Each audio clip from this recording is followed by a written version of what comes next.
Hey friends, hope you're all doing well. We're doing okay too, just really tired since we've been working non-stop. We wanted to answer a question many of you ask: how does our publishing process work? Most of our audiobooks are first posted on Patreon as paid content. They stay behind a paywall for a few months. After that, they become free to access on Patreon forever. Then, a few weeks later, we upload them to other platforms like YouTube, Facebook, and Twitter, X. Lately, our community hasn't been growing much, and we could really use your help. Please share our site in your Facebook groups, Discord servers, Reddit threads, Twitter, X, or with any friends who might be interested. Every little bit helps and we really appreciate it. Thanks a lot for being with us and supporting what we do. Chapter 1, The Life Mentor System. Never in my wildest dreams did I imagine that one day I'd transmigrate to Hidden Leaf Village. And, seriously, I ended up as an intern teacher? Damn it.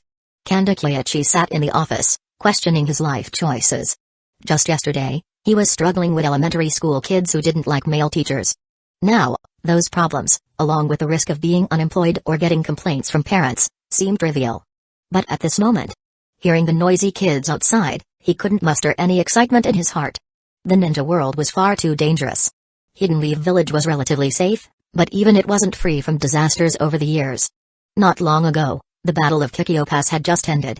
Kazekage had been injured in that conflict and, once his wounds were mostly healed, was assigned to the Ninja Academy as a teacher.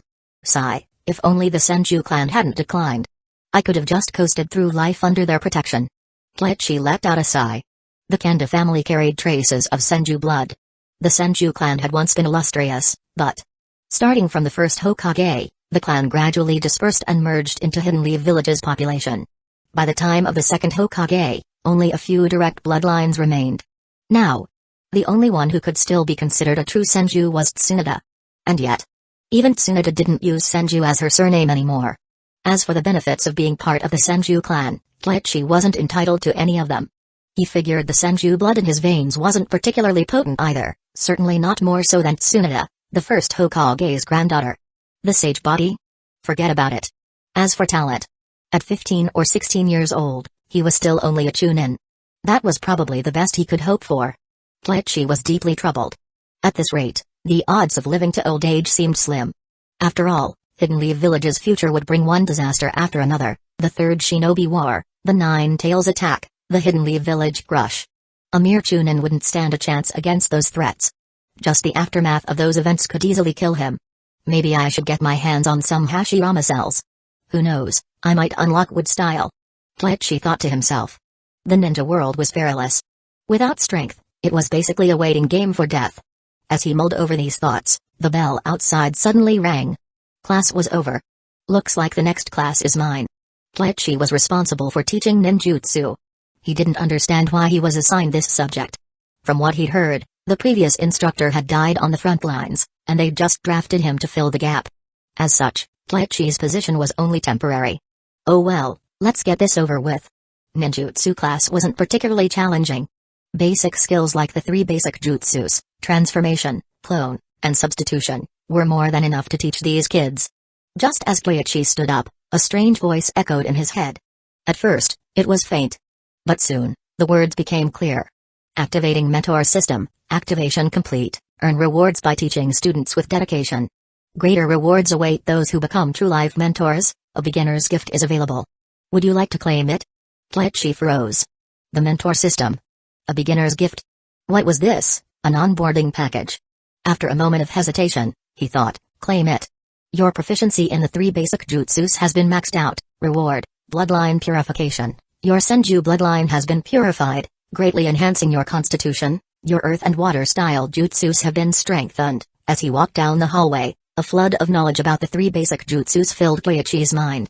Then, a sudden rush of heat surged through his body. His body temperature was rising rapidly. Was this the purification effect? At first, Kazekage was confused, but soon, he was overjoyed. Senju bloodline. Even now, the enhancements to his constitution, earth style, and water style were already evident. What's more, a stronger constitution meant greater chakra reserves, an invaluable asset for the future. He could now start considering things like acquiring Hashirama cells and achieving extraordinary feats. And with this mentor system, who knew? Maybe he'd even unlock the Sage Body or Rinnegan someday. For the first time, Kleichi felt like he had a real chance of surviving in this dangerous world. What exactly does the mentor system entail? From the system's description, it seemed that dedicated teaching would yield rewards. Becoming a life mentor promised even greater benefits. But what did life mentor mean? After pondering for a while, Kleichi decided to put it aside for now. He needed to head to class and see what kind of students he had. As he walked, he noticed the changes in his body. His enhanced constitution made him faster and lighter on his feet. At the classroom door, a familiar face caught his eye. It was Obito Uchiha. "You're Obito Uchiha?" "Yes, sensei." Obito replied, fidgeting nervously at the door. "No, take your seat." Kleichi didn't need to ask why. Obito was obviously late.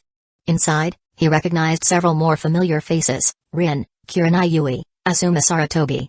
And even Shizui, Anko, and Hyuga were in the class. The war had left manpower stretched thin. Many teachers had been sent to the front lines, forcing Ninja Academy to combine classes with students of similar ages, a temporary measure that included Kleichi's assignment. "Hello, everyone. My name is Kazekage, and I'll be your new ninjutsu instructor." "Sensei, I heard you just came back from the battlefield. Can you teach us some practical ninja jutsus?" Obito immediately shouted, full of enthusiasm. "This guy." Kleichi shot him a look, speechless. But Obito wasn't the only one. Shizui, Rin, and the others were also staring at him expectantly. They all clearly wanted to graduate early and head to the battlefield. However, aside from the 3 basic jutsus, Kleichi only knew Shadow Clone, Body Flicker, Wild Water Wave, and Water Formation Wall, not exactly suitable for teaching. Smirking, he looked around and asked, "Do you all think your 3 basic jutsus are already perfect and don't need any more practice?" No one answered, but their expressions said it all. "Fine. For today's first lesson, I'll assess your 3 basic jutsus. If you meet my standards, I'll teach you something new." With his mastery of the 3 basic jutsus, Kleichi was more than capable of teaching them a lesson. "Let's head to the training field." "Yay!" At the training field, Kleichi scanned the group. There were plenty of talented kids here, but in terms of overall ability, Obito was easily in the top 5, despite not having awakened his Sharingan. Aside from him, Shizui was likely the most promising. "Obito, Shizui, step forward." "Yes." Obito leaped into the center enthusiastically, while Shizui followed calmly. "Both of you, attack me with everything you've got." Chapter 2, The Teacher's 3 Fires. What? "Yes." Obito was still in shock, but Shizui responded without hesitation. Immediately, Shizui drew a kunai, glanced at Obito, and made a hand gesture. It was the Uchiha's secret signal for communication. Obito hesitated for a moment. This kid from the clan was taking things seriously. He straightened his expression, nodded slightly, and quickly pulled out shuriken, throwing them at Kleichi. Despite his tendency to be tardy and mess around, Obito was skilled in many areas. Although he hadn't awakened the Sharingan, his persistence and effort had made his shuriken manipulation exceptional. Dozens of shuriken flew at Kleichi from various angles, blocking all possible escape routes. However, Kleichi formed a hand seal, and a clone appeared beside him. The next moment, 2 figures moved in perfect synchronization to evade the shuriken. Neither the real body nor the clone was hit by a single blade, their movements precise and flawless. Shizui tried to find an opening, but Kleichi's clone left no weaknesses, making it impossible to distinguish it from the real one.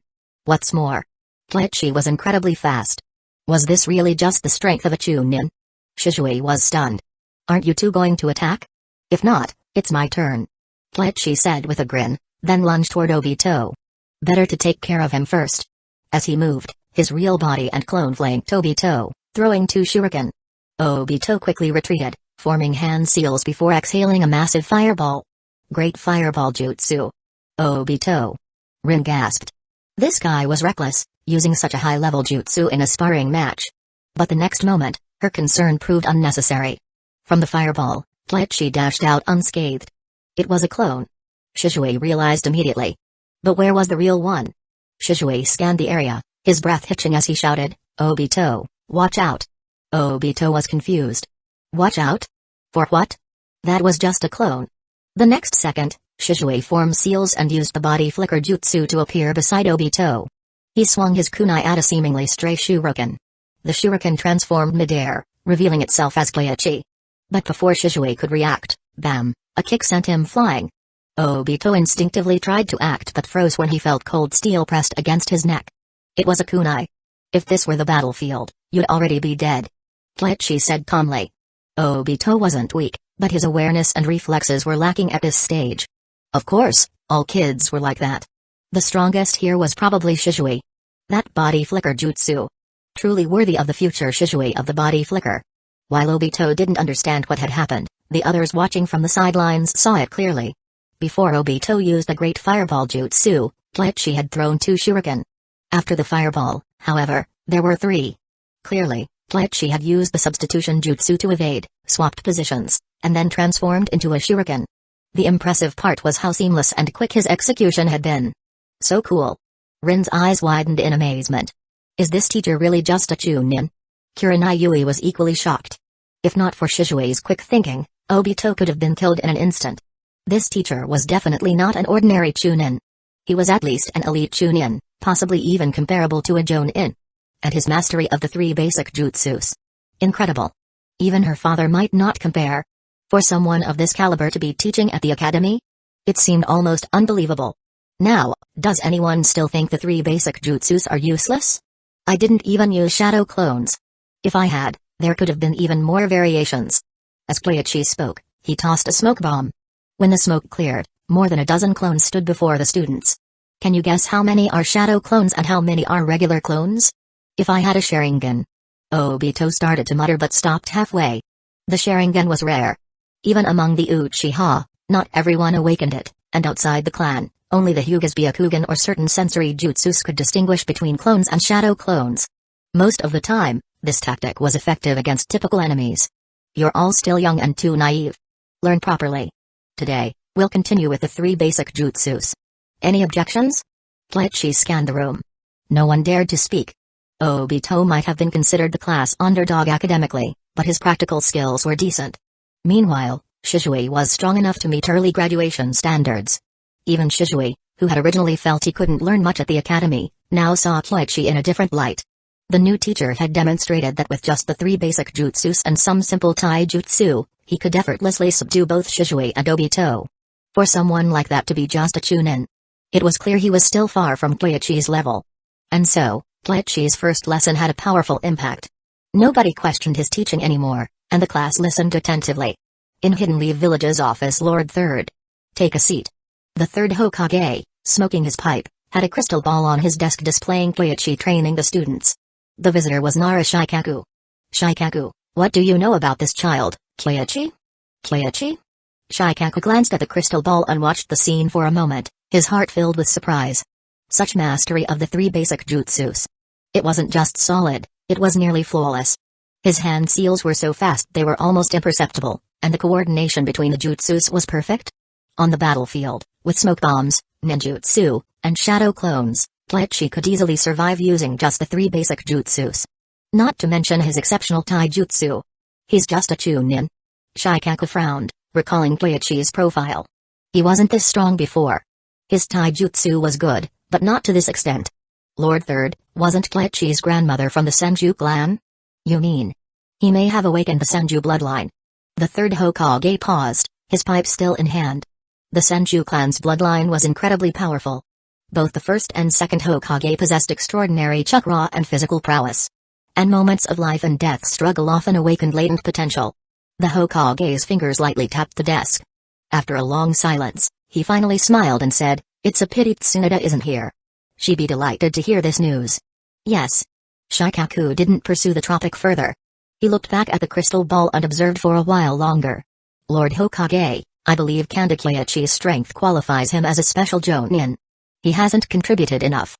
Promoting him too hastily wouldn't be appropriate. The 3rd Hokage shook his head. Shikaku nodded and said no more. All right, you may go. Yes. After Shikaku left, the 3rd Hokage sat in silence, not even touching his pipe. Smoke curled upward as if reflecting his deep thoughts. After a long pause, he tapped the desk lightly again. A moment later, an Anbu appeared. Keep an eye on Tsunade's whereabouts. If you find her, inform her that Kanda Kleichi may have awakened the Senju bloodline. Ask if she'd be willing to return to the village to see him. Yes. Chapter 3, Do you know the Will of Fire? 3 basic jutsu are the most basic and least chakra-intensive ninjutsu. On the training ground, we can use high-powered jutsu without worrying about chakra consumption, but on the battlefield, it's a completely different story. Saving a bit of chakra might just save your life. Daichi began explaining his own understanding and jutsus. Some of it came from his predecessor, but most of it was knowledge provided by the system on the transformation jutsu. Everyone listened attentively. Times were different now. With the ongoing wars, Hidden Leaf Village was in a precarious position, and more children were graduating early to participate in the conflicts, Kakashi and Guy among them. In this mixed training class, many of the students might have to join the battlefield as early as this year. Guidance from an experienced veteran was incredibly valuable to them. Even the usually mischievous Obito didn't dare whisper during the lesson. "Sensei, how can we use less chakra?" "Sensei." When it came time for questions, the students eagerly raised their hands, clamoring to ask their queries. Daichi patiently answered each one. The bell rang. Class was over. "Alright, everyone, practice on your own after class.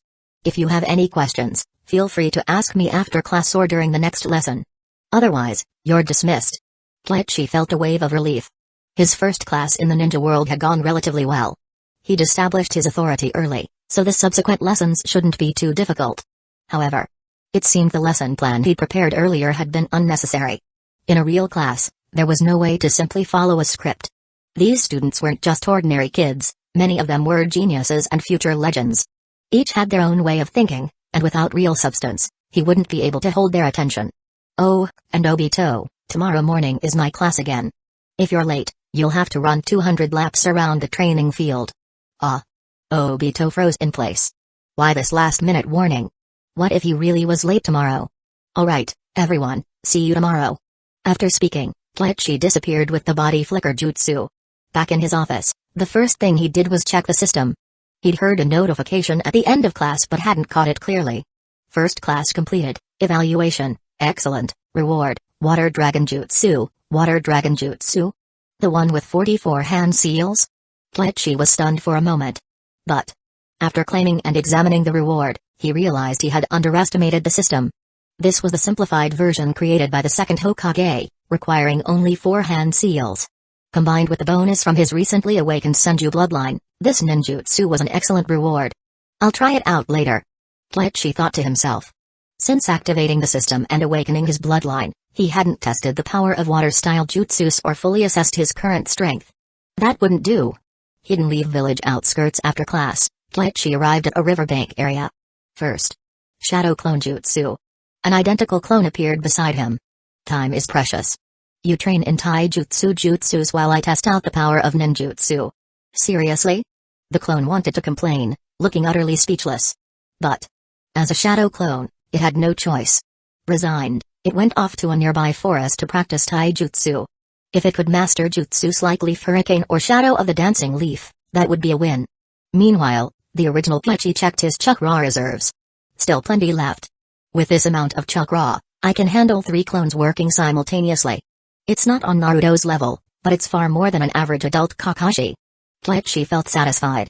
Naruto's insane chakra reserves weren't just due to his bloodline, they also came from the Nine Tails chakra and Azura's lineage, basically, cheats no one else could compete with. Looking around, he found an open area and quickly formed hand seals. Water Dragon Jutsu. In an instant, torrents of water converged to form a massive dragon, roaring as it ascended before crashing down with tremendous force. The ground where it struck was left with a massive crater. Powerful. Even though the jutsu's strength weakened slightly when used away from the water source, the difference wasn't significant, only a bit more chakra was consumed. "Now I have both offensive and defensive options," Daichi thought. With jutsus like Water Wall, Water Dragon Jutsu, and Water Colliding Wave, his current capabilities had no major gaps. Of course, this was only true at the level of Chunin or regular Jonin. Compared to elite Jonin and above, his skill set was still too limited. But there was time to grow. With the system, the future held endless possibilities. He prepared to head back for a good meal. As for the shadow clone, it could keep training. Just as he took a step, Daichi suddenly sensed a presence nearby. He turned to face the direction it came from. "Who's there?" "Sensei, it's me."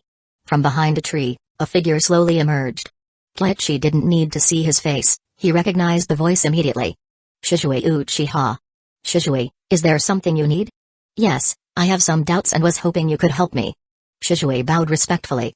Seeing Daichi's kind and patient demeanor, Shisui stepped forward, though he still seemed a bit hesitant. "Go ahead." Daichi encouraged.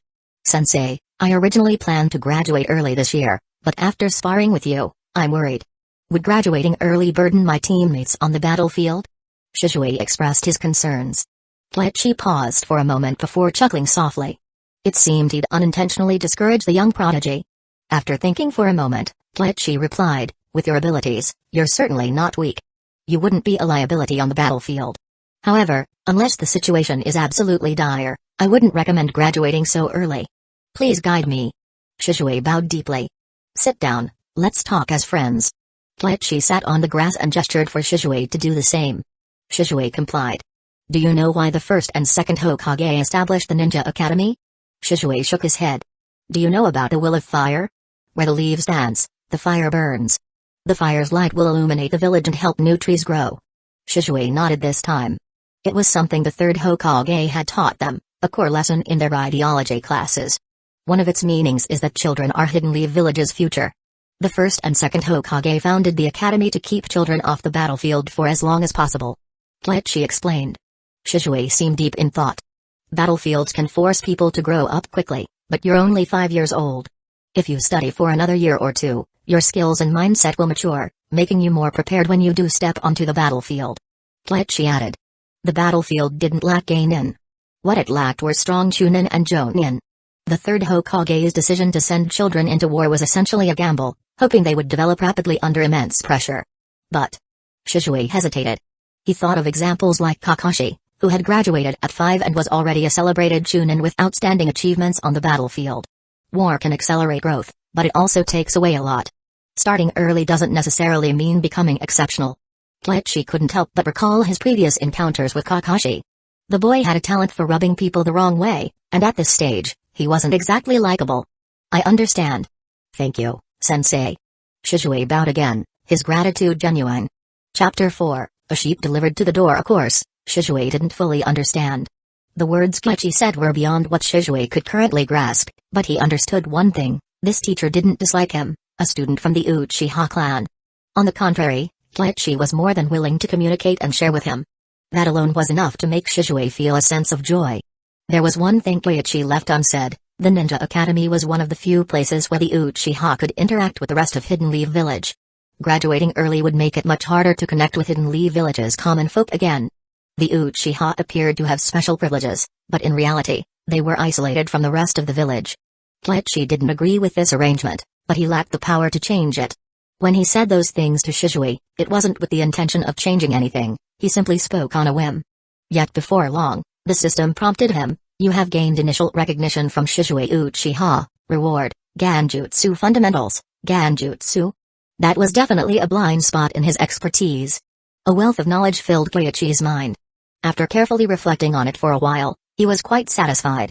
He had no plans to become a Genjutsu master, but having a solid foundation in Genjutsu came with additional benefits, such as improving his chakra control.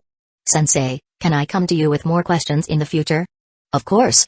Kleichi's smile was genuine. He wasn't just being polite, he was genuinely happy. Shizue was such a good kid. He was like a sheep delivered to his doorstep, complete with wool and scissors. Thank you, sensei. Shizue bowed deeply. He had no idea that in Kleichi's eyes, his image had shifted from being a promising student to being a big, fluffy sheep ready to be sheared. Come on, let's grab some food. My treat. Kleichi smiled warmly. Ah. There's no need for that. Shizue felt a little embarrassed but was quickly dragged along. In the distance, Kleichi's shadow clone watched with a face full of resentment as its original form and Shizue walked away. Good grief. What was this nonsense about teaching students? It was all an excuse to skip out on training and leave the clone doing all the hard work. The clone was about ready to snap. Kleichi had tasked his clone with practicing taijutsu jutsus. As for physical conditioning, that was something he'd have to train himself. That would have to wait, though. For now, his injuries were still healing. Besides, you need a full stomach to train properly. At the Akiraku ramen shop, boss, 2 bowls of ramen, please. All right, sir, take a seat and wait a moment. At this time, Taki, the owner, was only in his 20s, looking quite young, and his daughter Ayam had just recently been born. Shizue curiously glanced around. He'd heard of this shop before, apparently. Obito really liked eating here, but he'd never tried it himself. Before long. Rin, I swear it was an accident earlier. If I get another chance, no, Once I awaken my Sharingan, I'll definitely beat Sensei into the ground. Obito's voice rang out loudly from outside, accompanied by animated gestures. Shisui face-palmed. He had just been thinking about this fellow clansman, and the next moment, Obito appeared, making quite the entrance, no less. Beat Sensei into the ground? Yeah, right.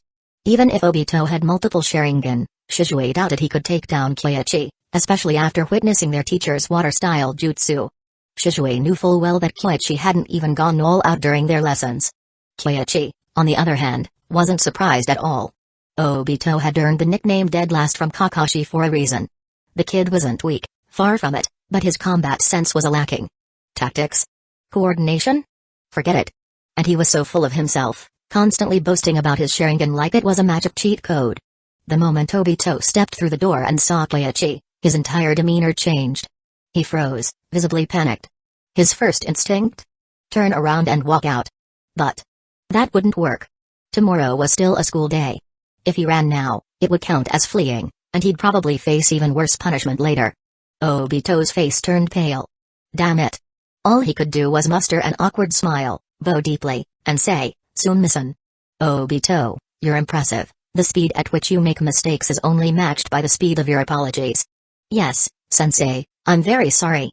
Obito's face turned red with embarrassment. "Alright, sit down. Tomorrow we'll have a combined test on transformation and clone jutsus. You can go first as a demonstration for the class." "Ah. PFFT." Rin couldn't hold back her laughter. Obito had been bragging just moments ago, and now he was completely deflated. The contrast was too funny. "Sensei, I'm terrible at chakra control. I'll mess it up." Obito's voice grew smaller and smaller. Just moments ago, he'd been boasting about beating Kyoichi, and now he couldn't even bring himself to argue. The situation was utterly humiliating. Recognizing your own shortcomings is a good start. Take this opportunity to improve before you end up on the battlefield. As for the Sharingan, bloodline limits are just tools. True strength comes from within. Don't you agree, Shisui? It was always good to have self-awareness. Kyoichi's casual lecture flowed smoothly. Who knows, maybe he'd trigger another reward. It was all about playing the role of the mentor. Keep trying, and the rewards would come eventually. After all, wasn't it convenient that there happened to be another Uchiha here? Shisui pondered for a long moment before nodding slowly. No Uchiha could deny their desire for the Sharingan, but after reflecting on Kyoichi's words, he realized they had merit. There were many renowned shinobi in the world without bloodline limits, yet they were still immensely powerful. For example, the third Hokage and the third Raikage. Both were legends who had made their mark without any special bloodlines. Fair enough. Obito muttered begrudgingly, though he couldn't quite refute the logic.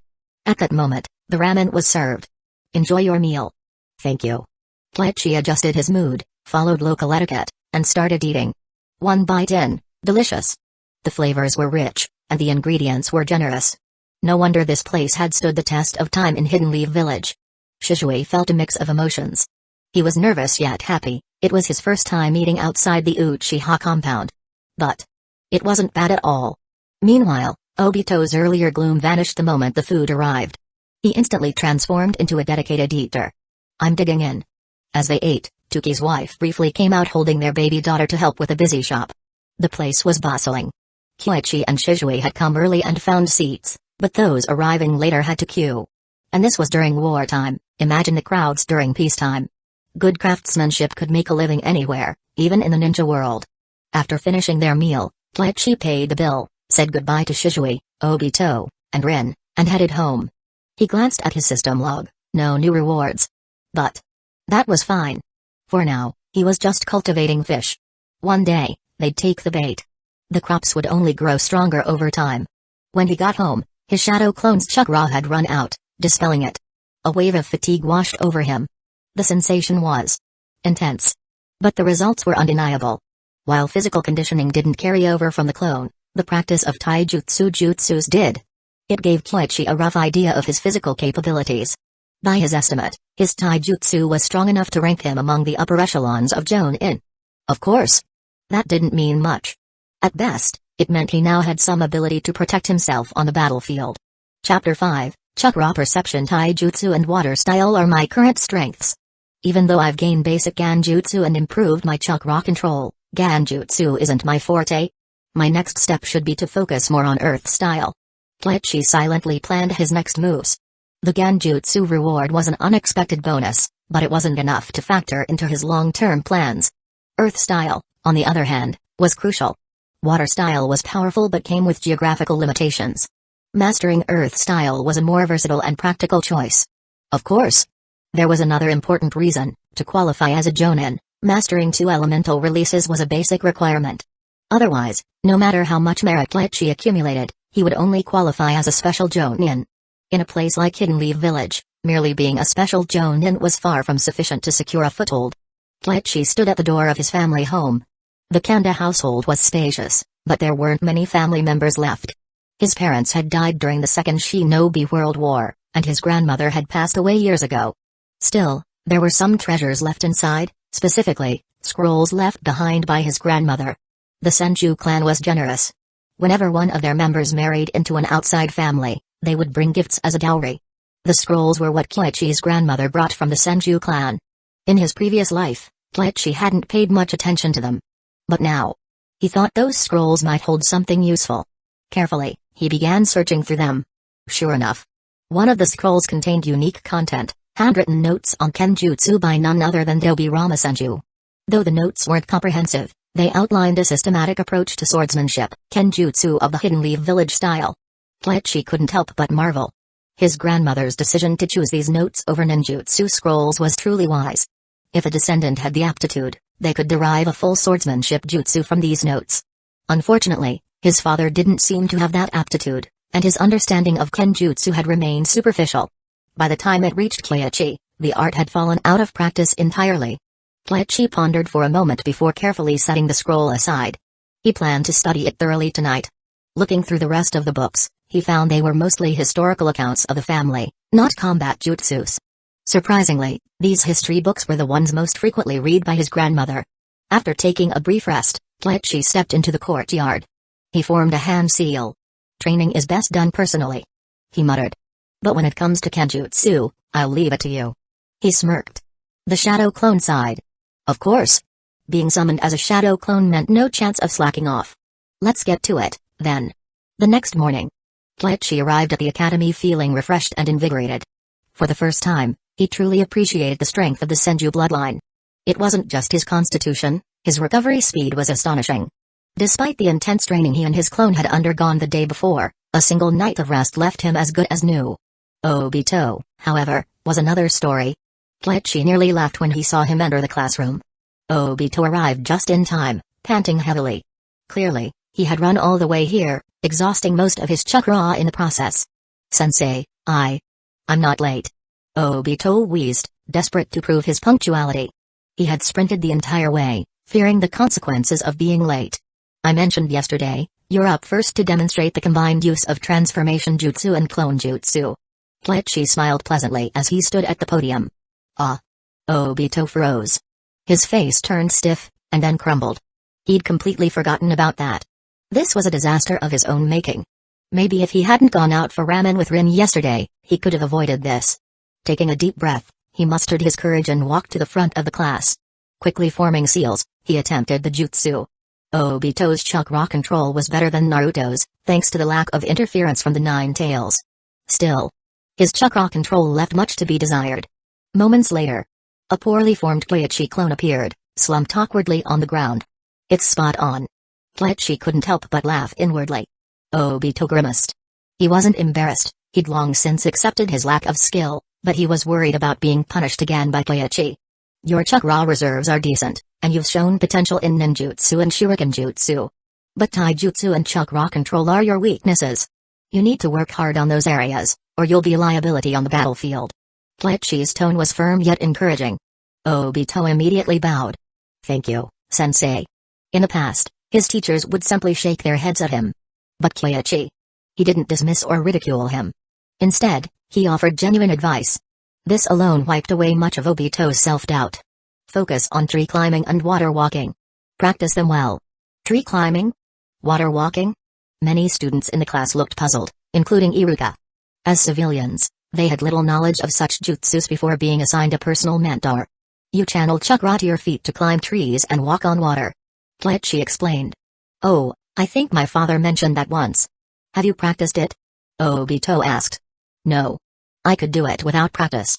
Kurenai replied nonchalantly. Ugh. Obito groaned inwardly. Talented people were so annoying. Sensei, could you explain more about it? Of course. Kleichi patiently outlined the principles behind the jutsus. Tree climbing and water walking weren't classified jutsus, but without proper instruction, they were difficult to learn. By teaching them, he hoped to give civilian students a better chance of survival on the battlefield. Of course. The Hokage might have preferred these lessons to wait until after the students were assigned to teams.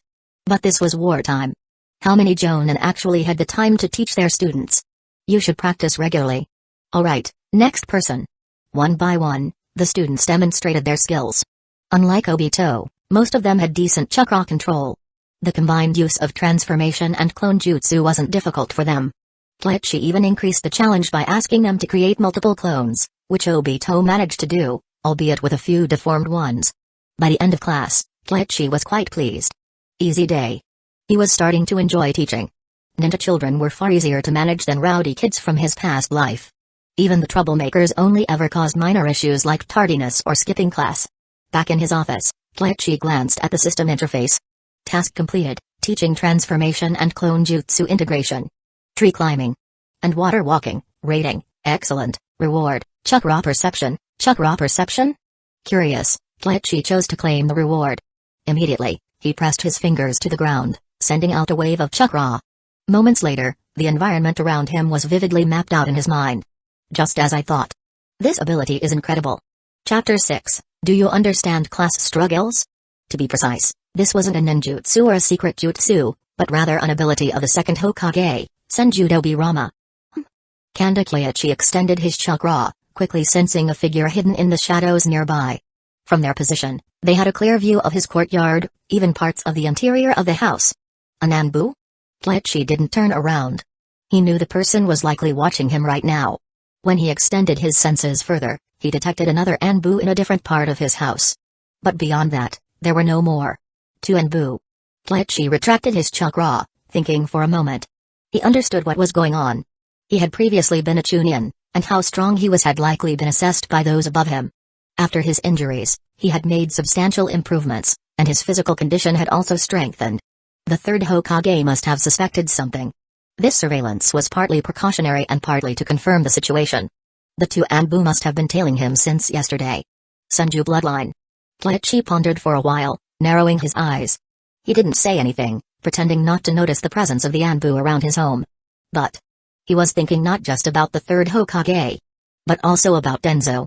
Most of the shady dealings in Hidden Leaf Village were connected to him, with at least 9 out of 10 schemes bearing his name. There was no injustice there. That's why Danzō had been called the Shadow Hokage.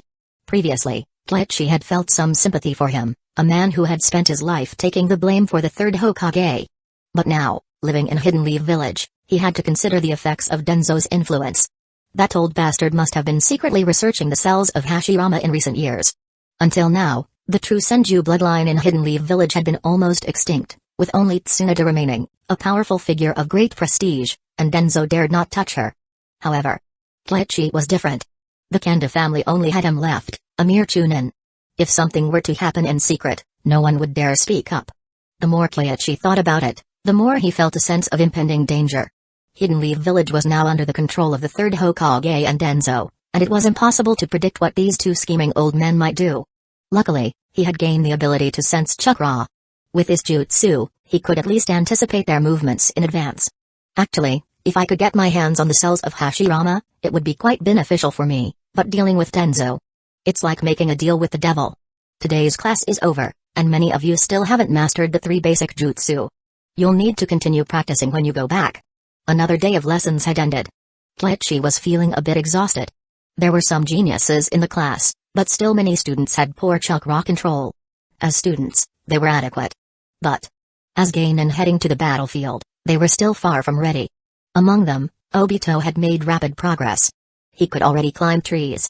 This kid had talent, but unfortunately, he kept talking about the Sharingan, as if awakening it would bring about the end of the world. Kleichi couldn't help but feel powerless in his internal thoughts. After the class ended, Kleichi left the school and secretly used his chakra sensing ability. The Anbu were gone. Have they left?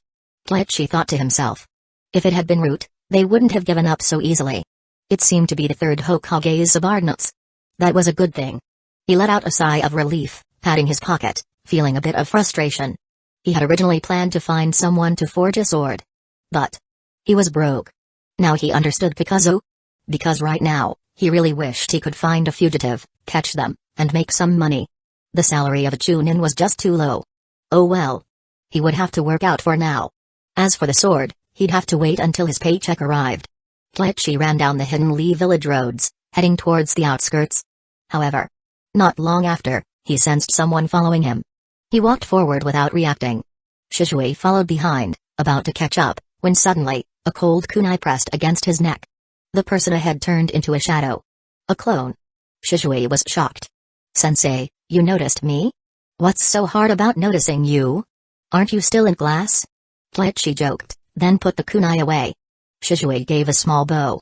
He looked like he wanted to say something but hesitated. Shall we go for a run together? Yes. Shizue's face lit up with joy upon hearing Kleichi's response. Then, Shizue followed Kleichi as they both ran along the road, one ahead and the other behind. After running quite a distance from Hidden Leaf Village, Shizue finally caught up and whispered, Sensei, when I got home yesterday, the clan leader hoped that I could graduate this year and then join the Anbu. Your clan leader? Fugaku Uchiha. Kleichi raised an eyebrow upon hearing that. No wonder he waited until they were this far before bringing this up. At the same time, Kleichi was surprised that Shizue felt comfortable talking to him about this. This kid. He really trusted him. Hey, what does he know? Huh? Shizue froze for a moment. His teacher would say something like that, and it caught him off guard. Shizue, you're a smart kid, and I'm really touched that you trust me enough to talk about these things. Do you know what your clan leader means? I can guess. Shizue lowered his voice.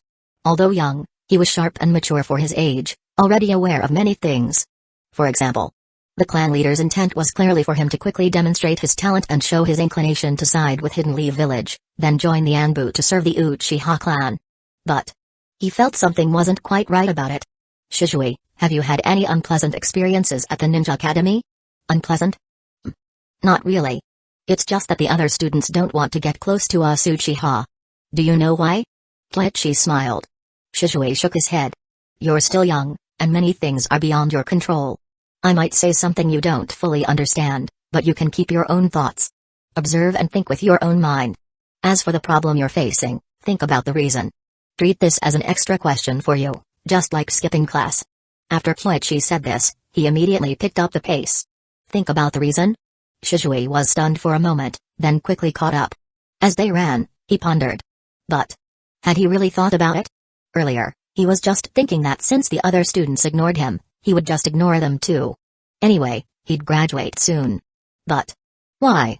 He thought about it more carefully, and he did find it quite strange. Before he knew it, he had run quite a distance and was out of breath. Kleichi had already slowed down, but Shizue didn't seem to notice, still following him. Soon, they returned to Hidden Leaf Village. Alright, that's enough for today. When you figure things out, we'll talk again. Kleichi smiled. Class struggles, if he directly explained it to Shizue, he probably wouldn't understand. Better to let him think it through himself first. Moreover, there was a good example right here. Yes. Shizue nodded gravely. Kleichi left, and Shizue, about to head back to the Uchiha compound, casually glanced around and saw someone who surprised him. Obito. What was he doing here? This was a small village on the outskirts of Hidden Leaf Village, mostly inhabited by civilians and elderly people. Obito seemed to get along well with them, chatting and laughing while eating fruit given by the old ladies. Why? Chapter 7, Who Says Kids Are a Pain? They're doing great. What is Shizue doing? He's helping civilians carry water and firewood. Huh? The third Hokage's eyes flickered with confusion. For a moment, he thought he had misheard, perhaps mistaking Shizue's name for Obito's. But after a pause, he reassured himself that he wasn't that old, nor were his subordinates incompetent enough to mix up names. He remained silent for a long while before setting down his pipe. Shizue. Carrying water and firewood. Yes. Even the Anbu were puzzled. Carrying water and chopping firewood were tasks typically assigned to Genin. But this was wartime. There were no Genin to handle such tasks, so they piled up, usually done by Obito, whom everyone just ignored. But Shizue. A genius treasured by the Uchiha clan? Instead of training, he was running errands for villagers? Why? I see. The third Hokage waved dismissively, signaling the Anbu to leave. Then, without hesitation, he retrieved his crystal ball and activated the telescope jutsu. Moments later, the crystal ball displayed a scene of Obito and Shizue helping villagers carry water. The third Hokage's face turned blank with confusion. He couldn't understand why Shizue would involve himself in something so trivial. Was it Obito's influence? Or Fugaku Uchiha's? The third Hokage furrowed his brow. If Obito had led Shizue into this, it was understandable. But if this was orchestrated by Fugaku Uchiha, it could mean trouble. Lighting a cigarette, he deliberated carefully. Another possibility came to mind, Kaiichi. Reports had reached him that Shizue and Kaiichi had been spending more time together since Kaiichi became a teacher. There was even mention of the two sharing a meal at a Kairaku-ramen. Could it be his doing? Not impossible. The Hokage retrieved an Anbu report from 2 days prior, detailing observations about Kaiichi. Possesses remarkable physical resilience and recovery ability. Utilizes shadow clones to accelerate training. Practices swordsmanship in his courtyard, possibly using notes on second Hokage Tobirama's hidden leaf village-style sword jutsus. From their observations, it was evident, while Kaiichi's physical condition wasn't as monstrous as the first Hokage's, it was comparable to Tobirama's. Without a doubt, he carried Senju bloodline traits. As for the swordsmanship notes, Kanda's family was closely tied to the second Hokage, after all. The third Hokage sighed deeply. He had never imagined that, even after the Senju clan's apparent extinction, someone would awaken their powerful constitution anew. Of course, such a revelation was both exciting and worrisome. If Shizue's behavior change was indeed due to Kaiichi's influence, it would be a welcome surprise, demonstrating that this descendant of the Senju still carried the will of fire. After much thought, the Hokage added a name to the list of Jonin candidates, Kanda Kaiichi. For the next 2 days, Kaiichi had no classes. On the third day, when he returned to school, he overheard 2 teachers chatting in the office. Sigh, I don't know what's gotten into Shizue recently. He's started coming to class late. Must have picked it up from Obito. Probably. Every time Shizue's late, Obito's right there with him. Shizue's tardiness? Kaiichi was surprised, then his expression turned odd. Even tardiness? Did Shizue really pick that up from Obito? Unbelievable. He had told Shizue to observe, not to imitate Obito's behavior entirely. Kaiichi, your class is first period today. If those 2 are late again, don't go easy on them. The first time you're lenient, they'll keep pushing it. Got it.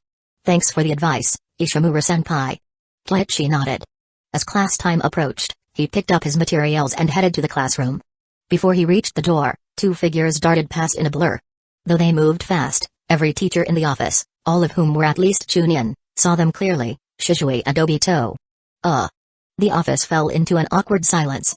Those 2 had been late to other classes all week, but for Kaiichi's class, not only were they on time, but they arrived early. The teachers who had thought Shizue was going astray suddenly realized that he simply didn't care for their lessons. Ishimura Takashi stared at Kaiichi as he left, then slumped onto his desk, visibly dejected. Kaiichi's just a temporary teacher. How is he more popular than me? Don't take it so hard, Ishimura-sensei. They're just a couple of kids. No, you don't understand. I've been teaching for over a decade, and I've seen countless students graduate under my guidance. Now, a substitute is outperforming me. It's crushing. The other teachers fell silent. Ouch. Outside, Kaiichi, who overheard everything, couldn't help but smirk. What can I say? I teach practical stuff. They don't. When he entered the classroom, the students were already seated, sitting upright and attentive. I saw Obito and Shizue using the body flicker jutsu to rush to class today. Very impressive. So here's the plan, we'll start with a quick test of the clone, transformation, and substitution jutsus. If everything looks good, I'll teach you the body flicker jutsu. The classroom erupted with excitement. But not everyone. A significant number of students hadn't yet mastered the basics. Kaiichi scanned the room and smiled. Don't get too excited. Since this is a mixed-age class, I'm looking at the overall progress, not just individual performance. Got it? Yes, sir. Rin, Kurenai, and other senior students immediately understood. If too many students lagged behind, the entire class would have to wait to learn new jutsus. Realizing this, some of the more advanced students started thinking about how to help their peers catch up. By the time they broke into practice groups, most of the talented students had paired up with those struggling, including Obito. Meanwhile, Kaiichi's attention was drawn to one student, Hyuga. I-8 was quick to grasp the concepts, but, cough, cough. When using the transformation jutsu with the clone jutsu, pay attention to chakra allocation and hand seal speed. Cough. Try mastering tree climbing first. I'll teach you. That cough. Man, it's intense. Chapter 8, I told you to observe, not to surpass I-8 Gecko. Kleichi's mind conjured up information about him. I-8, a family renowned for their swordsmanship. Physically weak. But, in the memories of Kleichi's past life, he recalled more in-depth details. Wind style, suspected tuberculosis.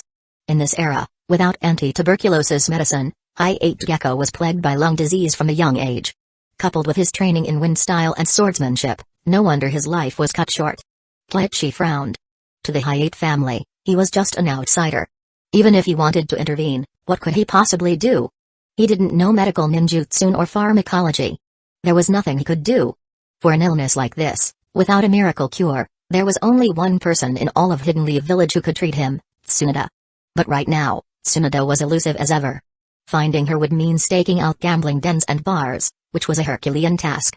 Fortunately, the good students were already taking care of the weaker ones, leaving Kleichi with little to do. Kids in the ninja world are so dependable. Perfect time for some rest. Before class, he had left a shadow clone at home to practice swordsmanship. Too much fatigue, and he wouldn't last the day. Meanwhile, in the office, the other teachers were struggling to comprehend what they were witnessing. Isn't this kind of teaching misleading the kids? But, oddly enough, the students were all motivated and incredibly enthusiastic. What a strange phenomenon. Could self-learning be more effective than teacher-led instruction? Baffling. They initially planned to spy and learn from him, but now they could only admit that Kleichi's teaching methods were beyond their understanding. When the class ended, Kleichi glanced at the system notifications and couldn't help but smile. You have inspired student autonomy. Most students have gained new insights, evaluation, good, reward, increased proficiency in the body flicker jutsu. Kleichi's body flicker jutsu was decent but only passable for a Jonin. Compared to a Jonin, it was barely adequate. This boost in proficiency came at just the right time. He was starting to understand. The system reward seemed tied to the student's progress and psychological responses. Interesting. Now he got it. After pondering for a moment, Kleichi clapped his hands to draw everyone's attention. That's all for today's class. After school, you can practice on your own. I'll test you next session. If you meet the standards, I'll teach you the body flicker jutsu. Alright. The students were ecstatic. Some of the other teachers, unaware of his methods, were impressed by how skilled Kleichi seemed despite his youth. Those who did know, however, were filled with complicated emotions, jealousy and envy chief among them. This guy's job is so easy. And the students actually love it. After all, mastery of skills meant learning new jutsus and ninjutsu. Who wouldn't want that? If they were the students, they'd want it too. These kids weren't just ordinary geinin. In the academy, teachers only covered the basics, avoiding anything too advanced, not because they didn't want to teach, but because most weren't proficient themselves. They knew tree climbing and water walking. But the body flicker jutsu was a different story. Their proficiency wasn't even worth mentioning to the Jonin, and even some clan kids scoffed at it. Teaching it poorly would only lead to trouble, so they avoided it altogether. Kleichi. Most of them didn't know much about him, only that he'd been injured on the battlefield and was assigned to the academy as a temporary instructor after recovering. Temporary. That's different. Kanda-sensei, my class is next. Thank you. Sure, Ishimura-sensei. Ishimura Takashi took a deep breath. His turn. He would show the kids that true teaching came from experienced educators. Kleichi packed his things. Judging by the time, the skirmishes near Kikyo Pass should be wrapping up. The battles with Hidden Sand Village were likely coming to a temporary halt. There should be peace for a while. But at most 6 months. The other villages would soon start warring with the Land of Fire again. Time was running out. Good thing he had the system. Kleichi claimed his reward, a flood of insights about the body flicker jutsu entering his mind. Proficiency was all about the details. Efficient chakra usage, stamina management, speed control, everything. He needed some practice. After organizing his files, Kleichi left the academy. Confirming he wasn't being watched, he ran a good distance and quickly grasped the extent of his improvement. Significant progress. His chakra consumption was reduced, and his execution of the body flicker jutsu was faster and more precise. His speed and range control were vastly improved. He was now better at the jutsu than most Jonin. At this level, forget ordinary students, he could even keep Shizue in check. Time for lunch.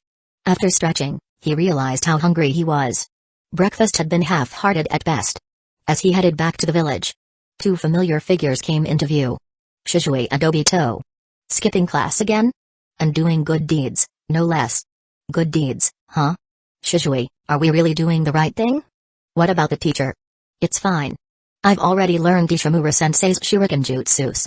If there's anything you don't understand, I can teach you, Obito Aizen. Wow. Shizue was the mastermind behind this truancy. Told to observe, and now he's surpassing Obito. Kleichi couldn't help but wonder, what was Ishimura Takashi feeling right now? He was probably furious.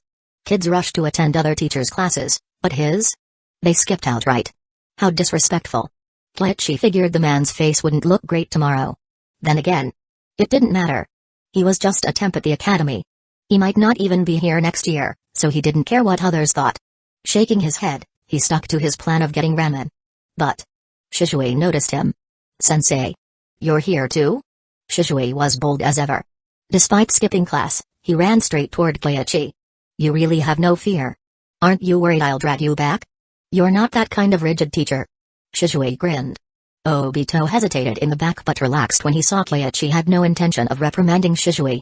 I told you to observe, not to mimic, let alone drag Obito into skipping class with you. Kleichi sighed. I think I understand a little, but not completely. I don't know how to explain it, so I wanted to try again. Shizue scratched his head. While helping Obito, he noticed the villagers' attitudes toward him becoming more amicable, seemingly forgetting he was an Uchiha. But he couldn't articulate why. It was like an itch he couldn't scratch.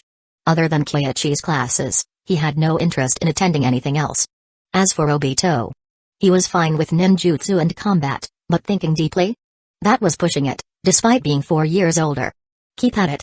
Just pretend you didn't see me. Kleichi nodded. To him, this was a good sign. The original Shizue was too naive, thinking that ninjutsu and ganjutsu alone could resolve the Uchiha clan's conflicts with Hidden Leaf Village. He didn't realize his efforts were futile.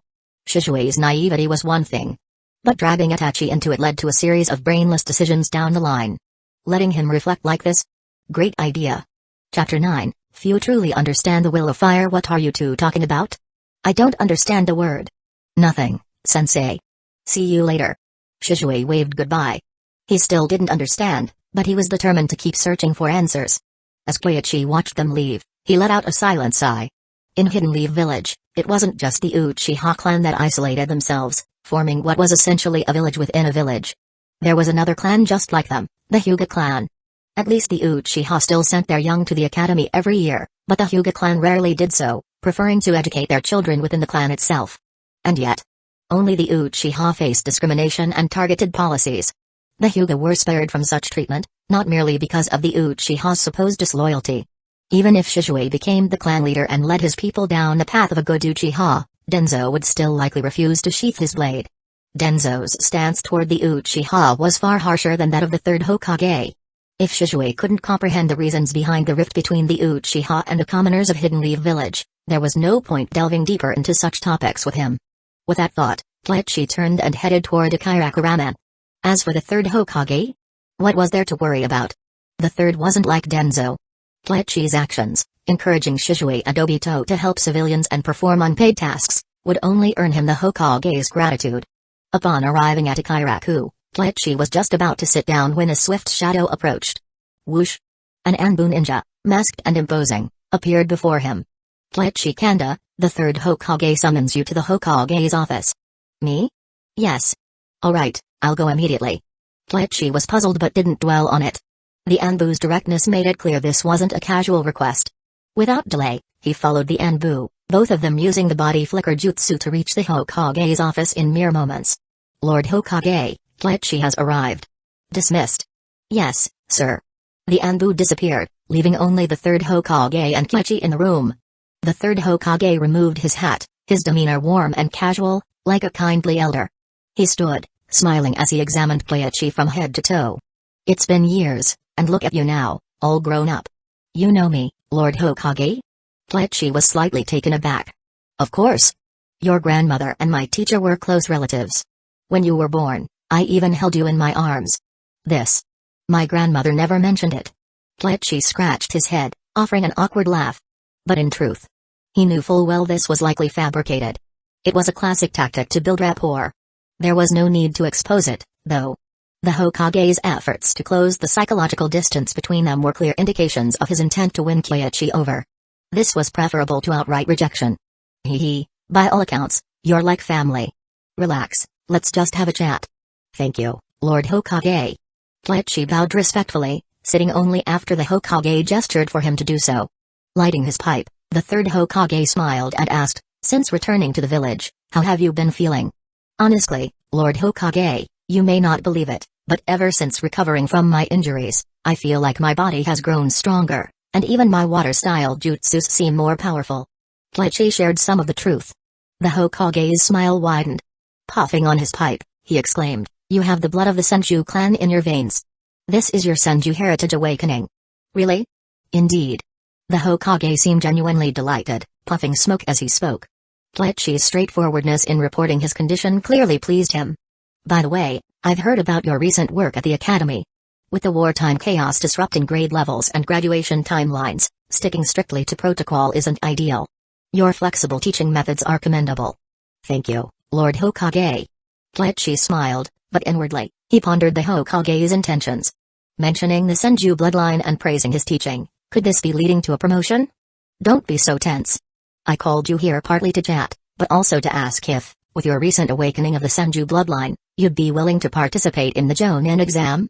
The Hokage handed him a form, an application for the Jonin exam. Keiichi was stunned. A promotion to Jonin? He had expected some sort of reward but hadn't imagined it would be this. Jonin. He fell silent, weighing the pros and cons. Becoming a Jonin would grant him more authority and freedom but also come with heavier responsibilities and more dangerous missions. However, the Hokage's assessment of his strength was already on the table. Refusing the promotion might create unnecessary misunderstandings. Finally, he scratched his head and said, Lord Hokage, I'm just a Chunin. I'm worried I might not be qualified. Your strength is more than sufficient. As for other areas, those can be developed with time. Years of war have left us with a shortage of Jonin. Your promotion would be a great help. The Hokage sighed. If you believe in me, Lord Hokage, then I'll give it a try. Relieved, Keiichi signed the form. That's the spirit. Strength can be trained, but the heart and will are what truly matter. Few people these days truly understand the will of fire. The Hokage's smile deepened. Keiichi understood the subtext. Shishui. See? He'd said so, the Hokage should be thanking him. Of course. The Uchiha clan was probably livid.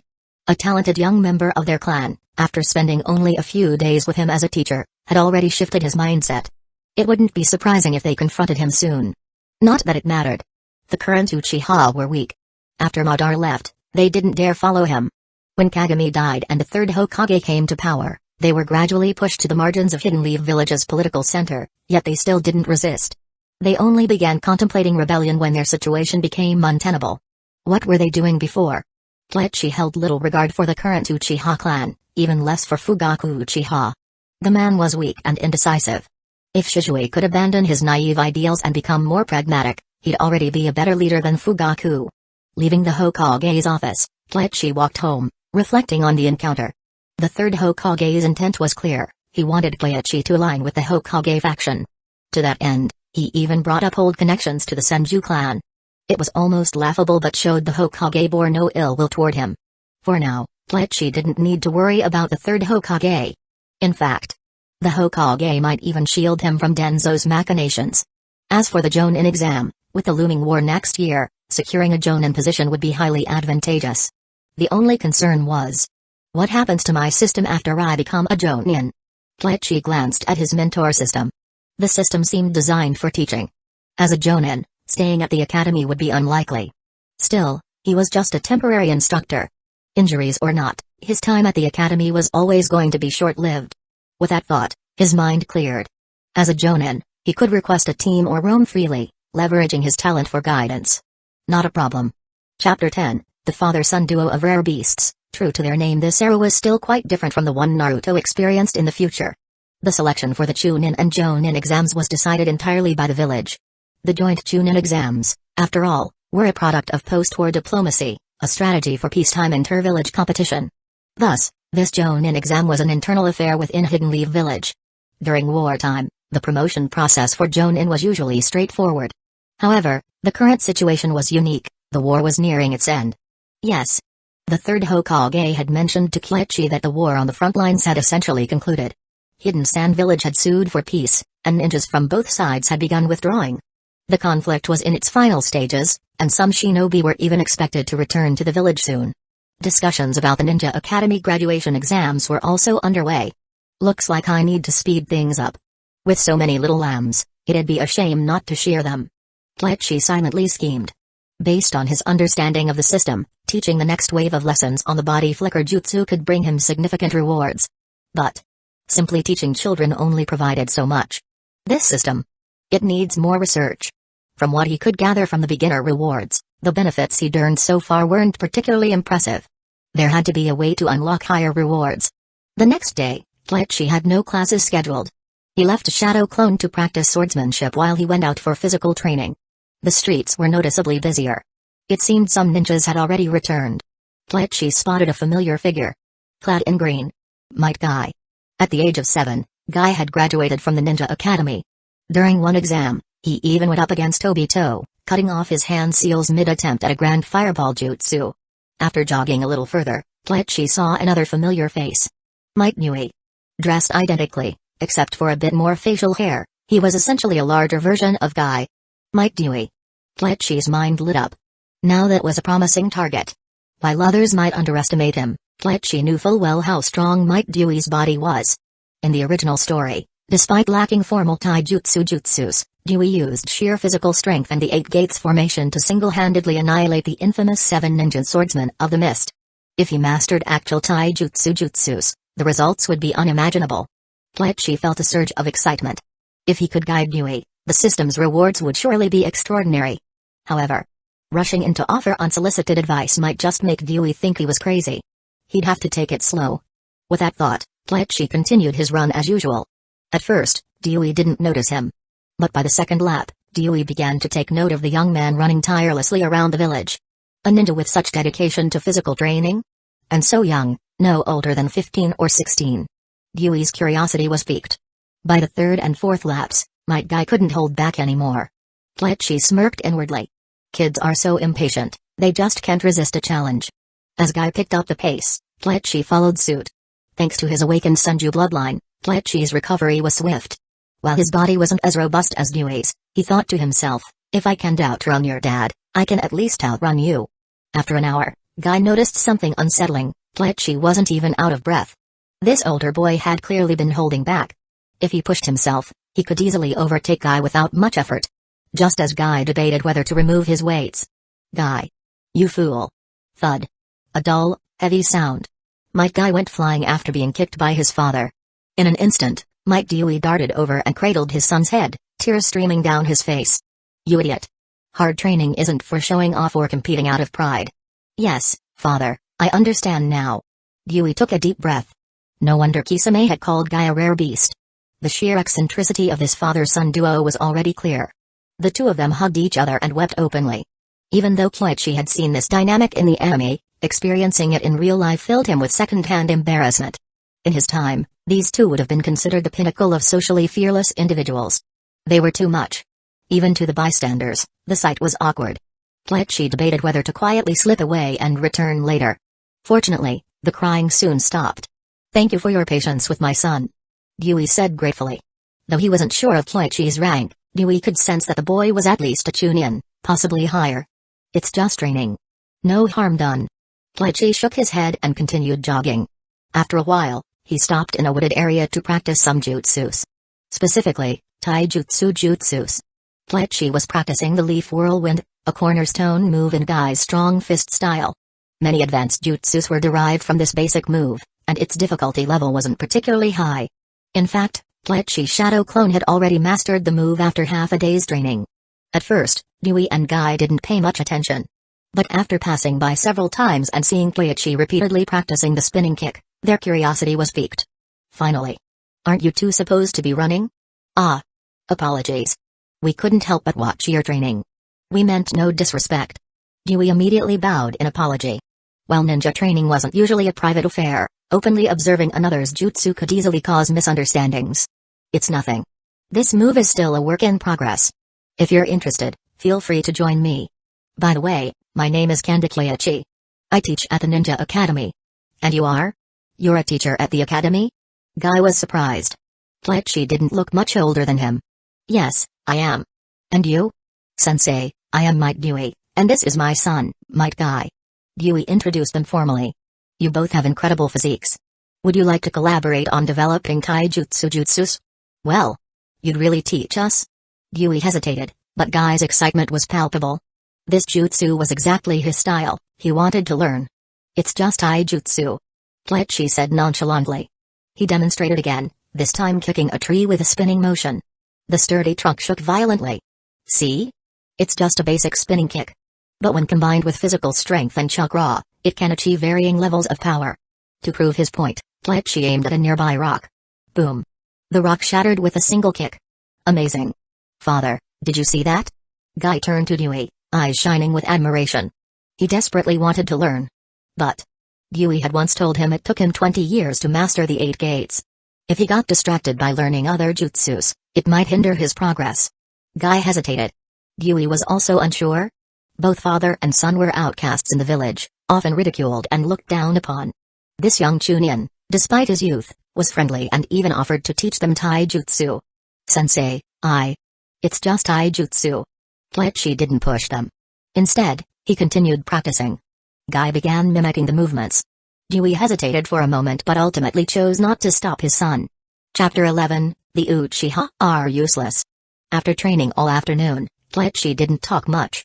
He only offered advice when Might Guy asked questions, and Might Dewey initially focused on push-ups but eventually joined the training session. Keiichi-sensei, can we train together again tomorrow? I have classes in the afternoon tomorrow, but I'll be training in the morning. You can join me then. Keiichi replied. Yes, sir. Thank you so much, Keiichi-sensei. Guy, see? There are teachers who don't look down on you. This is what youth is all about. Father. Might Dewey's eyes welled up with tears, and the two embraced and cried together once again. Although it was just taijutsu, it held a different meaning for them. Previously, no one paid attention to them, but now Keiichi not only didn't disdain them but also willingly shared the taijutsu jutsus he had researched. Even explaining the principles of power and chakra utilization. Even if they might not use it all, the gesture deeply moved them. Keiichi was at a loss for words. This father and son duo. Weird.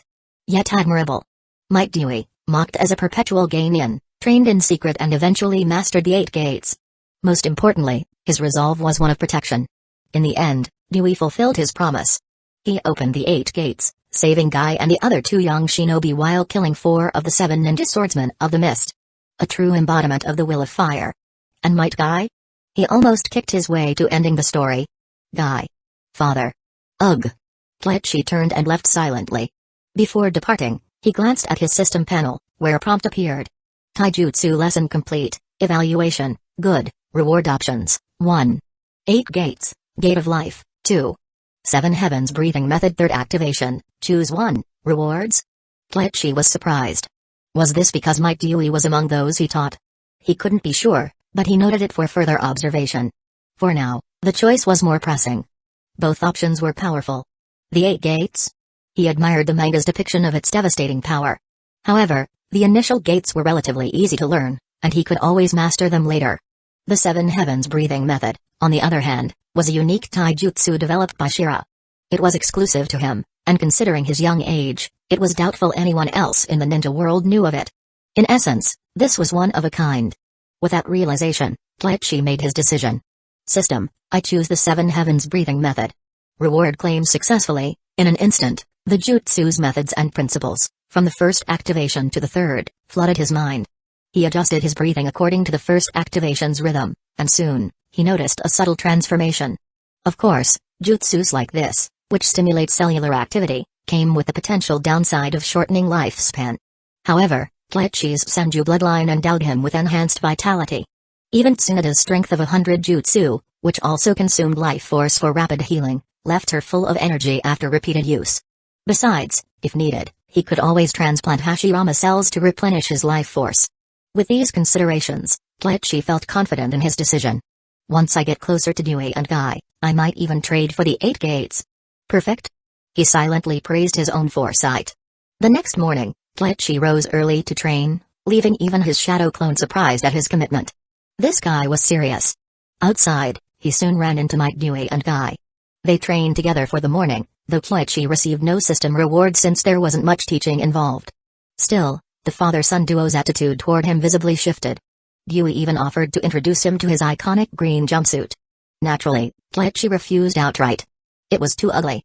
Wearing that to school would surely make him the laughingstock of both teachers and students, wiping out any hard-earned respect in an instant. Meanwhile, elsewhere in the village. Kleichi? Fugaku, this guy must have been sent by the third Hokage. He's definitely up to no good. Shishui's been skipping classes lately and has a bad reputation. Fugaku, you need to discipline him. Otherwise, even the Uchiha's prodigies will end up wasted. With the war over, the Uchiha clan's shinobi had begun returning to the village. Many elders who were displeased with Shishui's recent behavior gathered at Fugaku's house to voice their concerns. From a young age, Shishui had been held in high regard. His enrollment in the academy was largely symbolic. The Uchiha intended for him to study there briefly before applying for early graduation and joining the clan's police force for training. A team led by a Jonin? It couldn't compare to the benefits of training under one's own clan. However, Shishui's recent actions deviated from their expectations. The room buzzed with complaints, while Fugaku sat silently, his brow furrowed. He wanted to lash out but was powerless to do so. These elders were highly respected within the clan, and even as clan head, Fugaku found himself constrained by their authority. After a deep breath, he finally spoke. Regardless of whether Kleichi is working for the third Hokage, would any of you care to bring this matter to him? The room fell silent. Talk to the third Hokage? How? Hiruzen might seem approachable, but his diplomacy was sharp as a knife, and Danzo lurked in the shadows. None of the elders were willing to confront him directly. The atmosphere grew tense. Fugaku sighed. I'll talk to Shishui myself. Please, everyone, go home if there's nothing else. In truth, Fugaku had gleaned plenty of information about Kleichi. A descendant of the Senju clan. Rumored to have awakened his bloodline. His strength had grown significantly in recent months, and the third Hokage even mentioned considering him for a Jonin promotion. This strongly suggested that Kleichi was favored by the third Hokage. Confront him? Fugaku could only sigh helplessly. He glanced at his toddler son, Itachi, who was learning to walk, before leaving for the academy to check on Shishui. At the academy, all the students stood in the training ground. The 3 basic jutsu tests had just concluded, and most students demonstrated proficient mastery. For many, their shortcomings stemmed from a lack of exposure to these jutsus, not a lack of talent. With guidance from clan heirs like Asuma, they had quickly caught up. Now, it was time for Kleichi to fulfill his promise and teach them the body flicker jutsu. The body flicker jutsu is classified as a D-rank jutsu but remains useful even at the Jonin level. He explained. The difference lies in execution. Mastery depends on the details. In this class, the best at the body flicker jutsu is Shishui. Shishui, come demonstrate for us. At this point, Shishui wasn't yet known as Shishui of the body flicker. But his talent in the jutsu already stood out, surpassing even older students in mixed classes. Kleichi signaled for Shishui to step forward. Then, whoosh! In a swift gust of wind, Kleichi reappeared at another spot, leaving the students awestruck. Chapter 12, What defines the will of fire? This does. So fast. Shishui couldn't help but exclaim.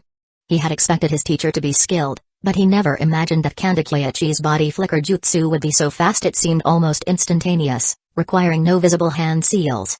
Just now, he barely sensed any chakra fluctuation. This meant, if Kleichi were to ambush him, Shishui might not even have time to react. Amazing. The other students were also in awe. They couldn't understand the mechanics behind it, but one thing was clear, it was incredibly fast. So fast it looked like teleportation. Shishui, now you demonstrate for everyone. Kleichi instructed. Yes.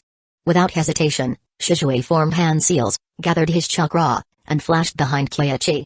However, his speed was significantly slower in comparison. While it might not seem like a huge difference to the untrained eye, to those paying attention, the disparity was obvious. Did everyone see the difference? Yes.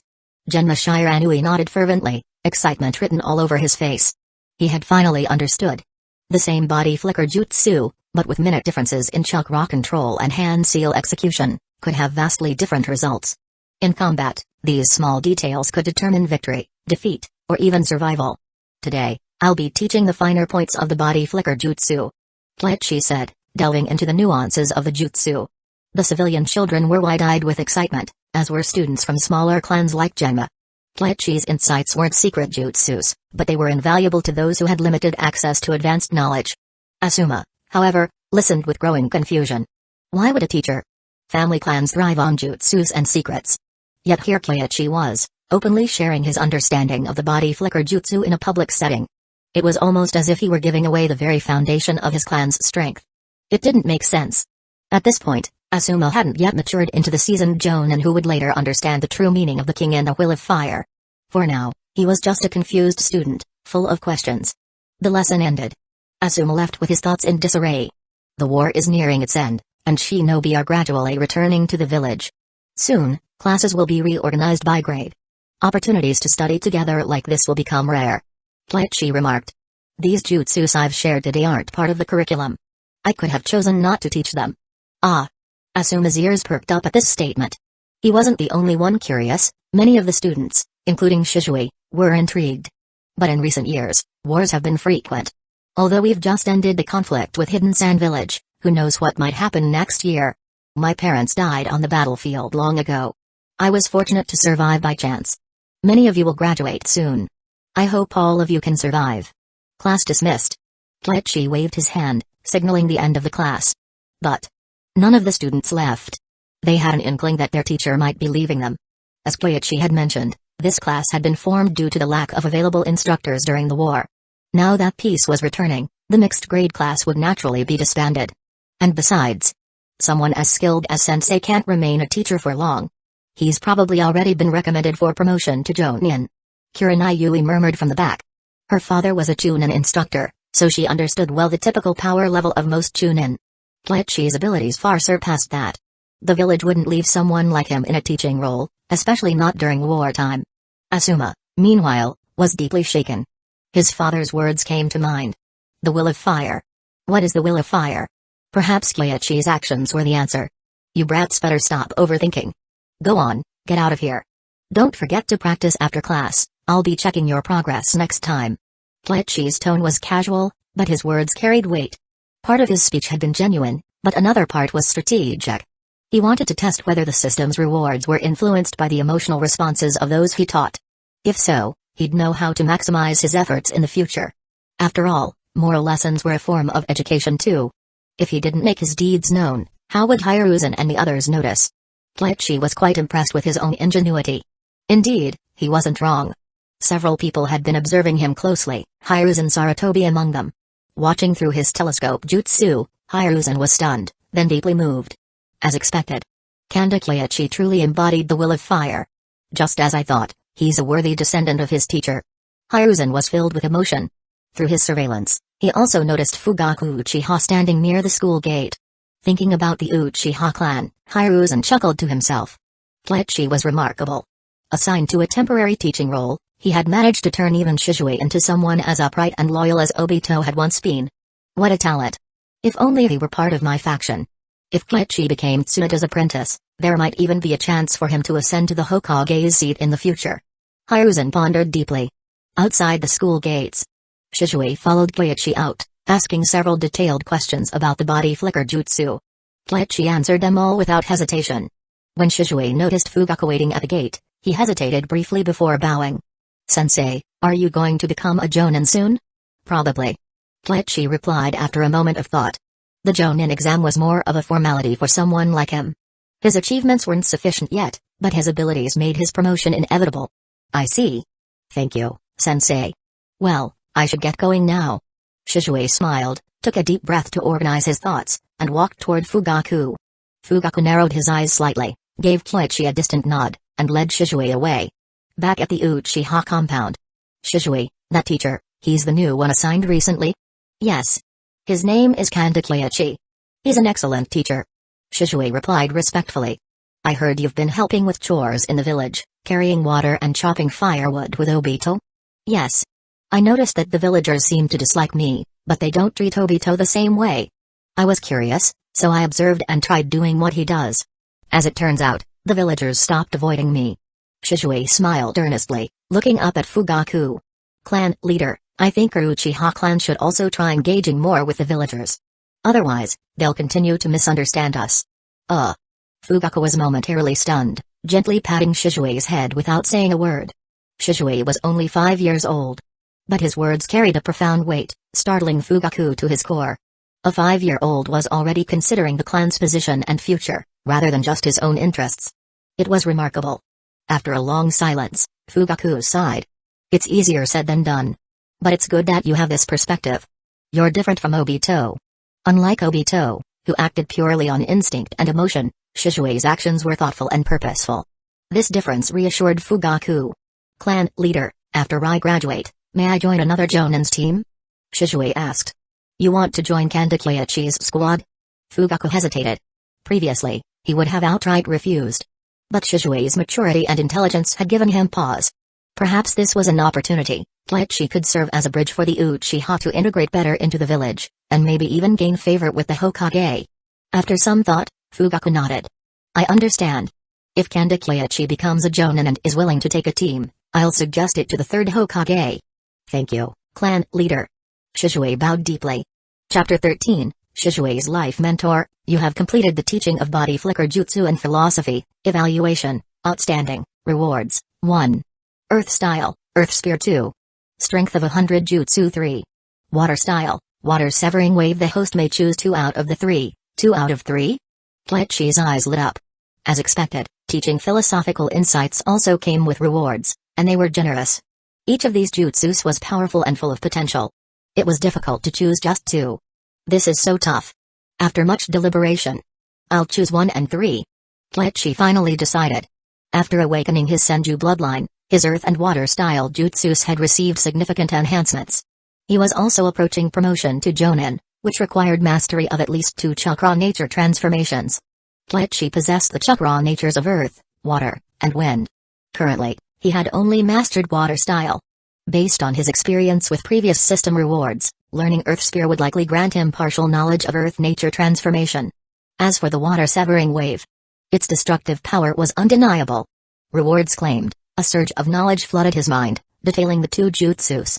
At the same time, Kaichi felt a newfound mastery. Without even practicing, he knew he could execute these jutsus flawlessly.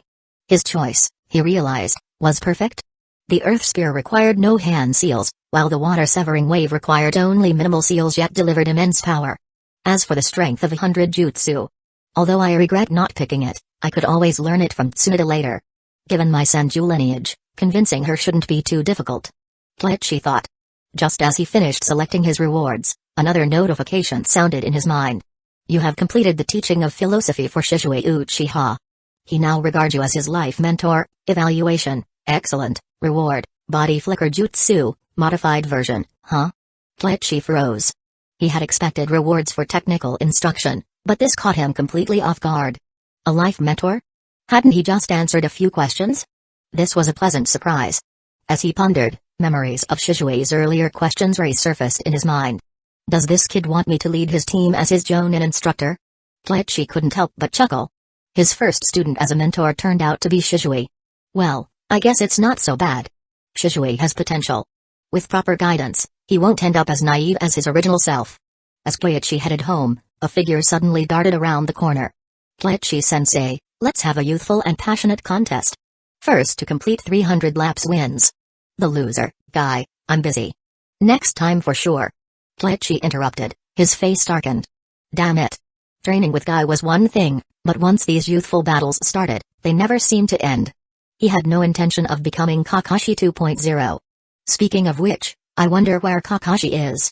Leaning against a wall, Kaichi extended his senses, chakra pulsing outwards as he scanned his surroundings. Soon, he smiled. If you're looking for Kakashi, follow this street to the riverbank. You'll find him there. Really? Thanks, Kaichi-sensei. Kakashi. Let's have a fiery battle of youth. Gay dashed off in the direction Kaichi had indicated, shouting enthusiastically. Truly, Hidden Leaf Village's blue beast. Relieved, Kaichi muttered, good thing Kakashi's back in the village.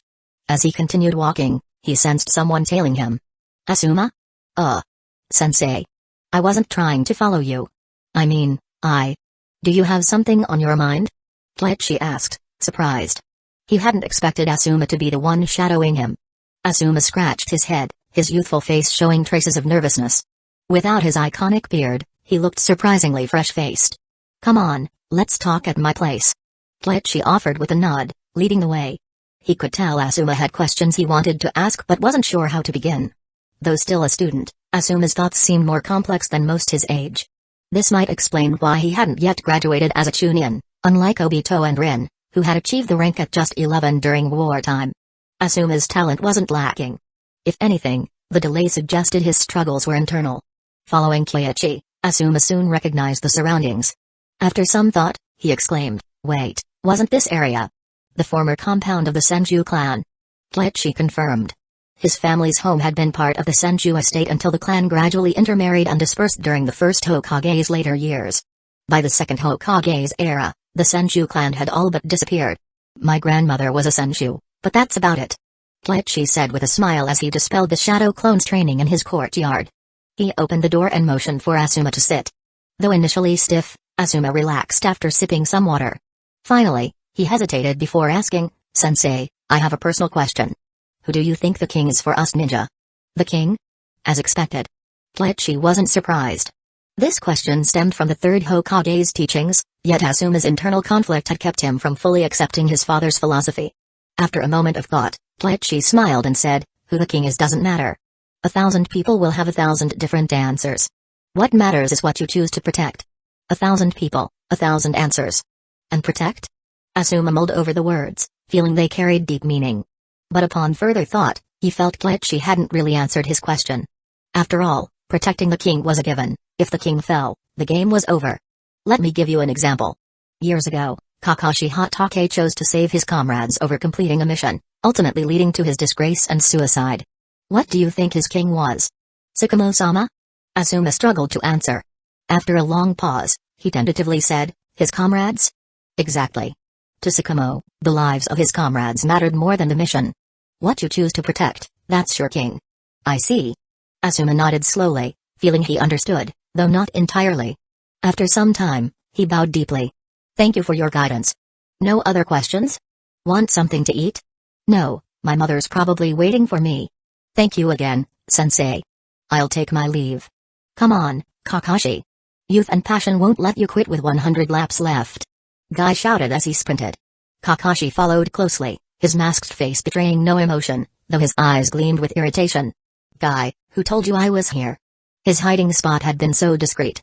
Without help, Guy couldn't have possibly found him. "Beat me, and I'll tell you." "Humphrey."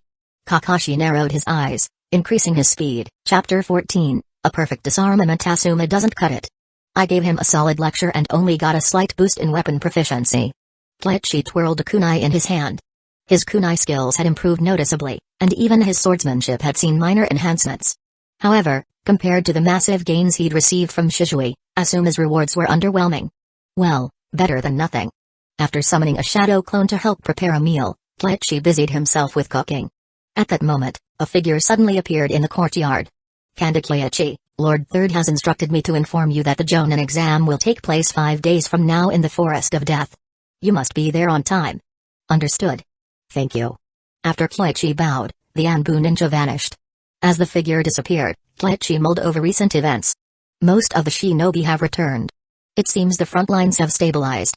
That probably means the graduation exams will start soon. The timing of the Jonin exam suggests Hidden Leaf Village is in dire need of team leaders. Over the past months, most of Hidden Leaf Village's shinobi had been deployed in battle. This left the village with few ninja to handle routine tasks, resulting in a backlog of minor missions like retrieving lost pets or fetching water. The heavy casualties among geinin also meant fresh recruits were urgently needed. However, Hidden Leaf Village's tradition dictated that new geinin were grouped into 4-person teams under a Jonin instructor. Unfortunately, the shortage of Jonin was just as pressing. Kleichi sighed. After a brief period of peace, Hidden Leaf Village would soon face conflicts with Hidden Mist Village and Hidden Stones Village again.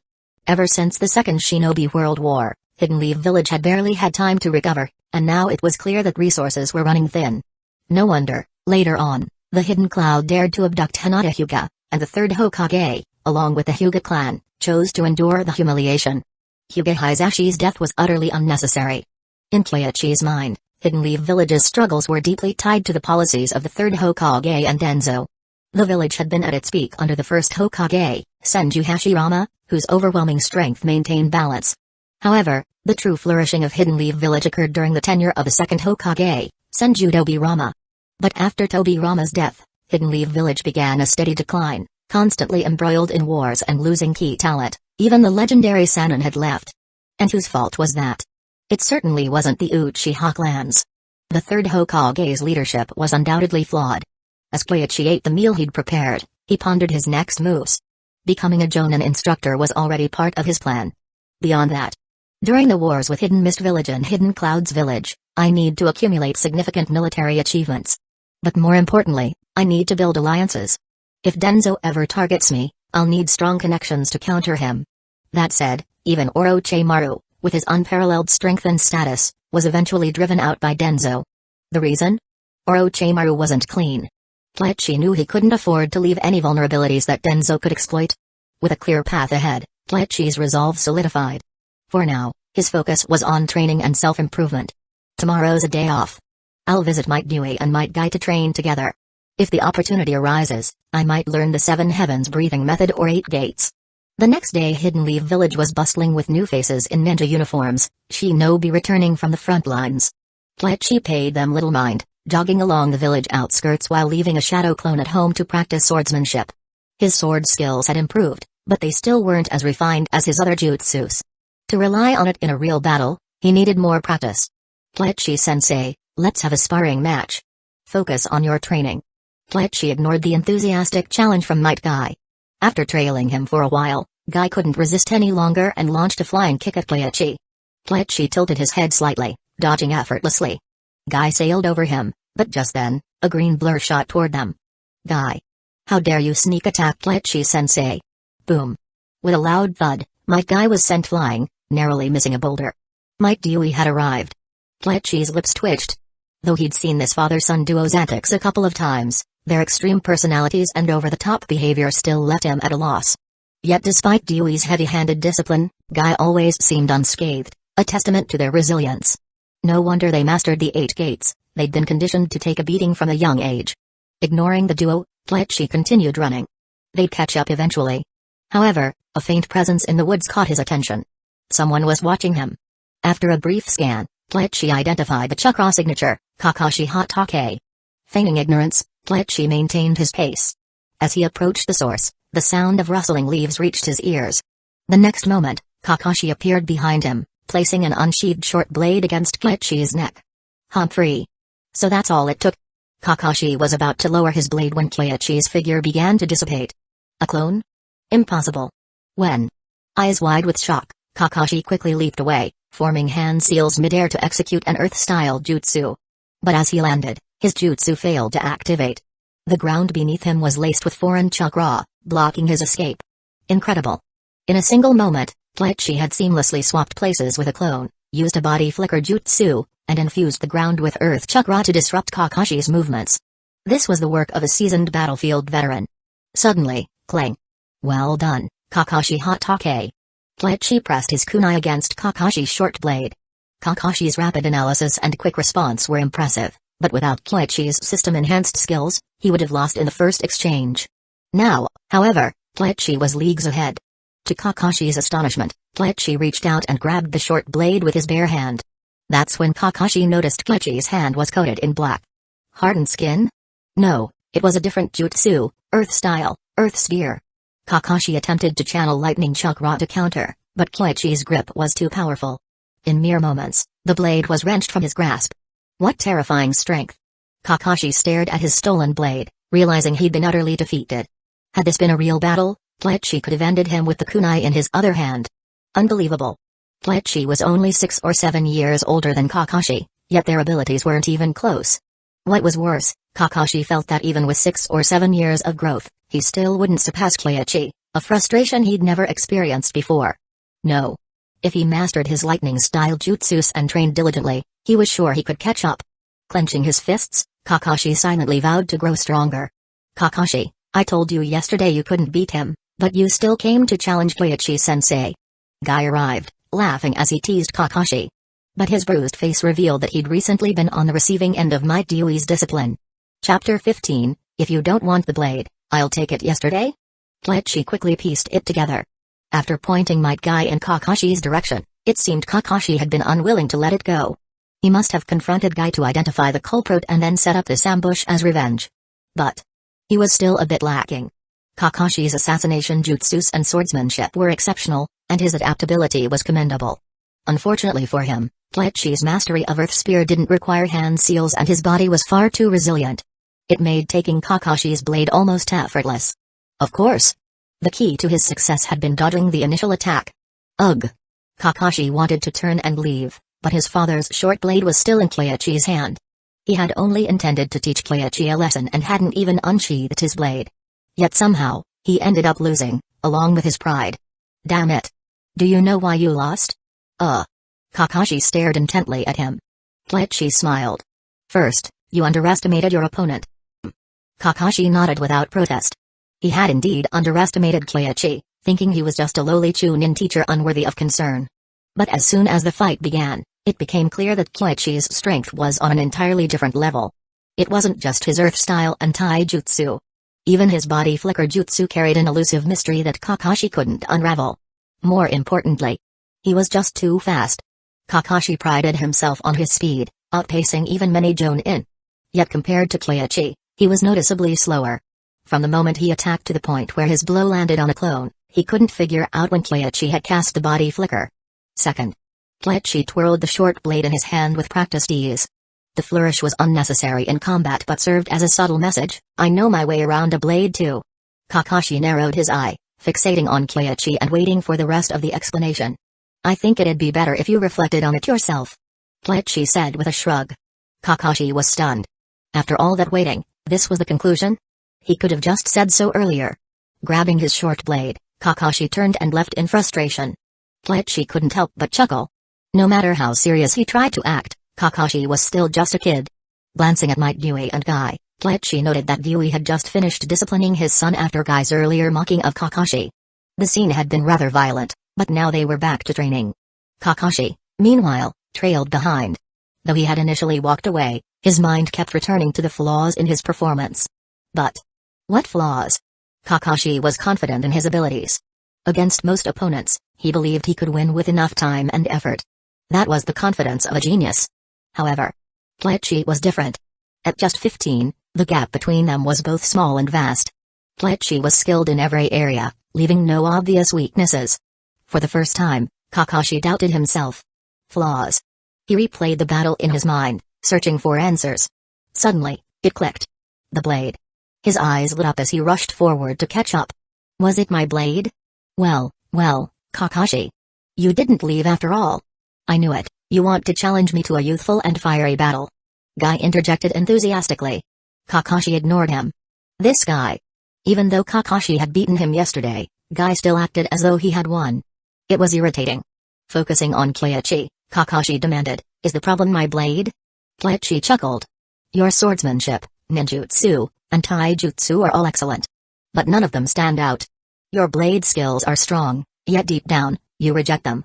You don't fully embrace or refine them. Ugh. Kakashi clenched his fists, his forehead twitching with irritation. What gives you the right to say that? Am I wrong? From what I've heard, the Hatake clan were originally samurai before they became ninja. Swordsmanship is your family's legacy. If you truly believed in it, why haven't you integrated your ninjutsu and taijutsu into your blade jutsus? Kleichi didn't know the full details of White Fang swordsmanship. However, based on both the anime and his brief exchange with Kakashi earlier, it was clear that Kakashi didn't truly trust his blade. He depended on it, yet he resisted it. That was Kakashi's current state. Ugh. Kakashi fell silent. Tsukumo's swordsmanship was nothing like his. Tsukumo had mastered ninja swordsmanship, blending chakra and combat skills seamlessly. The White Fang short blade was a chakra weapon designed for this very purpose. Yet Kakashi rejected it. Because every time he used the blade, he couldn't help but think of his father, the man who had brought shame upon their family. Do you really understand your father? If you think White Fang was a disgrace, then abandon the blade altogether. As you are now, you're unworthy of wielding it. Someone else could put it to better use. Kleichi smiled slyly. If you're willing, I could trade you my earth-style jutsu and a secret jutsu in exchange. It'd be a great deal for you. Those words cut to the heart. Might Dewey turned to Kakashi and said solemnly, Your father was a great man. Yui had known Kakashi Hatake, a great man, not just a great ninja. From a ninja's perspective, Sakamo had failed when he abandoned his mission to save his comrades. But as a person, he had protected those he cared about, even at great personal cost. That kind of man deserved respect. You don't understand anything. Kakashi shouted, gripping the white fang blade tightly before disappearing with a body flicker jutsu. Kleichi shrugged. Looks like he doesn't get it. Let's continue training. Sigh. Yui let out a soft sigh. Guy, on the other hand, was confused. Lacking the sharpness for deep reflection, Guy remained oblivious to the complex emotions in play. Well, he's still reliant on his blade. Even so, he refuses to abandon it. Kleichi remarked, his tone pointed. He knew Kakashi hadn't gone far. With a ninja's keen hearing, Kakashi could still catch every word. But Kleichi wasn't about to chase after him. There was a limit to how much guidance he'd offer. As a life mentor, he wasn't some desperate teacher begging for students. If Kakashi wanted to understand, he could figure it out himself, or let Minato deal with him. Kakashi, meanwhile, sat on a tree by the river, staring at his blade in silence. Do you really understand your father? That question echoed in his mind. It was direct, piercing. Others had said similar things before, but Kleichi's words stung more deeply this time. Resisting the blade? Kakashi didn't know. After a while, his fists clenched. No. His father had abandoned the mission, disgracing their family.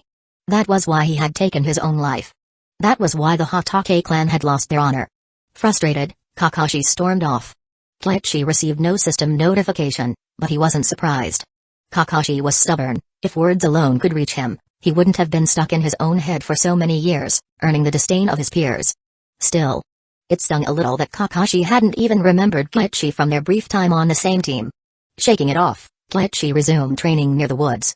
This time, he focused on mastering the Seven Heavens breathing method. Chapter 16, Trading Forbidden Jutsus, 8 Gates released. Might Yui, a master of taijutsu, though he humbly considered himself just a genin, sensed a shift in Kleichi's aura. The sensation was strikingly similar to the 8 Gates release formation. Could Kleichi also know the 8 Gates? Curiosity piqued, Yui's gaze lingered on Kleichi. No. It's different. This isn't the 8 Gates. Kanda-sensei, what jutsu is this? Yui's voice carried genuine surprise. The 8 Gates was something he had spent over 2 decades researching, piecing together from ancient texts and trial-and-error training. Yet Kleichi, only 15 years old, seemed to have created something strikingly similar. This is a jutsu I've developed called the Seven Heavens breathing method. Kleichi explained openly. He had intentionally displayed the jutsu, hoping to catch Yui's attention. Seven Heavens breathing method? Yui was stunned. So, it wasn't the 8 Gates. Unlike the 8 Gates, which revolved around the concept of unlocking the body's 8 chakra gates, this method appeared to center around something else entirely, breathing. Despite Yui's single-minded dedication to the 8 Gates, his understanding of taijutsu was profound. Just from the name, he grasped the method's core principle. Still, how it worked remained a mystery to him. Lightning-style chakra can stimulate cellular activity, and similarly, taking in large amounts of oxygen can achieve the same effect. Kleichi explained. This was the essence of the Seven Heavens breathing method. Compared to the cellular stimulation caused by lightning style, the breathing method was cruder but resulted in even greater increases in speed and strength. However, it came at a steeper cost. It seems to have much fewer side effects than my jutsu. While Yui lacked formal education, his years of experience with the 8 Gates gave him an intimate understanding of the human body. He immediately recognized the breathing method's advantage. It placed less strain on the user's body. You created this yourself? Kanda-sensei, to be honest, I've spent over 20 years developing a taijutsu jutsu called the 8 Gates release formation. Yui then briefly explained the principles of the 8 Gates. As he spoke, his admiration for Kleichi grew. The body's 8 Gates were protective mechanisms that limited chakra flow to prevent self-harm. Unlocking these gates unleashed immense power but came with devastating side effects, including muscle tearing and bodily collapse. While the Seven Heavens breathing method didn't reach the same explosive limits as the 8 Gates, it was far more practical for widespread use. It demanded less of the body and only carried the cost of accelerated cellular division, a minor price compared to the 8 Gates risks. This made it a potentially life-saving jutsu on the battlefield. Moreover, it only activated the body's cells without interfering with chakra flow, another advantage over the 8 Gates. Kanda-sensei, my 8 Gates jutsu is based on the body's chakra gates. That's why it's called 8 Gates. What about your Seven Heavens breathing method? I envision it having 7 levels of activation. Right now, I've only developed the 3rd level. Kleichi replied. Might Guy, who had been listening, was utterly lost. Although he had started training in the 8 gates, he didn't understand the deeper mechanics of taijutsu or the human body. Unable to follow the conversation, he decided to practice his taijutsu moves on his own. The 3rd level. Yui's curiosity was growing. Stimulating cellular activity was a novel concept, one he had never considered. So far, the method involves inhaling an increased amount of oxygen. Right now, I can intake 4 times the normal amount. But for future development, it'll require more than that. Kleichi continued. Wait. This is all your own creation. I can't just listen for free. Let's trade. I'll teach you the 8 gates, and you share the 7 heavens breathing method with me. But no, there's no need to worry. With your character, I know you'll use the 8 gates wisely. Yui had initially wanted to emphasize the importance of responsibility, much like he did with his son. However, after a moment's thought, he realized there was no need. Kleichi's character was evident, he would undoubtedly use the jutsu for protection rather than destruction. Thank you, Yui-senpai. To be honest, I'm very interested in the 8 gates, though I understand it's a forbidden jutsu that should only be used sparingly. As expected of Kanda-sensei. You didn't even need me to say it. Yui laughed heartily before whispering the details of the 8 gates to Kleichi. In return, Kleichi taught him the 7 heavens breathing method. However, the breathing method's development beyond the 3rd level was incomplete. Unless Kleichi's system could miraculously create the remaining levels, he would have to rely on his own research to advance it. Between the 2 jutsus, the 8 gates was undoubtedly the more refined and powerful one. Yet Yui didn't feel shortchanged. The breathing method opened his eyes to an entirely new approach. While it wasn't practical to combine it with the 8 gates, it had incredible potential for widespread application. Kanda-sensei, if the 1st level of activation could be simplified, wouldn't it make an excellent foundational taijutsu for most ninja? I've had that thought. It's still under research. Kleichi admitted. I may be a mere geinin, but I'd be happy to help if I can. That would be fantastic. Kleichi replied, feeling both excited and a bit embarrassed. He had intended to trade for the 8 gates but found that Yui's selflessness and vision far exceeded his own. The fact that Yui regarded him so highly also left Kleichi reflecting on his own character. After their exchange, Kleichi couldn't help but sigh. Keeping someone like Yui relegated to the rank of geinin felt like such a waste. Hidden Leaf Village wasn't lacking talent, it was crippled by the short-sightedness of the 3rd Hokage and Danzo. Compared to Senjudo Birama, their ability to identify and nurture potential was severely lacking. That day, Kleichi and Yui spent hours discussing and testing their jutsus. The 8 gates and the 7 heavens breathing method were fundamentally different systems, but both were powerful forbidden arts. By the end of their session, Yui had already mastered the 1st level of the breathing method. I think I have an idea, but I can't quite put it into words. Yui admitted, his face reddening with frustration. Yui's training was rooted in sheer repetition rather than theory. While he could explain the 8 gates, he struggled to articulate his understanding of the breathing method. Yui-senpai, there's no need to rush. If necessary, we can release the 1st level to the public. Its universal application would be enough. As for the 8 gates, I think it could benefit from its own specialized jutsus. Specialized jutsus? Why? Chapter 17, Familiar Configurations, Root Organization? The 8 gates released jutsu may harm the user's body, but opening the initial gates does not lead to instant death. As the restrictions are lifted, both chakra and physical states undergo varying levels of transformation. In such a state, ordinary taijutsu becomes obsolete. Even the first activation of the 7 heavens breathing method is classified as at least an E-rank forbidden jutsu, likely accessible only to elite chunin or higher. This isn't something that needs to be rushed. Kleichi believed that developing taijutsu specifically tailored to the 8 gates released jutsu was far more urgent. Might Yui was indeed strong. But his application of the 8 gates was far too rudimentary. If he could master the taijutsu jutsus that Might Guy would later develop, it's possible that Yui could have taken out all of the 7 swordsmen of the mist. Perhaps even opening only 7 gates would have been enough to repel them. So, researching complementary taijutsu was the priority. That makes sense, but, Kanda-sensei, I have no clue where to start. I wouldn't even know how to begin creating something like that. Might Yui said, scratching his head. He could explain the 7 heavens breathing method in detail because he had spent 20 years researching the 8 gates released jutsu, accumulating a wealth of knowledge and experience along the way. However, the creation of taijutsu jutsus was outside his area of expertise.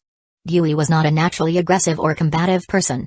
Aware of his lack of talent, He had never been particularly interested in such matters. I have a rough idea. Bleach said, fully understanding the situation. Dewey simply lacked combat experience. He had always been a gain-in. Outside of the war, he rarely had opportunities for real combat or killing. His experiences were entirely different from Might Guy's. After all, creating the 8 Gates release jutsu itself was already an incredible feat. Alright then. Dewey scratched his head, still at a complete loss despite tracking his brains. Bleach turned his attention to Might Guy. Dewey might not understand combat well, but Guy did. Though he was still just a gain-in, Guy had been through far more battles than his father. Take jutsus like the Leaf Hurricane, for example. Guy had already mastered them far faster than Dewey ever had. Guy, have you mastered the 8 gates yet? I've only managed to open 3 gates. Guy replied, looking slightly ashamed. But Bleach was already impressed. To open 3 gates at the age of 9 was no small feat. Considering Guy's future accomplishments, though, this was not surprising. Bleach explained the concept of primary lotus. Did you understand that? Got it. Guy's talent for combat far surpassed his father's. While Dewey was still pondering the idea, Guy had already grasped its essence. The primary lotus emphasized a chain of high-speed attacks. While it placed a significant burden on the body, it was perfectly suited for the state achieved after opening the 8 gates. During the states of the Gate of View and the Gate of Shock, qualitative changes occur. Could we create taijutsu jutsus specifically designed to complement these states? Bleach suggested. Dewey fell into deep thought. He was, of course, familiar with the Gate of View. When he demonstrated the 8 gates released jutsu to Guy in the past, he had activated the Gate of View directly. Using the unique properties of the 8 gates. It seemed feasible. The discussion ended there. Dewey's comprehension abilities weren't particularly high. Explaining too much would only confuse him further. It was better to present the concept, ensure he understood the principles, and let him figure out the rest. There wouldn't be much warfare this year, so Dewey had plenty of time to think it over. Meanwhile, Bleach began attempting to master the 8 gates himself. His body was strong, and he already had experience with the 7 heavens breathing method, so... The gate of opening? Easily opened. The gate of rest? No problem. But the gate of life was more challenging. However, the gate of life was the true starting point of the 8 gates. He wasn't even considered a beginner yet. It seems that if I want to open more gates, I'll need to train even harder. Bleach thought. He glanced at his system. There had been a notification earlier, but he had been too busy to check.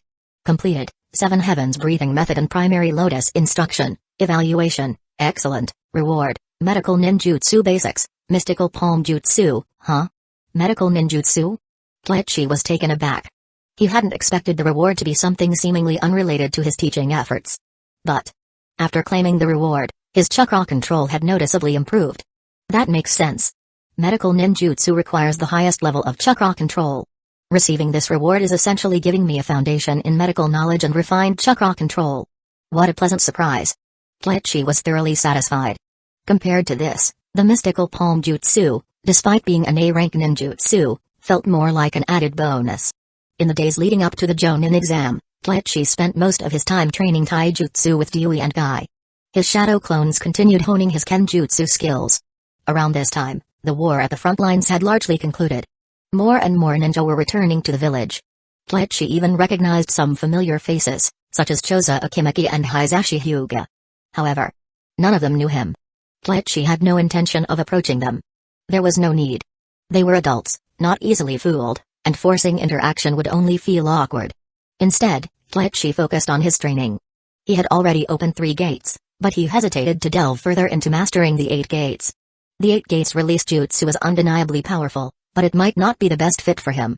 The chakra it unleashed was far too volatile. Even with his enhanced chakra control from the medical ninjutsu reward, he could only barely manage the jutsu. Executing precision jutsu like Earth Spear or superhuman strength in that state was simply impossible. In comparison, the 7 heavens breathing method had none of these drawbacks. Perhaps it was better suited to him. Of course, Bleach still intended to practice the 8 gates. It wouldn't be his primary method but rather a trump card. Guy, on the other hand, made significant progress. He had already mastered the primary lotus. As for Dewey, while he struggled with taijutsu jutsus, he quickly grasped the first activation of the 7 heavens breathing method. Like Bleich, he stopped there, not delving into the second or third activation. Instead, he focused on simplifying the first activation. It was still too risky to use as a standard jutsu. But those details were not Kletchi's concern. He had more pressing matters to attend to. The Jonin exam. Over the past few days, his taijutsu had improved immensely. His daily kenjutsu practice also yielded significant progress. However, the swordsmanship notes left by his grandmother were mostly fragmented ideas and theories rather than a cohesive system of jutsus. His current swordsmanship was, at best, practical but unrefined. On the fifth morning, Kletchi arrived at the Forest of Death as scheduled.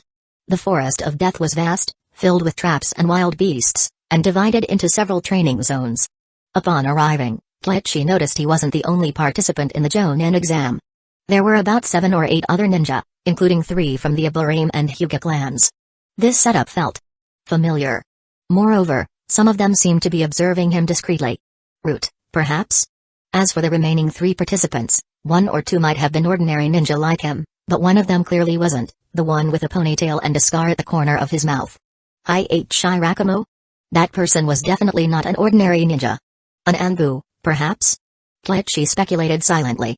Chapter 18, Orochimaru, the perverse snake. The Jonin exam is about to begin. When your name is called, step forward to collect your identification token. Takuno Kondon. Present. Shirakamu Hayama. Present. Hyuga Kandakyachi. Present. Kletchi stepped forward and, like the others, respectfully took his token before quietly returning to his position. As the names were called, Kletchi listened attentively. Shirakamu Hayama's name didn't surprise him. The man's distinctive appearance instantly jogged his memory. However, the slightly pudgy young ninja named Takuno Kondon was unexpected. Kletchi remembered him clearly, for one simple reason: Takuno frequently appeared in the anime as a rare ninja tools master, much like Denton. Combining ninja tools with summoning scrolls, he had ultimately become a Jonin. Clearly, his expertise in ninja tools was considerable. Kletchi couldn't help but glance at him a few more times.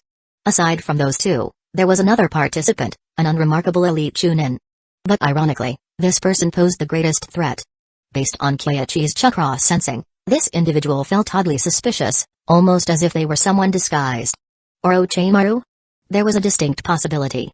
Orochimaru had always enjoyed playing these kinds of games. With a quick survey of the group, Kletchi had a decent understanding of the participants. Most were individuals who couldn't directly advance through battlefield merit but had the skills necessary to qualify. First round of the exam will begin here. Answer the written test. 7 of you, take your places. The one announcing the exam was a Jonin. Kletchi recognized him, Yui Shinku, father of Kiranai Yui. But this wasn't the time to get caught up in meeting someone's parent. He walked forward, took a test paper, and sat down at the designated spot to begin. To become a Jonin, one needed a certain level of knowledge. Even Naruto, in the end, had to face this hurdle and studied hard before becoming a Jonin. Kletchi glanced at the test paper and exhaled slightly. The questions, while challenging, they weren't insurmountable. Most involved battlefield tactics and formation strategies, the kind of knowledge that any experienced Chunin should know. Although Kletchi didn't know everything, his memories from this life, combined with tidbits from his past life watching the anime, helped him navigate the questions with relative ease. For the others, the test seemed even easier. After all, Kletchi was the youngest here. Becoming a Chunin at 14 wasn't particularly fast, but if he made Jonin at 15, it would be considered a remarkable achievement. Unsurprisingly, he had become the center of attention for this exam. Kletchi knew it too. Among the 7 participants, at least half were here because of him. This first test was merely the beginning. Kletchi focused on the paper while observing others. Before long, the unremarkable Matsuno Ohara handed in his paper. The others followed suit, one by one. Kletchi deliberately finished last, not because he couldn't answer but to study everyone's behavior before leaving. By now, he had formed a decent picture of the group. Among the Aburame clan, Aburame Toji and Hyuga Natsu were likely from Root, quietly observing him. The other Aburame members seemed to be genuinely here for the exam, as they handed in their paper early. The second exam is simple. Yui Shinku declared. Within the Forest of Death are 2 scrolls. The first 4 to gather a complete set will proceed to the 3rd stage.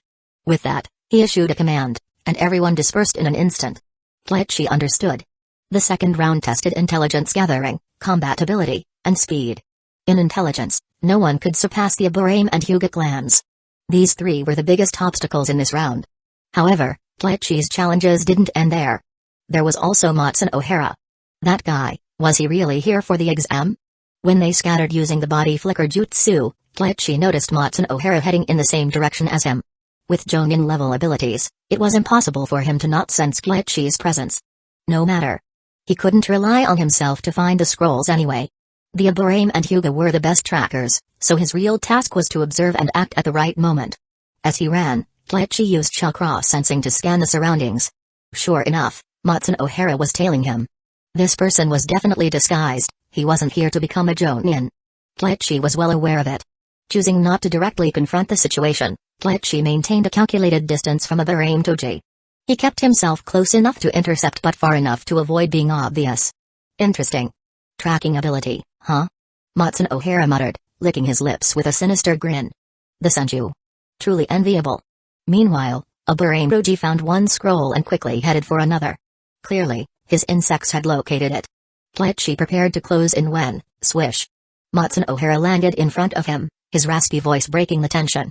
Kanda Kleichi, only 4 slots are available for the next round. Do you think you can secure one? Damn it. Orochimaru, you creepy snake. Kleichi cursed internally. Hee, I'm not interested in the scrolls. Matsun O'Hara said, licking his lips again. But I am interested in you. If you can defeat me, I might even help you get a scroll. Everything about his voice and mannerisms screamed Orochimaru. I'm not interested in you. Kleichi's response was curt. You don't have a choice. Matsun O'Hara grinned, drawing a kunai as he vanished in a blur, reappearing next to Kleichi. But, poof. The Kleichi in front of him dissipated into nothing. A clone? No. An exceptionally fast body flicker. Matsun O'Hara's eyes gleamed with excitement. He raised his hand, summoning a large snake. Seriously? No shame whatsoever. Kleichi cursed under his breath but didn't hesitate. Forming seals, he exhaled a sharp jet of water. Water-style, water-severing wave. The high-pressure stream bisected the snake before redirecting toward Matsun O'Hara. Caught off guard, Matsun O'Hara was nearly struck, until his body turned into a heap of mud. Earth substitution. Classic Orochimaru. Always finding ways to evade with minimal effort. Kleichi wasn't surprised and immediately changed course, focusing on catching up with Aburame Toji. Orochimaru, meanwhile, grew even more intrigued. Initially, he only wanted to test Kleichi's abilities and confirm rumors about the Senju lineage awakening within him. But after observing Kleichi's mastery of the enhanced body flicker and the almost lost second Hokage jutsu, water-severing wave, Orochimaru's curiosity deepened. What else could this boy be hiding? Chapter 19, Gentle Fist? One strike to defeat sensei, isn't that the Nadame-sama's jutsu? You're overseeing the exam this time. How's the third stage progressing? Sarutobi Hiruzen nodded. Watching Kanda Kleichi use water-severing wave, he couldn't help but feel surprised. This young man had mastered a water-style jutsu that no one had been able to replicate since Senju Tobirama. It wasn't unusual for some jutsus of the Senju clan to scatter after their decline, but Kleichi's talent in ninjutsu was astonishing. Not only had he mastered water-severing wave, but he had also innovated body flicker jutsu. Even without a Senju bloodline, Kleichi was an exceptional talent. Orochimaru licked his lips and smirked. Sensei, there's no third stage. I am the third stage. While you gathered others for the exam, the only candidate needing this kind of evaluation is him. From Chunin directly to Jonin. And on top of that, he's a combat veteran with insufficient merit. But we're short on skilled personnel, so we have no choice. Hiruzen sighed. During wartime, ninja promotions were often expedited, bypassing exams entirely. However, Kleichi's situation was complicated. He had been injured on the battlefield and, while he had achieved notable merit, it wasn't quite enough to justify his promotion to Jonin. This time, since you're overseeing the process, I feel assured. Based on Kleichi's abilities, he is clearly at Jonin level. The key is evaluating his intelligence gathering and battlefield judgment, said Hiruzen. At the time, Hiruzen had no idea that Orochimaru was secretly researching Hashirama cells. He merely thought Orochimaru was interested in Kleichi's talent, which had motivated him to volunteer for the role. Admiration for genius was natural, after all. However, knowing Orochimaru's connections with Danzō and the Root, Hiruzen added, Orochimaru, I trust your abilities, but keep your distance from Root. Sensei, I only borrowed a few of their people to help organize the exam. After all, this promotion method ensures fairness and respect. Orochimaru said. You know what I mean. Hiruzen said, nodding slightly. He didn't elaborate further, but the warning was clear. It was up to Orochimaru to decide whether to heed it. Forest of Death Kleichi was still playing a game of cat and mouse with Orochimaru. Orochimaru was persistent, sticking to him like glue. Kleichi avoided direct confrontation, partly because it didn't align with his mission, and partly because he suspected Orochimaru was after his blood for research. For now, he had no intention of giving Orochimaru what he wanted. However, he soon noticed another presence approaching ahead of him. Hyuga, a member of Root. Kleichi's eyes flashed with cold determination. So, it's as I thought. Danzo and Orochimaru are working together, likely planning to injure me and extract my blood to further their research into Hashirama cells. Pretending not to notice Hyuga, Kleichi continued heading toward Aburame-toji's location. The Aburame had already acquired 2 scrolls. Soon enough, Hyuga appeared in front of him, blocking his path. Hand it over. Hyuga demanded curtly. Kleichi sneered but didn't respond. Instead, whoosh. Using body flicker jutsu, he bypassed Hyuga in an instant. But the Hyuga prodigy wasn't so easily shaken. Activating his Byakugan, he immediately locked on to Kleichi's movements, determined to intercept him with precision. The plan was solid. However, as he caught up, Hyuga suddenly sensed that Kleichi's chakra was distributed evenly across his body. What's this? Earth Sphere. A layer of Earth-style chakra had hardened Kleichi's body, making it nearly impervious to gentle fist strikes. Realizing this, Hyuga quickly adjusted his strategy, unleashing an 8 trigrams vacuum palm. Yet, Kleichi reacted with astonishing speed, dodging the attack effortlessly. Forming hand seals, he summoned a water dragon bullet jutsu, sending a roaring dragon of water hurtling toward Hyuga. That was only the opening move. The real attack followed immediately. As Hyuga evaded the water dragon, Kleichi closed the distance with unparalleled speed, appearing directly behind him. Shadow of the Dancing Leaf. A devastating kick landed squarely on Hyuga, sending him flying through several trees. The force of the impact was so great that Orochimaru had to use Earth-style to cushion his fall, or he might have flown even farther. Defeated in a single strike, Orochimaru was stunned. Hyuga was an elite member of Root, a shinobi of considerable skill. Yet Kleichi had incapacitated him with a single move. The sheer power of that strike was terrifying. It must have been some sort of advanced taijutsu. Another new jutsu. Kleichi-kun, you really are full of surprises. Orochimaru said, his tone tinged with excitement. He almost felt as if he had found a kindred spirit. Lord Orochimaru, I presume? Kleichi said. You recognized me and only left behind a shadow clone? Kleichi-kun, I am one of the Sannin, after all. Orochimaru chuckled. Kleichi had seen Orochimaru on the battlefield before, and his unique habits, like licking his lips, made him easy to identify. Still, I must admit, you're quite remarkable. A giant snake slithered into view, carrying the unconscious Hyuga away toward another part of the forest of death. Earlier, that taijutsu, could you enlighten me? Orochimaru asked, his curiosity evident. That wasn't my creation. It's called 8 Gates. Kleichi replied through his shadow clone. If Orochimaru didn't want to fight, Kleichi saw no reason to press the issue. After all, this was a golden opportunity to showcase Might Dewey's taijutsu jutsu. 8 Gates? Fascinating. I didn't expect there was a taijutsu genius in Hidden Lee Village researching such a method. But surely, that's not all there is to it? Orochimaru's eyes gleamed with excitement. Despite Kleichi's attempt to mask his jutsu, Orochimaru had deduced that opening just the first gate couldn't account for such overwhelming power. Gentle fist, Earth Sphere. Interesting combination. Orochimaru muttered to himself. Piecing together the clues, he surmised that Kleichi had seamlessly blended multiple jutsus, further enhancing their effectiveness. Nothing escapes Lord Orochimaru's sharp eyes. Kleichi said. Impressive. Maintaining Earth Sphere while using 8 gates. Your chakra control is extraordinary. Orochimaru remarked, genuinely impressed. Kleichi was, without a doubt, the most talented young ninja Orochimaru had encountered in years, perhaps even more so than Minato Namikaze. Kleichi-kun, next time we meet, let's have a proper sparring match. For now, I'll refrain from going all out as your examiner. With that, Orochimaru revealed his true form, deciding not to pursue further. Moments later, the shadow clone spotted a swarm of black insects in the distance. Clearly, Kleichi was already engaging Aburame-toji. As he passed Kleichi's clone, Orochimaru whispered, Kleichi-kun, next time, let's talk properly. Orochimaru had no doubt, Aburame-toji was no match for Kleichi. Understood. Kleichi replied. Chapter 20, Danzo, do it yourself if you're so capable elsewhere. Aburame-toji dashed toward the finish line as soon as he secured the scroll. However, he hadn't run far when his insects relayed some alarming news. Kleichi was closing in. That fast? Toji was shocked. Even Orochimaru and Hyuga couldn't stop him? Impossible. But there was no time to dwell on his disbelief.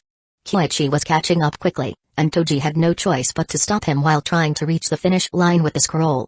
Parasitic insects swarmed out. A dense black cloud of insects surged toward Kyoichi like an unstoppable wave. But to Toji's astonishment, the man ignored the oncoming swarm, shielded by a layer of earth-style chakra as he barreled forward. Such speed. Toji increased his pace, but he couldn't match Kyoichi. Without even activating the first gate or the 8 gates, Kyoichi's body flicker jutsu was enough to overwhelm a Burame Toji. Moments later, Toji's newly dispersed insects detected, he was already there. Boom. A leaf whirlwind. Toji's body dissolved into a swarm of insects. A substitution. Predictable. In the next instant, Kyoichi's hands flashed through a sequence of seals, and a water dragon roared into existence, crashing to the ground with a deafening explosion that left a massive crater. Toji staggered out from the edge, coughing violently. He had taken internal damage. Damn it. That water dragon bullet was ridiculously powerful. But before he could recover, Kyoichi was already upon him again. Toji didn't give up, but Kyoichi showed no mercy. He swiftly incapacitated Toji with a single kick. They weren't friends, why would he hold back? Toji coughed up blood, unable to continue. Kyoichi confiscated his tools, took the scroll, and left behind a shadow clone. The clone will patch you up a bit. Kyoichi said curtly. As he sprinted toward the finish line, he began to piece things together. Orochimaru's mention of being the chief examiner hinted that this was no ordinary exam. This was an additional challenge. A challenge tailored specifically for him. Kyoichi understood that defeating Burame Toji and Hyuga had removed his most immediate obstacles. Orochimaru's decision to stop pursuing him signified tacit approval of his capabilities. The additional test was complete, and promotion to Jonin was practically assured. The so-called third round? It didn't even matter. When he reached the central area, Kyoichi combined the scrolls.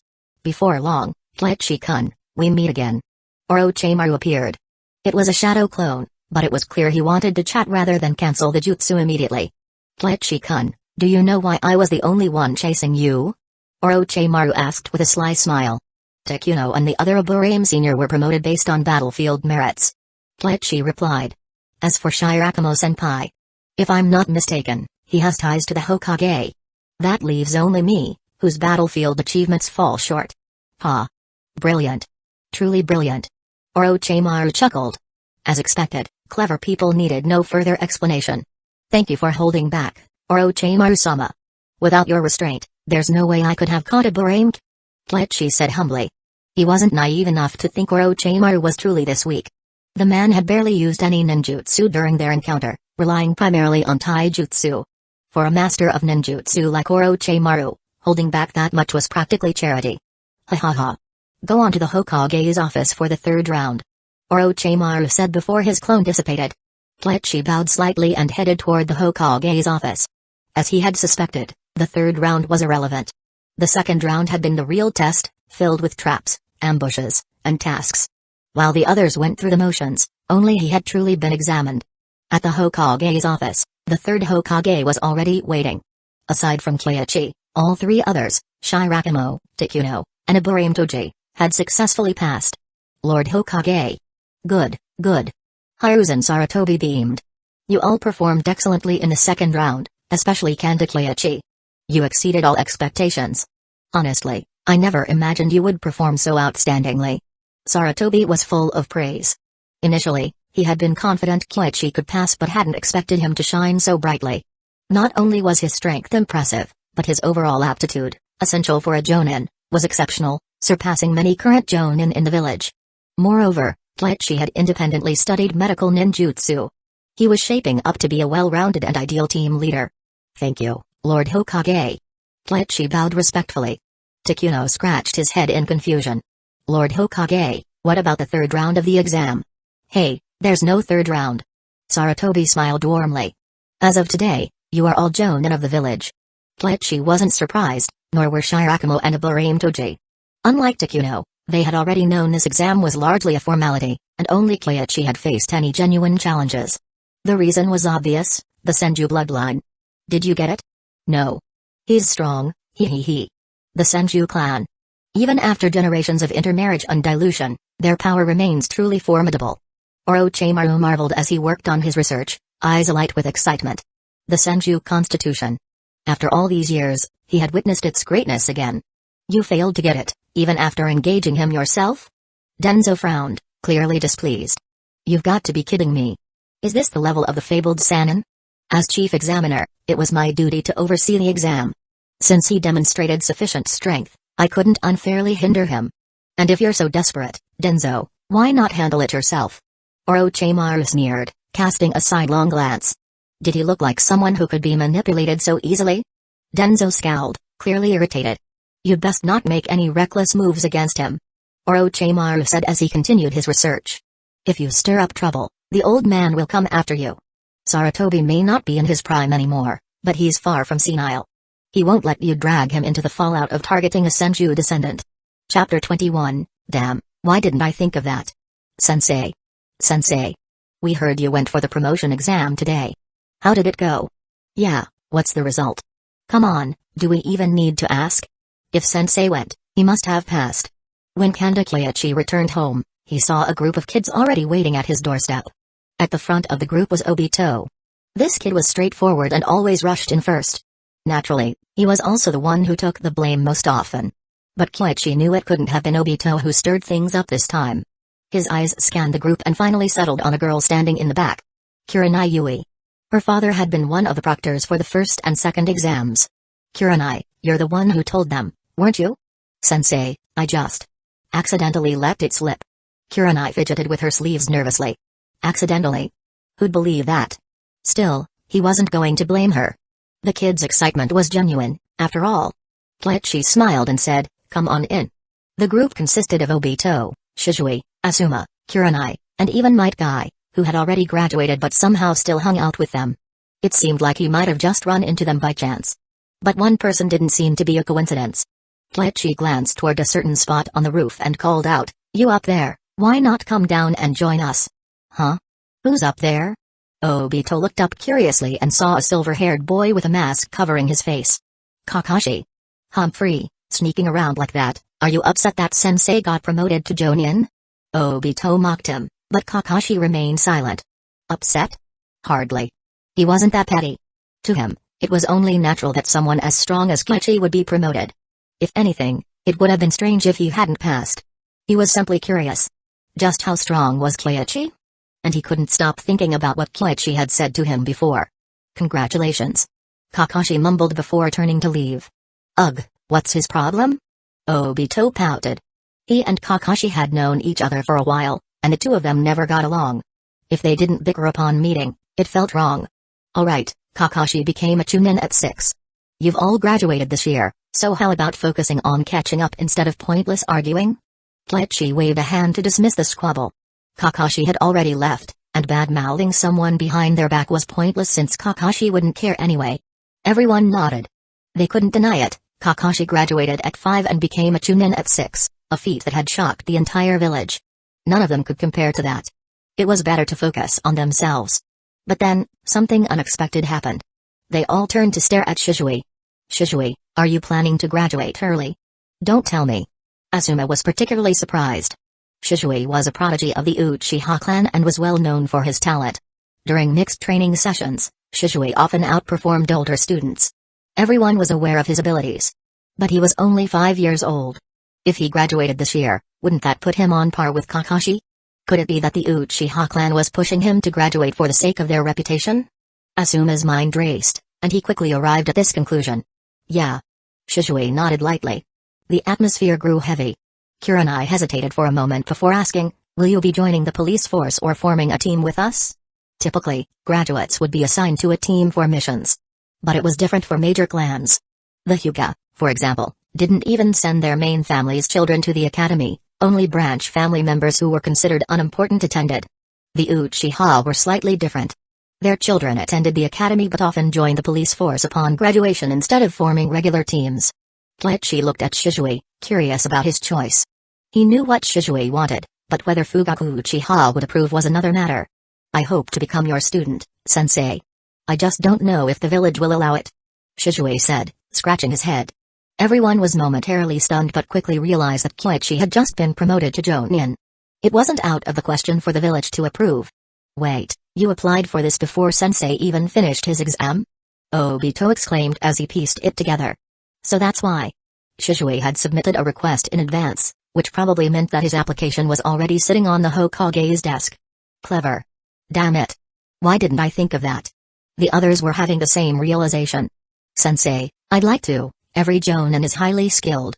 No matter who you're assigned to, you'll learn a lot, so don't stress about it too much.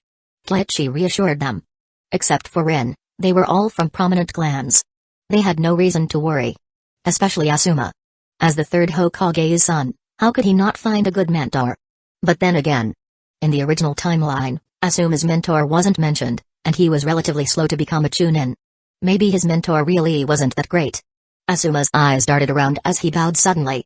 Sensei, I just remembered something urgent. I'll come back to visit another time. Alright, go ahead. Everyone could guess what Asuma was up to. He was likely rushing to secure Kleichi as his teacher.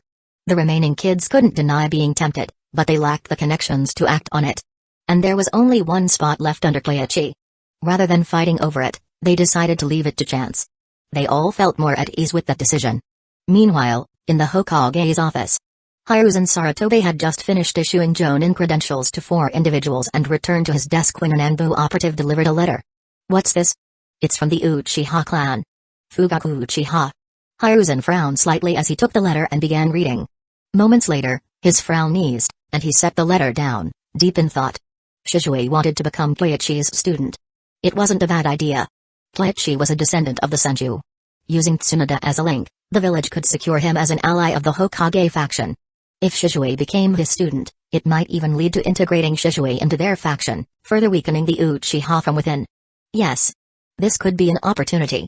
Ever since the time of Tobirama, the village's stance toward the Uchiha had been conflicted. But while Tobirama had a detailed plan for dealing with them, Hiruzen lacked the ability to implement such strategies, leaving him to rely on suppression instead. Now, with both Shisui and Obito in play, he saw a potential breakthrough. Without hesitation, Hiruzen signed the approval. But just as he put down his pen, there was a knock at the door. He sensed who it was and frowned again. Asuma? What's he doing here? His rebellious son rarely sought him out, and whenever he did, it was usually a headache. Come in. Father. Asuma entered, unusually formal. He hesitated briefly before bowing deeply. May I join Kleichi-sensei's team? Hiruzen looked up at him, surprised. Kleichi again? First Shisui, and now his own son wanted to join Kleichi's team. In less than a month of teaching, Kleichi had won over so many people. How? Why do you want to join his team? Because sensei is strong, wise, and inspiring. I believe I can learn a lot from him. Asuma bowed even lower. He rarely made requests of his father, so this was a rare moment of sincerity. Hiruzen studied him for a long moment before nodding. Kleichi may be suitable for Shisui, but I'm not sure he is the best fit for you. However, if this is your choice, I'll respect it. Thank you, father. Chapter 22, Kakashi, Stop Being So Stubborn. For the next few days, Kleichi kept up a rigorous training regimen. Jonin? It's just a title. In chaotic times, survival depends on strength, not hollow positions. Kleichi understood this well. Of course.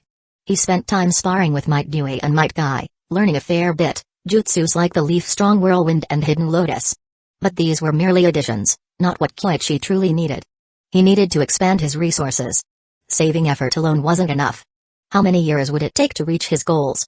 Waiting passively for opportunities was no solution either. As he jogged, he mulled over his next steps. He needed to take the initiative. After some thought, he decided to start with a certain problem child. Like Kakashi Hatake.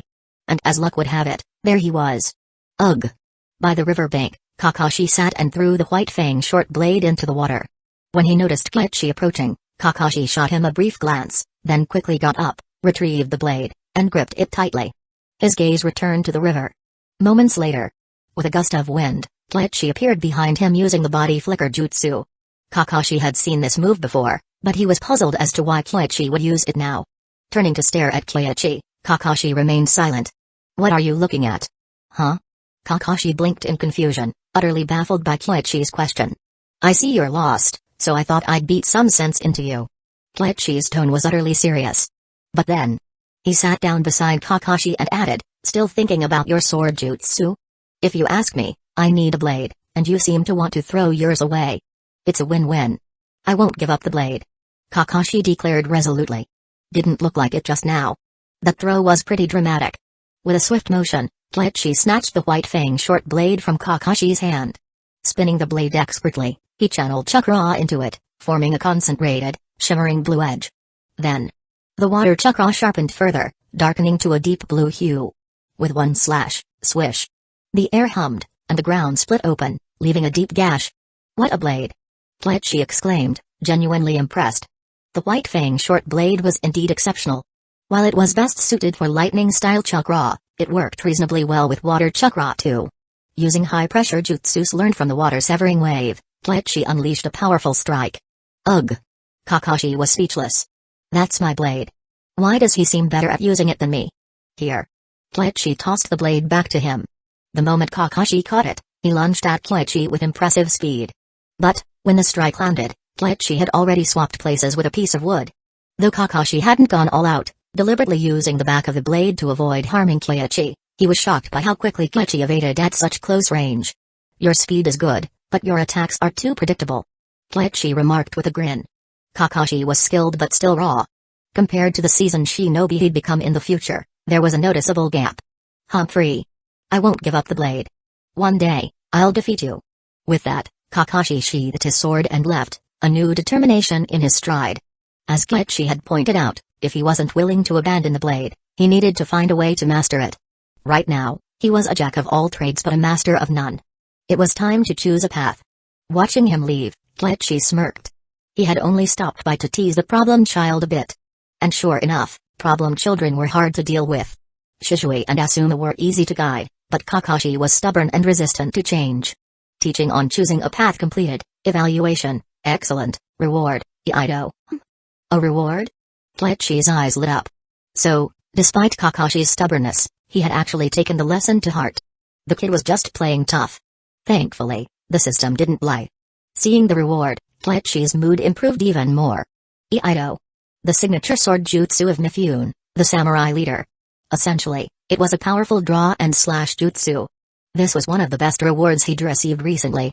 The best part? Unlike Mifune, who relied solely on physical skill and discipline, Kalechi had no qualms about using Chakra to enhance the jutsu. Too bad I don't have a good sword. When are the 7 ninja swordsmen going to invade Hidden Leaf Village? Oh, right, the sword of the Thunder God should still be with the 3rd Hokage. Maybe I can borrow it for a while. After pondering for a moment, Kalechi decided to give it a shot. At worst, he could trade it for the 7 Heavens breathing method. Having made up his mind, Kalechi headed straight for the Hokage's office. When he arrived, Hiruzen Sarutobi was reviewing early graduation candidates' files from the academy. Shisui, Asuma. Who else should I pair with them? Rin Nohara? Probably not the best fit. Rin excelled in theoretical knowledge and chakra control, making her an ideal candidate for medical ninjutsu training. Pairing her with Shisui and Asuma might not work well. Just then, Hiruzen sensed Kalechi's presence. Ah, Kalechi. Lord Hokage. Come in, come in. I was just about to summon you. Since you've been promoted to Jonin, are you willing to take on a team? Of course. Kalechi replied after bowing and taking a seat. Shisui and Asuma both want to be in your squad. Their grades are excellent. If you have no objections, we'll finalize that.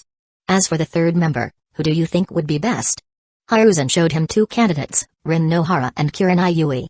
Kurenai. Kalechi answered without hesitation. Rin is better suited to becoming a medical ninja. While I have some knowledge of medical ninjutsu, I'm not proficient enough, and she might not sync well with Shisui and Asuma. He also suspected that Hiruzen didn't want to separate Rin from Obito. The latter's attachment to her played a significant role in shaping his character. Same thought I had. Hiruzen said, nodding as he wrote Kurenai's name. With that settled, he turned back to Kalechi, but I doubt you came here just to discuss your team, did you? No, Lord Hokage. I've been practicing swordsmanship recently and feel I've made some progress. However, I lack a suitable chakra blade. I heard that the 2nd Hokage left behind a personal weapon. Kalechi trailed off, feeling a bit shameless for openly asking for resources. You're talking about the sword of the Thunder God? It's true that my teacher left it behind, but it might not suit you. That's fine. I'd just like to borrow it for now.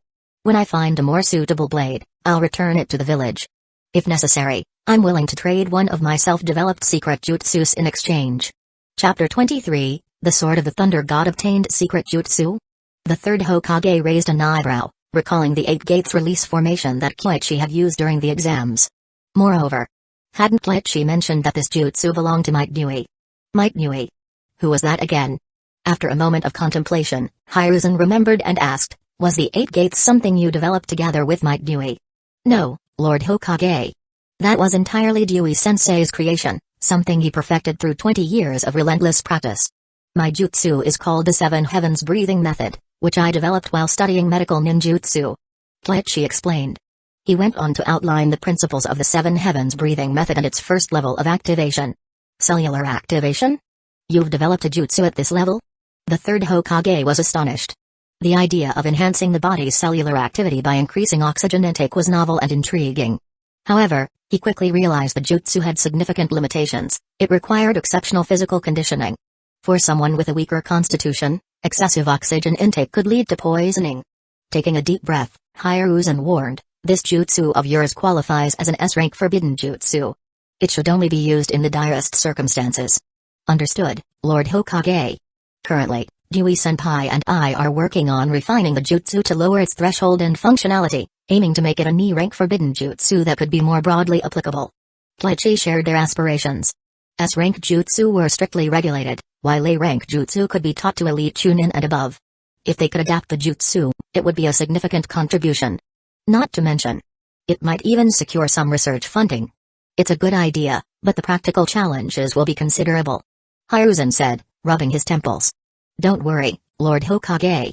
I plan to adjust the breathing jutsu's method. Even if others acquire a simplified version, they won't be able to replicate the full Seven Heavens breathing method. Koichi paused, then added, if we succeed, it could save countless lives in future wars. You have a point. We can't let fear of failure prevent progress. How about this, the first level won't be recorded officially. Submit it for review once you and Dewey have developed the A-rank version. With that, the third Hokage retrieved a scroll from beneath his desk. After performing a series of hand seals to unlock it, he placed a sword on the table. The Sword of the Thunder God. This sword was crafted for my teacher in his early years. While it's powerful, its material is fragile. Use it wisely and take care of it. Hiruzen said, handing the sword to Koichi. Koichi was stunned. He had only hoped to borrow the sword temporarily, but Hiruzen was outright giving it to him. What's more, after some thought, the third Hokage added, you're welcome to explore the archives in the Hokage building. While they don't contain ninjutsu, the knowledge there is far more comprehensive than what you might gather piecemeal. Thank you, Lord Hokage. Overjoyed, Koichi bowed deeply. He had initially planned to snatch a weapon or two from the 7 ninja swordsmen in the future, but this unexpected gift was a welcome surprise. Of course. He still intended to loot the 7 ninja swordsmen when the opportunity arose. After all, who could have too many swords? And then there was the Kusanagi sword. If only he knew the Kusanagi clan's whereabouts, he'd have pursued that sword long ago rather than bothering the third Hokage. Tomorrow's the exam, and the day after that is team assignments. Don't forget to attend. Hiruzen said with a chuckle. After Koichi left, the Hokage fell into deep thought. Eventually, he began sifting through the archives but couldn't find what he was looking for. Frustrated, he summoned an Anbu ninja. Find me Might Dewey's records. Lord Hokage, Might Dewey is a Genin. You won't find his files among the Chunin archives. What? The third Hokage was taken aback. Might Dewey is a Genin? He didn't doubt the truth of Koichi's claims. Researching the 8 gates required not only theoretical knowledge but also years of rigorous practice. It wasn't something one could develop in a short time. Koichi was far too young to have created it himself, so it made sense that the jutsu was Dewey's creation. But a ninja capable of inventing an S-rank forbidden jutsu was still a mere Genin? For the first time, Hiruzen felt he had failed in his duties. How could such talent go unnoticed, buried among the ranks of Genin, only coming to light after repeated mentions by Koichi? When the Anbu ninja brought Dewey's file, Hiruzen carefully reviewed it. Then he understood why he hadn't paid attention to Dewey. Unlike someone like Kosuke Marubushi, who was famous despite remaining a Genin, Dewey fully embraced his status. He primarily took on D-rank missions and had never completed a C-rank mission outside of wartime. And yet, this was the man who created the 8 gates? I've failed. Truly failed. Hiruzen muttered, sighing heavily. For years, Hidden Leaf Village had been starved of capable Chunin and Jonin due to constant wars, yet a talent like Dewey had been left to stagnate. Koichi exited the Hokage building with the Sword of the Thunder God in hand. This was the second time he had nudged the Hokage about Dewey. If Hiruzen still didn't act, Then perhaps it was time for him to step down. Gyui's circumstances were already different from the original timeline. While he was still primarily focused on the 8 gates, he had also picked up some of Gai's taijutsu jutsus and mastered the Leaf Whirlwind series. By now, Gyui was more than qualified to be a Jonin. Even without jutsus like Morning Peacock or Daytime Tiger, Gyui's skills placed him among the top-tier Jonin. Leaving such talent to waste. The third Hokage was either incredibly careless or outright foolish. And this wasn't even the first time. When Kakashi Hatake took his own life, Hiruzen did nothing to quell the rumors or stop the tragedy from unfolding. If it was deliberate, he was sinister. If it was negligence, he was incompetent. Either way, Hiruzen wasn't exactly a paragon of leadership. Kleichi smirked coldly. Becoming a Jonin had been easy enough. But if he ever wanted to vie for the Hokage's position, he knew the road would be fraught with obstacles and opposition. Whatever. One step at a time. Becoming Hokage wasn't on his mind right now. Surviving the next War and a Nine-Tails attack was the real priority. The next day, Kleichi finished his morning training and headed to the Ninja Academy. Today was exam day. For most of the candidates, the process was just a formality. Still, Kleichi had to attend, as Hiruzen had appointed him as the lead examiner for ninjutsu. The lineup of examiners was impressive, too. Takuno and Kurenai's father, Yui Shinku. Clearly, Hiruzen had high hopes for this year's graduating class. Soon, the candidates entered. The first one? Obito Uchiha. Naturally, he was late again. Sure enough, 2 minutes after the exam began, a knock sounded at the door. Sensei, I. When Obito saw Kleichi, his entire body froze. He hadn't expected his teacher to be the lead examiner. And worse, he was late again. Same rules as always, demonstrate the transformation and clone jutsus. Substitution will be tested later. Kleichi said calmly. Yes, sensei. Taking a deep breath, Obito quickly formed the necessary hand seals. A pulse of chakra followed, and 2 clones appeared beside him. Simultaneously, his clones and real body transformed, one into Kleichi and the other 2 into the other examiners. The height and proportions of the others are off. And me? You didn't notice I had a new weapon today, did you? Chapter 24, Progress Leads, Others Follow, huh? Obito's face fell. He knew his performance wasn't perfect, especially regarding the sword. When did Sensei get a sword? It was just the hilt sticking out. Who could have noticed that? Kleichi-sensei, isn't his a bit too strict? Yui Shinku asked softly. Obito's performance might fall short compared to a Chunin, but for a Geinin, it was already excellent. No. Hidden Leaf Village could face war at any moment, so high standards are necessary. Kleichi replied firmly. Obito, if this were the battlefield, I'd need your transformation jutsu to deceive the enemy. At your current level, you'd already be exposed. Obito nodded repeatedly, not daring to argue. As he reflected on his performance, a sudden noise broke his train of thought. Reacting instinctively, he formed hand seals for the substitution jutsu. Thunk, thunk, thunk, several pieces of chalk struck the wooden log left by his substitution. If this were the battlefield, you'd already be injured. That's enough. Leave now and don't discuss this test with the others, or you'll fail automatically. Yes. Obito's mood wavered between hope and despair as he left. He didn't dare ask if he had passed. After all, he'd been late. Once Obito was gone, Takuno glanced at Kleichi, looking puzzled. Finally, he couldn't help but ask, Kleichi-sensei, don't you think your standards are a bit too high? No. They're capable of meeting these standards. If they fail, it's a matter of mindset. A student with poor psychological resilience will only be a liability on the battlefield. Capable of meeting these standards? Elite Geinin? All of them. Even so, this was far beyond the normal standards for a graduation exam. Takuno resisted the urge to complain. If these were the standards when I graduated, I wouldn't have stood a chance. The first part of the exam, combining the transformation and clone jutsus, wasn't just a test of ninjutsu proficiency but also of observation and analytical skills. Obito's performance was far from perfect. And yet, his abilities still surpassed most Geinin. Perhaps this is the privilege of being from a notable clan, Takuno thought. The next candidate entered. Raito Namida. Upon seeing Kleichi, Namida hesitated briefly. If it were another teacher, passing would have been a breeze. But with Kleichi, it wasn't guaranteed. The same rules. Begin. Yes. Namida quickly activated his chakra, seamlessly executing the transformation and clone jutsus. Takuno was surprised by how flawlessly Namida combined the 2 jutsus. But Kleichi still found fault with the sword. Again, it was the hilt barely visible. Who would notice something like that? Despite this minor detail, Namita's substitution jutsu was perfect. Even the civilian students in this group demonstrated exceptional skill. Takuno was shocked beyond words. The next few civilian candidates performed similarly. Without exception, they met or exceeded Koichi's demanding standards, often surpassing those from notable clans. Does this mean Obito is really at the bottom? Yui Mako murmured. That's not fair to say. Obito is straightforward and doesn't excel in subtlety. His strength lies in large-scale ninjutsu and shuriken jutsu, making him better suited for direct combat. Koichi explained, sipping his water. Hiruzen's team placements were carefully considered. In Minayo's team, Obito and Rin would handle frontal engagement and support, while Kakashi specialized in assassination and precision strikes. Each member's abilities and styles complemented the others perfectly. Of course, this was an elite team. Most standard teams didn't have such meticulous balance, and all taijutsu teams like guys were rare exceptions. Large-scale ninjutsu? You mean fireball jutsu? Yui Mako quickly grasped Koichi's implication.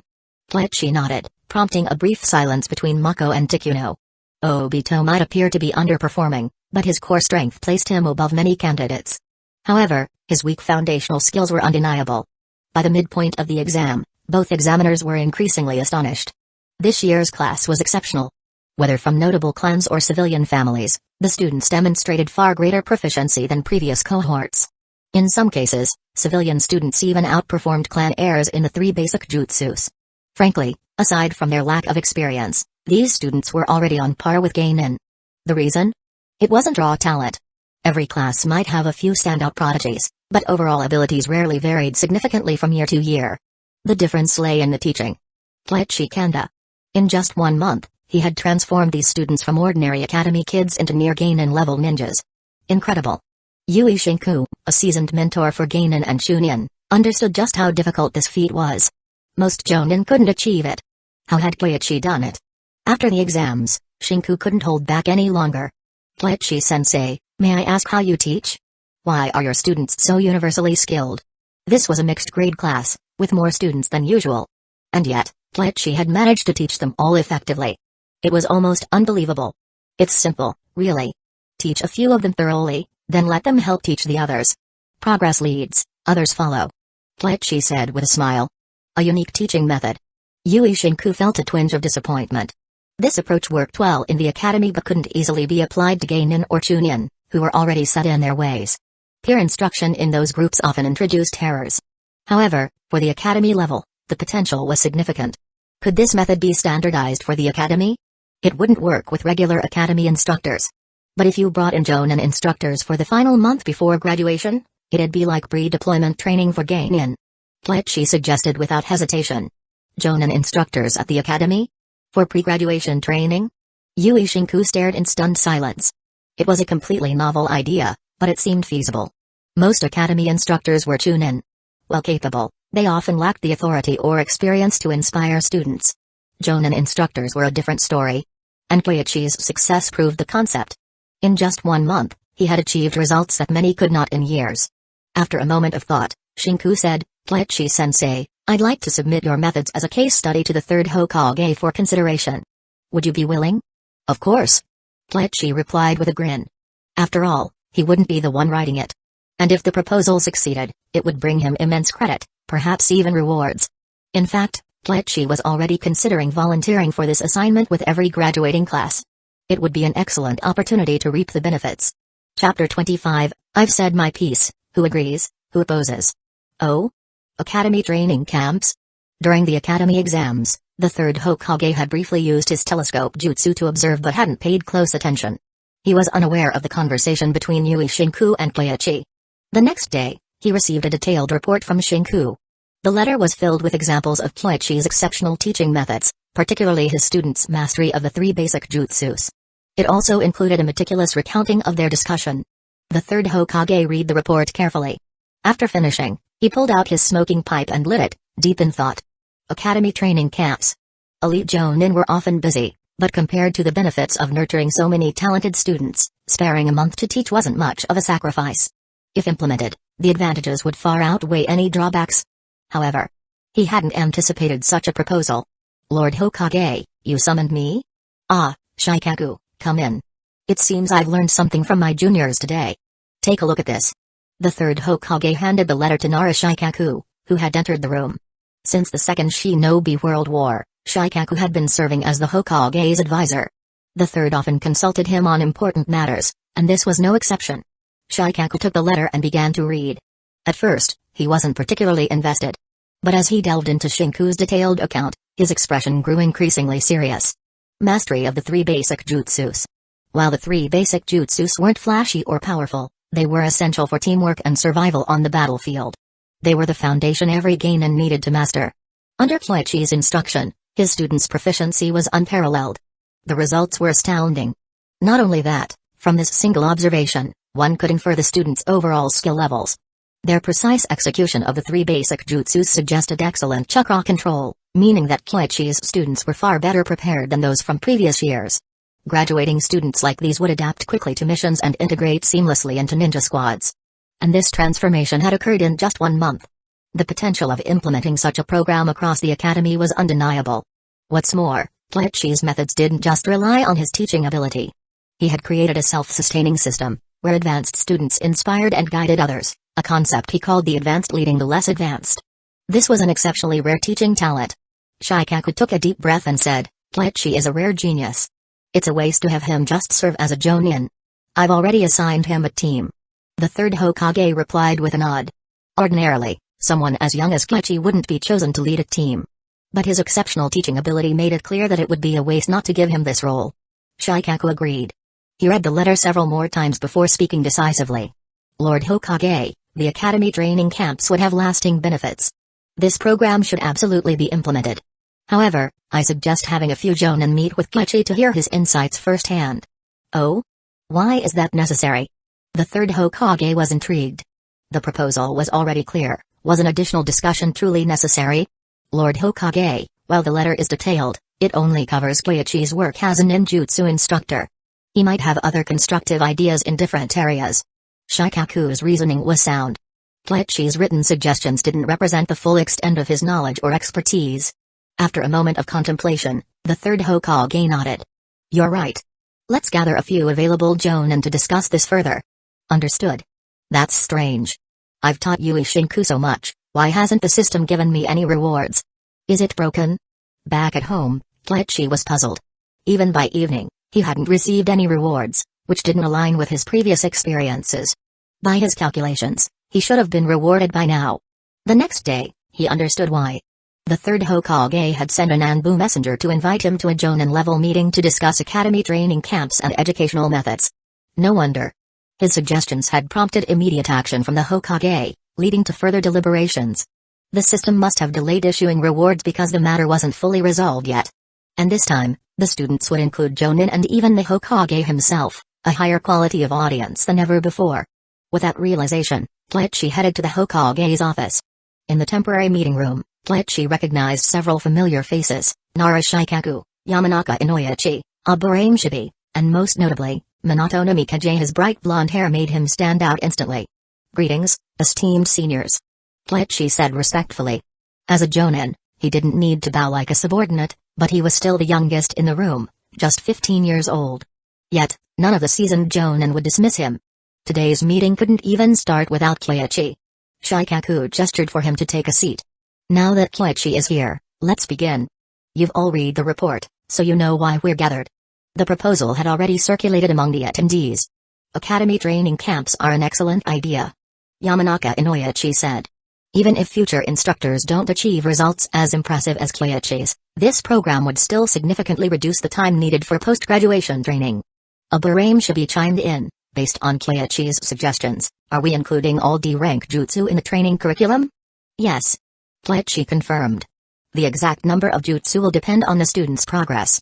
The jutsus are primarily meant as incentives to keep them engaged. Additionally, we can incorporate taijutsu, shuriken jutsus, basic ganjutsu countermeasures, and foundational medical knowledge. These are essential for battlefield survival. He elaborated further, emphasizing how this approach could foster cooperation between clan and civilian students. By offering meaningful rewards, clan students would be motivated to share their knowledge, creating a mutually beneficial dynamic. Shikaku nodded thoughtfully. Minato Namikaze stood up. I fully support this initiative. He smiled warmly and nodded toward Kleiichi, a gesture of encouragement. I agree as well, Shikaku said, raising his hand. One by one, the Jonin in the room raised their hands in unanimous approval. Chapter 26, A Win-Win Situation, Profits All Around Jonin Kleiichi. After leaving the Hokage's office, Kleiichi was about to take a moment to check his system panel. He had heard the notification sound earlier during the meeting but hadn't had a chance to look. However, before he could, he heard someone calling from behind. That voice. Minato no Mikaze? Kleiichi turned around and, sure enough, saw the golden-haired Minato walking toward him. Minato-senpai, do you need something from me? At this point in time, Minato wasn't the fourth Hokage yet. However, after the Battle of Kikyo Pass, he had started to gain some renown in Hidden Leaf Village, completely different from a newly promoted Jonin like Kleiichi. I wanted to ask why you included medical basics in the training curriculum. Medical ninjutsu is a vast field, and even among Jonin, not many are proficient in it, right? Minato was puzzled. Hidden Leaf Village's medical system was the most advanced in the ninja world, yet even so, not every squad had a dedicated medical nin. The requirements to become one were simply too high. In particular, the medical nin in a four-man squad wasn't just responsible for healing but also had to ensure their own safety while being targeted by enemies. As such, he couldn't understand why basic medical training was part of a mere month-long training program. It seemed too brief to be effective. However, he also felt that Kleiichi must have his reasons. Minato-senpai, I don't mean to train them into full-fledged medical nin. Rather, I want them to learn basic medical knowledge, such as bandaging wounds and stopping bleeding with medicine. Kleiichi explained. He had noticed a significant issue with Hidden Leaf Village's otherwise strong medical system. It relied too heavily on medical nin. Does that mean without a medical nin, no one can treat injuries? Emergency first aid could often save a ninja's life. True. Many geinin don't even know these basics. Minato reflected deeply. In Hidden Leaf Village, only experienced veteran ninjas typically knew these jutsus. Such valuable battlefield knowledge had never been widely disseminated, which was a major oversight. It should be promoted. His doubts dissolved, and he admired Kleiichi even more. With heartfelt respect, Minato said, Kleiichi-san, you're truly a genius. I've heard of your prowess in teaching and your strength, but I didn't expect you to have insights into medical training as well. Just a bit of knowledge, really. Kleiichi wasn't being humble. His medical knowledge came from the system. Apart from the mystical palm jutsu, he only had some basic understanding. It really was just a bit. Kleiichi-san, do you have any suggestions for organizing a four-man squad? To be honest, the Hokage has assigned me to lead a team, but I have no experience. Minato scratched his head. This was the real reason he approached Kleiichi. Kleiichi, like him, was a very young Jonin, but he was clearly more knowledgeable about training others. Minato felt he could relate better to a peer. Hidden Leaf Village's four-man squad system is already very mature. I'm a newly promoted Jonin myself and will meet my team tomorrow. If I were to suggest a composition based on combat styles, I'd say each squad should have one for frontal assault, one specializing in infiltration or assassination, and one for support. Assault, infiltration, and support? Minato pondered. It made perfect sense. All of Hidden Leaf Village's squads followed this principle, even if it wasn't explicitly summarized like this before. Exactly. Even the Inoshikacho formation follows this pattern. That said, the infiltration role in the Inoshikacho team was rather unique. As the concept solidified in his mind, Minato's admiration for Kleiichi deepened. This young man was far more thoughtful than even many seasoned Jonin. A genius like this was truly a blessing for Hidden Leaf Village. The two continued discussing topics, including ninjutsu, particularly the body flicker jutsu. Both were masters of the jutsu. However, their styles were distinct. Minato's body flicker focused on pure speed, while Kleiichi's leaned more toward Shijui's style, quick and unpredictable. Different styles, different jutsus. After exchanging insights, both were quite satisfied. The only awkward part? Minato felt like he had profited immensely. He had asked Kleiichi so many questions and originally planned to repay him by offering pointers on the body flicker jutsu. But it turned out Kleiichi was already a master, with understanding on par with his own. Awkward indeed. Kleiichi, however, didn't mind. Wool comes from sheep, after all. He thought. Teaching Minato a few things was enough to earn him system rewards. And he wasn't wrong. Back home, after checking his rewards, Kleiichi couldn't help but grin ear to ear. His body flicker jutsu proficiency had maxed out, and he gained a deeper understanding of wind-style chakra. Not bad at all. But that wasn't even the main prize. The real reward came from something else. Task completed, Graduation Training Program, Evaluation, Outstanding, Rewards, 1. Wind Style, Rasen Shuriken 2. Leaf Style Willow Sword Jutsu 3. 4 Symbol Seal, choose 2 of 3, another 2 out of 3 choice. Kleichi wished he could have them all but had to let one go. Even with an outstanding evaluation, it was still a tough decision. But this time, it wasn't hard to decide. The Rasen Shuriken was the first to go. Without Sage Mode, it wasn't practical. Besides, he already knew how to train for the Rasengan and its advanced forms. With Sage Mode in the future, he could create it himself. As for the other 2, the Leaf Style Willow was an S-rank Genjutsu-based sword style, unparalleled in its uniqueness. The 4 Symbol Seal had limited immediate use but came with extensive knowledge of sealing jutsus. Both were incredibly valuable. Reward claimed successfully, mastery of both jutsus flowed into Kleichi's mind. As a system provided reward, it required no prolonged study, he grasped the skills almost instantly. The sealing knowledge, however, came in an overwhelming flood, leaving his head slightly aching. It was astonishing how much information even a single jutsu like the 4 Symbol Seal involved. Learning it manually would have taken an extraordinary amount of time and effort. But the benefits were undeniable. Having sealing jutsus meant he no longer had to fear Jinchuriki encounters. As for the Leaf Style Willow, Kleichi's swordsmanship had mostly come from his grandmother's family heirloom notes, which focused on theory and practical basics. The Leaf Style Willow represented theory brought to life, combining genjutsu with swordsmanship. It was both a powerful weapon and an intriguing research subject. In its current state, it was already strong enough for battle, especially against groups. However, Kleichi was eager to modify it further, perhaps integrating it with moves like the Iaito Slash. Even a brief distraction caused by Genjutsu could make a decisive difference. But achieving that level of mastery would require much deeper knowledge of Genjutsu. For now, the Leaf Style Willow was more valuable for research than immediate use. Even so, its practicality in battle was undeniable. With his upgrades complete, Kleichi felt confident. This round of improvements had been fruitful, filling in gaps in his swordsmanship and preparing him well for leading his new team. Chapter 27, The Test Ends Before It Even Starts. The next day, at the Ninja Academy, the graduates gathered for one last time, sitting together in the classroom. "Can't believe even you managed to graduate, Obito," said Genma Shiranui, a sunbon dangling from his lips. He couldn't resist teasing as Obito and Shisui walked in last. Obito's face instantly turned red. "Hey, what's that supposed to mean, toothpick guy? I'm a genius." "Hey." Shisui passed by without a word, but his smirk spoke volumes. A genius? Given that Obito had nearly failed the day before, arriving 2 minutes late to his exam, only scraping through under Kleichi-sensei's leniency, it was more of a miracle than a display of talent. Shisui didn't say it outright, but the laugh made his opinion clear. "Humphrey, just you wait, I'll..." "Never mind, I'm not wasting my time on you guys." Obito initially wanted to retort with his usual boast about unlocking the Sharingan, but then thought about Shisui's raw talent.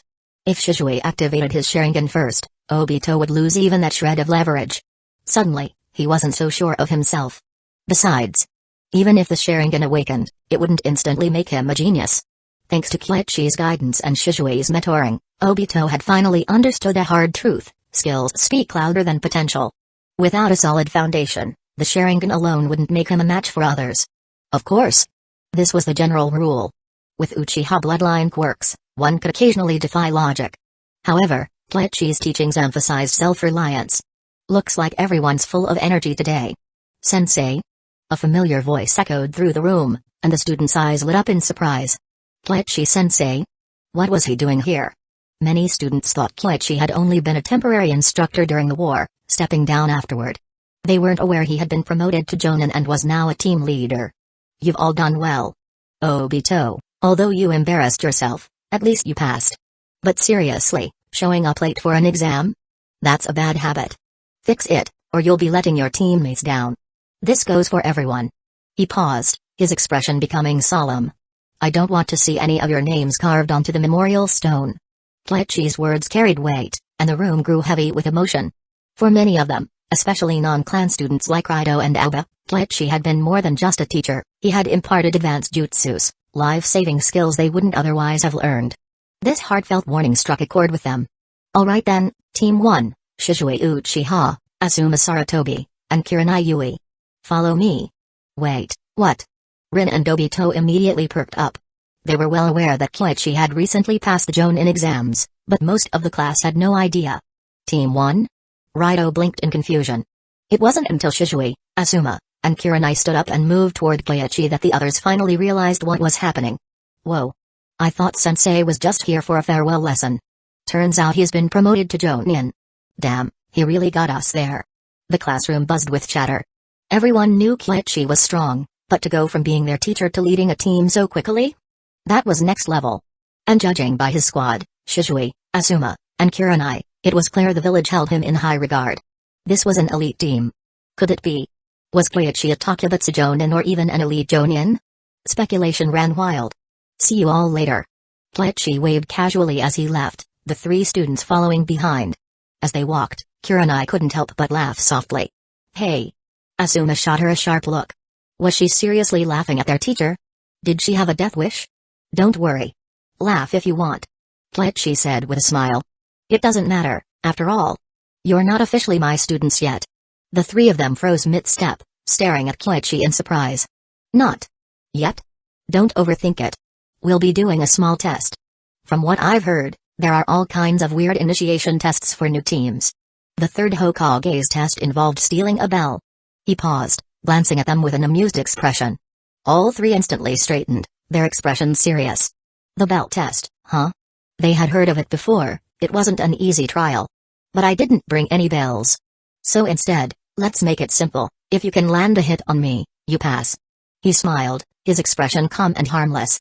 Shisui, Asuma, and Kurenai exchanged glances.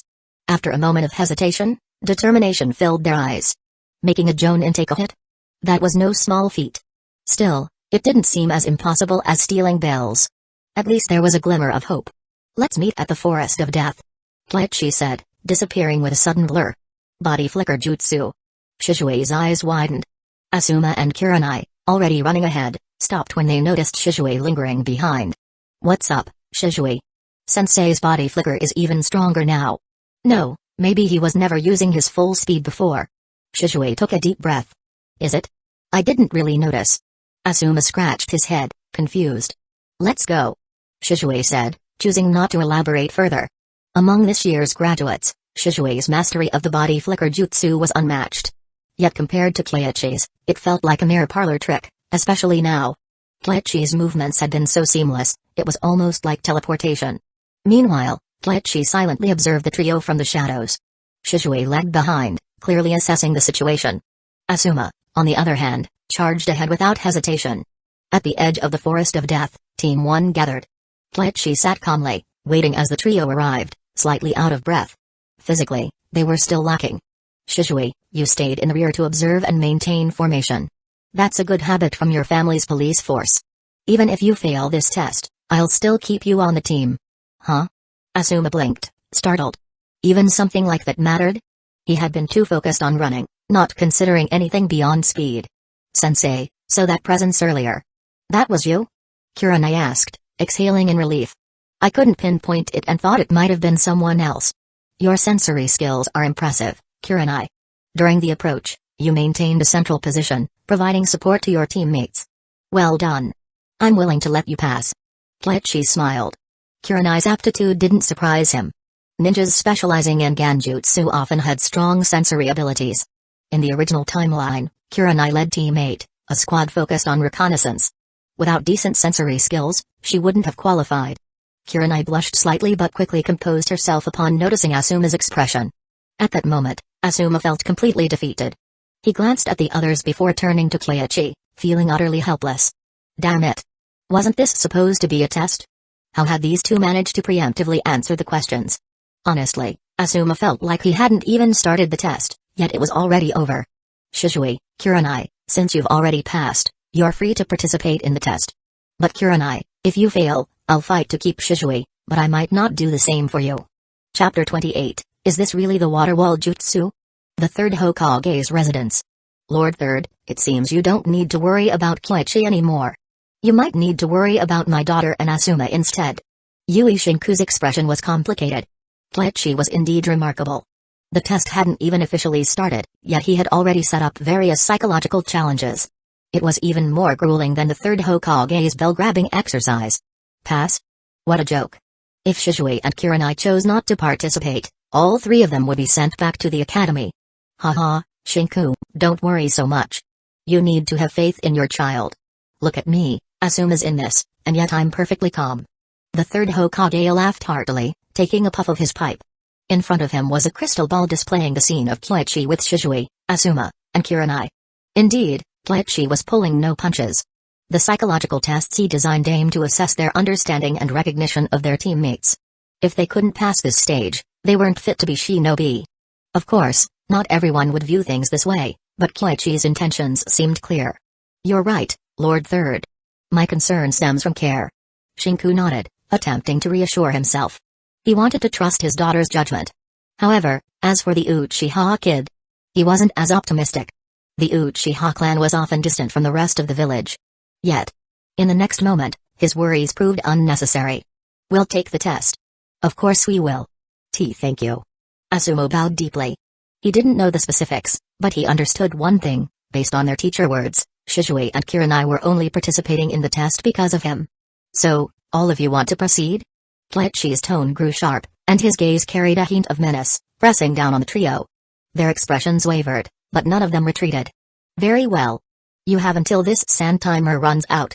If you can't land a hit on me, everyone but Shizue will be sent back to the academy. Kyoichi smiled and pulled out a sand timer, flipping it over. Whoosh, in an instant, all three disappeared using the body flicker jutsu. Not bad. At least they're not fools. Kyoichi stretched lazily, strolling leisurely toward the forest. If they had confronted him head-on, he would have seriously considered sending all three back to the academy for retraining. Time is short. For now, let's make Shizue the temporary leader. What's the plan for hand signals and tactics? Kurenai spoke up, recognizing that she wasn't cut out to lead. However, Asuma clearly wasn't either. That left Shizue as their only option. Me? Shizue was stunned. He was only 5 years old, and now he was being thrust into the role of temporary captain. The pressure was immense. But, taking a deep breath, he quickly collected his thoughts. Let's stick to the police force's methods. Hand signals will be simple gestures. I'll explain a few basics. As for tactics, you two will engage him directly while I move around for an opening. Don't worry about hurting Sensei, worry? I'm more worried we can't hurt him. Asuma smiled bitterly. He just didn't want to be the one dragging them down. Alright, that's settled. Let's set up some traps first. Later, we'll use Ganjutsu to create an opening and assess the situation from there. Once we engage, we can't hesitate or think about retreating. Both Shizue and Kurenai excelled in Ganjutsu, so it was an indispensable part of their strategy. As for withdrawing or trying to evade Kyoichi, they knew better than to think they could outmaneuver a Jonin like him. That would be pure fantasy. Not bad. They're organized. Kyoichi smiled faintly. Among the trio, Kurenai was responsible for sensing and scouting, while the other two handled tactical discussions. As he walked through the forest, he hadn't spotted their whereabouts. Of course, that was because Kyoichi wasn't trying too hard. If he truly wanted to locate them, one chakra sensing sweep would suffice. This was a test, not an actual assassination. Like a cat playing with mice, it was meant to be gradual and methodical. As he wandered through the woods, Kyoichi's path seemed to align perfectly with the direction Shizue's team had retreated. Asuma gripped his kunai tightly, his palms already sweaty. Even though Kyoichi hadn't acted yet and wasn't even close, the sense of impending danger loomed, shrinking their breathing room with every step. Should we act? Kurenai signaled. However, Shizue quickly stopped her. Now wasn't the time. Acting now would only lead to certain failure. They needed a better opportunity. Kyoichi continued his leisurely stroll, closing in step by step. Eventually, Kurenai became his first target, her position inevitably exposed as she tried to withdraw. Go. Demonic illusion, tree-binding death. Kurenai immediately formed hand seals, activating her Ganjutsu. Kyoichi froze in place, seemingly caught in the illusion. Seizing the moment, Shizue joined Asuma, and the two performed their seals in tandem. Moments later, a massive fireball engulfed Kyoichi's position, amplified by a wind-style jutsu. Above. Kurenai's voice came through immediately. The illusion had been dispelled. Kyoichi's new position left her stunned. Substitution jutsu? Too fast. Asuma was dumbfounded. At this speed, was there really any chance they could land a hit? Scatter! Shizue shouted, ordering a swift retreat. But Kyoichi closed the distance in a flash. Asuma barely managed to raise his kunai before Kyoichi's immense strength sent him flying. In midair, Asuma hastily executed a substitution, narrowly avoiding further injury. Too fast. Shisui threw down a smoke bomb to cover their retreat. However, Kleichi didn't pursue. Instead, he began forming hand seals. Water style, water wall. A massive wall of water rose, enclosing the area and cutting off Kurenai's escape route. From his hidden vantage point, Yui Shinku was speechless. This water wall. It's ridiculous. The range alone could encircle the Hokage building. There was no way anyone could escape if they hesitated even slightly. Kurenai panicked. Despite her best efforts to retreat, she was still isolated. As a support ninja, you must always be mindful of your position and safety in battle. Remember, the enemy's first target will often be you. Whoosh, Kleichi's kick came swiftly, forcing Kurenai to use substitution to evade. Yet, before she could react further, a kunai appeared at her neck. You're out. Water trickled down as the water wall dissipated. Asuma and Shisui, who had started to return, froze upon seeing the scene and quickly retreated. But sword jutsu, Iaito's slash. In an instant, Kleichi closed the gap, his blade grazing Asuma's shoulder with the blunt edge before he could even react. Now, only Shisui was left. Now for the Ganjutsu segment. Sword light flashed. Shisui's vision blurred as dizziness overtook him. A Ganjutsu? He quickly dispelled it, but when his vision cleared, Kleichi's blade was already at his throat. The gap was overwhelming. Well, I'm unscathed, which means you didn't complete the mission. Kurenai, Asuma, you'll need to return to the academy. Unless, Shisui, you're willing to give up your spot. If so, I might consider giving you three a second chance. Kleichi's smile was serene, but the atmosphere was suffocating. The gap was too vast. So this is the power of a Jonin. Chapter 29, Good Practices Deserve to be Shared.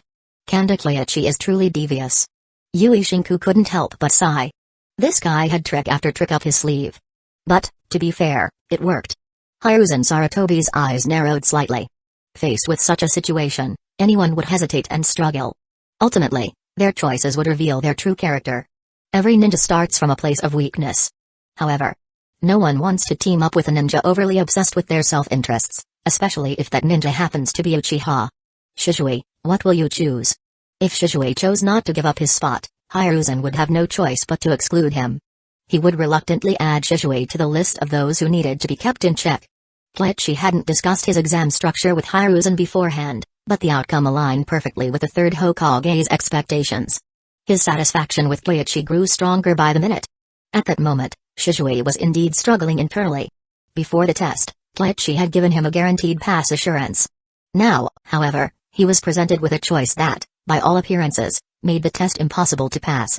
But if he abandoned Asuma and Kurenai, would they still be considered a team? Shisui took a deep breath and finally said, Sensei, I choose to retake the test. Shisui. Asuma and Kurenai looked at him, stunned. They were 4 years older than Shisui, yet before this, they barely interacted with him and didn't know him well. So, they had never expected Shisui to give up his spot for them. The same shock registered on Hiruzen Sarutobi and Yui Shinku's faces. They understood the intent behind Kleichi's test. Everything in the exam, from start to finish, had been building toward this one question. It wasn't just Asuma and Kurenai being tested, Shisui was being assessed too. The exam was a test of human nature and psychology, far more grueling than the belt test. And yet, Shisui's answer was perfect? Whether he had seen through the test's intent or genuinely felt this way, his decision proved that he was worthy of cultivation. Are you certain? Kleichi's face turned serious. Yes. As the temporary captain, I failed the mission. My strategy and decisions were flawed. But I trust Asuma and Kurenai. If we try again, I believe we can succeed. Once Shisui stated his choice, he felt an immediate sense of relief. It's just a retest, right? So what if he had to go back to school? No big deal. And what about you two? Kleichi asked with a smile, looking at Asuma and Kurenai. Sensei, Shisui's strategy wasn't the issue. The problem was my inability to execute it. I'm willing to return to the academy. Me too. Neither of them hesitated much. While their talents might not be on par with Shisui's, both were proud clan heirs with a strong sense of self-respect. This time, Shisui had clearly outshone them. His strategic planning, logical thinking, and execution were all leagues ahead. There was no way they could let him bear the responsibility alone. Moreover, even if they tried again, it was clear they weren't going to beat Kleichi. This was a Jonin. So, you lack confidence? Kleichi smirked. No, I'm confident that with another year of training, I'll catch up. But right now, the gap is undeniable. Asuma's tone carried a hint of frustration. Previously, he thought he might not be the best, but at least he could keep up with his peers. This exam, however, made him realize how far he lagged behind. Dragging down his team, failing to hold the front line, how could he let Shizue give up his spot for him? Good. Recognizing your own shortcomings is the first step to improvement. At least you've learned to evaluate yourself. However, your overall tactics weren't wrong, Kurenai for support, Asuma for front-line defense, and Shizue for infiltration. The real issue is, I'm just too strong. So, I hereby declare that you've all passed. Kleichi clapped his hands and sheathed his sword. The trio stood stunned. They passed? Just like that? Shizue pondered for a moment, recalling some of Kleichi's teachings. Realizing something, he hesitated briefly before saying, Sensei, the key to this test. Was that final question, wasn't it? Exactly. A team will inevitably have both strengths and weaknesses. Some will shine while others must sacrifice. Together, however, a team should achieve a synergy where 1 + 1 = 3. The classic example is the Inoshikacho trio. Kleichi smiled, his voice instructive. After all, there was a reward for teaching. Thank you, Sensei. I understand now. The trio bowed deeply. From the looks of it, they were already beginning to form a cohesive team. Come on. To celebrate the formation of the first squad, I'm treating you to ramen. Hiruzen Sarutobi's eyes narrowed slightly. Ganjutsu swordsmanship? The jutsu bore a striking resemblance to an old method. But, though the theory seemed rooted in Tobirama Senju's work, it had clearly been refined. After pondering for a moment, Hiruzen dismissed his doubts and turned his focus back to the exam. What do you think? He asked Yui Shinku. Shinku, a seasoned Jonin with extensive experience training Genin, contemplated for a moment before replying. Brilliant. That kid's methods are layered and interconnected, even more devious than our old bell test. One misstep, and you're caught off guard. If we made this approach standard, I doubt many kids would graduate. Hiruzen sighed. The method was effective, but the bar was set extremely high. By this standard, 80% of the children wouldn't qualify as Genin, which made it impractical to implement on a large scale. Still, the comprehensive nature of the evaluation was undeniable. After careful thought, Hiruzen said, we could use this for elite squads. Let's trial it with Minato's team. Agreed. Have Minato come by to discuss it? Shinku nodded in agreement. If it was an elite squad, the expectations should be higher. Minato's team wasn't just Rin and Obito, it also included Kakashi, a seasoned Chunin. Kleichi's standards weren't excessive for them. Before long, Minato Namikage's shadow clone arrived. His original body was currently occupied meeting with Obito, Rin, and Kakashi. Lord Hokage. Minato, Kleichi's squad just completed their test. We observed the whole process and found some aspects worth adopting. Hiruzen cleared his throat as he spoke. In essence, they had spied on Kleichi's methods. But it shouldn't be an issue, right? At worst, they'd make it up to him later. Hiruzen detailed the valuable insights from the exam. At first, Minato was puzzled. But as he listened, his eyes gradually lit up. Ingenious. As expected of Kleichi, each layer of the test was intricately connected. There was no need to wait until morning, he could start the evaluation that very afternoon. The only concern was, Lord Hokage, while this is an excellent framework, there's one issue. What if, and I mean hypothetically, Kakashi fails to grasp the concept and insists on working alone? Minato's initial excitement gave way to caution. Kakashi was indeed a concern.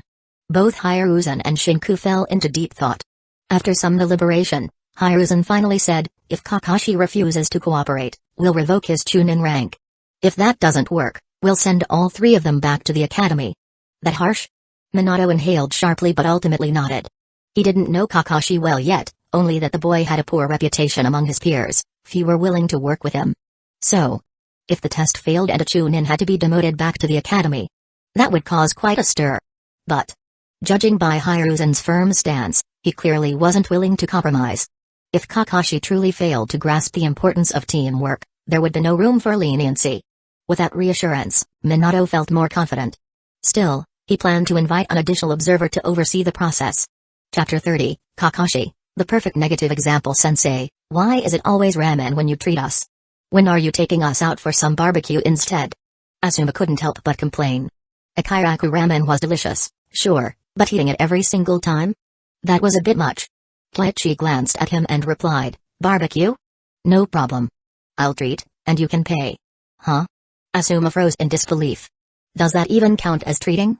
Is this even allowed? I just got promoted to Jonin, and these past 2 months, I've been bouncing between the hospital and teaching. How much do you think I earn? If I treated you to barbecue, I'd be living off scraps for the rest of the month. Kelechi spoke with exasperation. Even with the system's help, financial struggles were unavoidable. He had considered starting a side business but had been too busy to put it into motion. When he tried applying for research funds, all he got was a bookstore license. Life was hard. The 3 students couldn't relate to the struggles of making a living, especially Shisui. Growing up in the Uchiha clan and being only 5 years old, he had no concept of financial pressure. Instead, he was preoccupied with something else, the battle earlier. Ninjutsu, taijutsu, kenjutsu, ganjutsu, his teacher was practically a master of all trades. But what captivated him most was that final move his teacher used to subdue him. A seamless ganjutsu. To be precise, a seamless ganjutsu combined with swordsmanship. How had he done it? Sensei, I have a question. How much of your strength did you use against us earlier? Asuma asked curiously. Kelechi was absurdly strong. He had taken them all down with just 1 move each, leaving them no chance to fight back. How much effort had he really used? Kelechi thought for a moment before responding, about 30%. Maybe less. Any jutsu, when combined and used creatively, becomes much more effective than rigidly sticking to drills. If Sensei, a Jonin, had to go all out to beat us, wouldn't that mean we're hopeless? Kurenai chimed in. She found Kelechi's dominance reasonable. After all, Jonin were the village's elite, second only to the Hokage. Even though Kelechi was newly promoted, his strength was clear. Taking them down so easily was just par for the course. Kelechi hadn't even gone all out. His taijutsu and shunshin jutsus weren't pushed to their limits, and he hadn't used the 7 heavens breathing method, the 8 gates, earth spear, or the sword of the thunder god's true abilities. If he had unleashed his full power, they wouldn't have lasted a second. Sensei, that last jutsu you used. Was it a ganjutsu with swordsmanship? Shisui asked. It's a theoretical sword style inspired by the second Hokage's ideas. It's not complete yet, but my goal is to make it so that drawing the blade alone traps the opponent in an illusion. Combined with an Iaido slash, it could kill instantly. That's terrifying if it works. Asuma couldn't help but recall his death at the hands of that very jutsu. If ganjutsu could be integrated into the draw, even just causing a brief moment of confusion, it would be enough to end a fight. Kelechi's speed was simply too fast. The moment you saw him draw, it was already over. And even then, he wasn't moving at his fastest. If he unleashed his full speed, that slash would be beyond devastating. Ninjutsu is rigid. Only through combination and creative use can it form your own unique style. Your ambush earlier was well coordinated. Against a Chunin, it might have worked. Kelechi didn't just criticize, he also acknowledged their strengths. Their teamwork, ganjutsu to control, great breakthrough to disorient, followed by a fireball, was solid. Against an elite Chunin, it might have been a winning strategy. As he praised them, Kelechi glanced at his system panel. Teamwork training completed, rating, excellent, reward, wind style, vacuum blade, wind style? Kelechi was a bit surprised. It was his first wind style jutsu, not because he lacked access to scrolls, but because he had been too busy. His shadow clones were tied up practicing kenjutsu, while his real body was occupied with physical training and teaching. Adding wind style training would mean creating another shadow clone, but that would stretch him too thin, reducing quality and endurance. Still, having a wind style jutsu handed to him wasn't bad. It skipped the entire nature transformation process, and as a B-rank jutsu, it wasn't trivial. As the ramen arrived, Kelechi said casually, I'm decent at ninjutsu, taijutsu, and kenjutsu, but my medical and ganjutsu skills are average. Kurenai, Shisui, you'll have to focus on ganjutsu yourselves. As for the rest, each of you can pick a specialization to master. Specialization? The trio exchanged surprised looks before quickly understanding. It wasn't hard to grasp. A specialization was simply the main focus of their training. No rush. Think about it and let me know. For now, just eat. The 3 began eating in silence, their minds clearly elsewhere. Kelechi chuckled. They were just kids, after all. Faced with important decisions, of course, they'd hesitate. Suddenly, he frowned. A shadow clone had just dispelled itself. Soon, he understood why. Minato had invited him to oversee an evaluation. Sensei, is something wrong? Kurenai asked, her perceptive nature picking up on his mood. Minato invited me to observe the test for Team 7. Want to come along? Initially, Kelechi hadn't considered it. But now that Kurenai had asked, a thought crossed his mind. If he was going, why not take his students along? What better way to teach than to make Team 7 a perfect negative example? Shishui's eyes lit up. Who's in Team 7? Jonin Minato no Mikaze, with Obito Uchiha, Rin Nohara, and Kakashi Hatake. Keiichi finished his ramen before answering. The trio instantly lost interest in their food, their excitement evident. We want to go. Alright, finish eating, and we'll head out. Forest of Death. By the time Keiichi and his students arrived, Team 7 had already assembled, though Minato had yet to show up. Standing on a nearby hill overlooking the test area, Keiichi outlined the plan to Minato. You could start by pretending you're inclined to let Kakashi pass since he's already a Chunin. Say Rin has medical ninja potential, so her case is undecided. Then use the 2 remaining spots to create division within the team. Good idea. Anything else? After the infighting, throw in a few additional questions to test their resolve. Got it. Minato nodded repeatedly, his expression full of admiration. Keiichi's students, meanwhile, were stunned. Particularly Azuma and Kurenai, who were now glaring at their teacher in disbelief. This entire process was one giant trap. Of course, they had no doubt that if they failed to meet expectations, Keiichi wouldn't hesitate to send them back to the Ninja Academy. Their usually easygoing teacher was dead serious when it came to discipline. Alright, I'll head over. I'll leave a shadow clone here, reach out if you think of anything else. Minato said before departing. Watching him leave, Kurenai hesitated before voicing her thoughts. Sensei, Kakashi's situation is special. Isn't it a bit too harsh to send him back to the academy? Keiichi's gaze hardened. Kurenai, a ninja must take responsibility for their profession. Yes, sensei. Chapter 31, no coordination at all. Sensei is so slow. I didn't even arrive late, but he's late? Unacceptable. Obito, maybe our sensei had something to take care of. Ugh. Kakashi glanced at Obito, unsure how to even respond. You do realize you're often the one who's late, right? Still, as a Jonin, punctuality was an essential part of the profession. How could he be so late? Could it be he is watching us secretly? Kakashi gripped his white lightsaber and began scanning his surroundings cautiously. Moments later, his body stiffened as he slowly turned to look at the tree behind him. Good afternoon, everyone. In the next instant, Minato no Mikaze appeared before them. So fast. Kakashi was stunned. That speed. Among everyone he had seen, only Keiichi had such terrifying mastery of the body flicker jutsu. Now, he had encountered a second person with similar skill. Sensei, you're so late. Obito shouted angrily. Ha ha ha, actually, I've been here for a while, just observing all of you. Clearly, only Kakashi displayed any vigilance. The 2 of you. You fail. Huh? Obito froze in disbelief. Fail? The test hadn't even started yet. Of course, Rin has demonstrated excellent potential as a medical ninja, having studied medical knowledge from a young age. She is a type of ninja we desperately need, so I'm allowing her to pass. But as for you, Kakashi and Rin, the 2 of you can vote on whether to keep Obito in the team. Minato's tone remained warm, but his words were anything but. Earlier, Keiichi had suggested that Minato didn't have enough gravitas and advised him to deliver such statements with a smile. Judging by the current atmosphere, it was clear the advice worked wonders. Obito was completely dumbfounded, his mouth opening and closing without making a sound. What the hell? He thought they were here to take a test, but now it seemed he had already been disqualified before it even began. Meanwhile, Kakashi was deep in thought. Obito really wasn't cut out for this. It wasn't about his skills but rather his carefree personality. Coordinating with him would be a nightmare. Kakashi seriously considered whether they should replace Obito. But before he could speak, Rin interjected, Sensei, that's not fair. Obito has been working hard. Please give him another chance. Well, he didn't arrive late this time. That's some progress. Minato said with a nod and a smile. I promise I won't be late again. Obito pleaded, his panic evident. He could tell Minato wasn't bluffing. As a renowned Jonin and the youngest in Hidden Leaf Village's history, Minato wouldn't hesitate to kick him out if he deemed him unsuitable. Kakashi, what's your opinion? Me? If it were up to me, I wouldn't keep him. But whatever, do as you like. Seeing the pleading look in Rin's eyes, Kakashi decided to drop the matter. Alright, the test begins now. The objective is simple, land a hit on me, and you pass. The test starts now. Minato crouched slightly, his posture relaxed, as if leaving himself wide open. Scatter. Just as I thought. Yui Shinku sighed.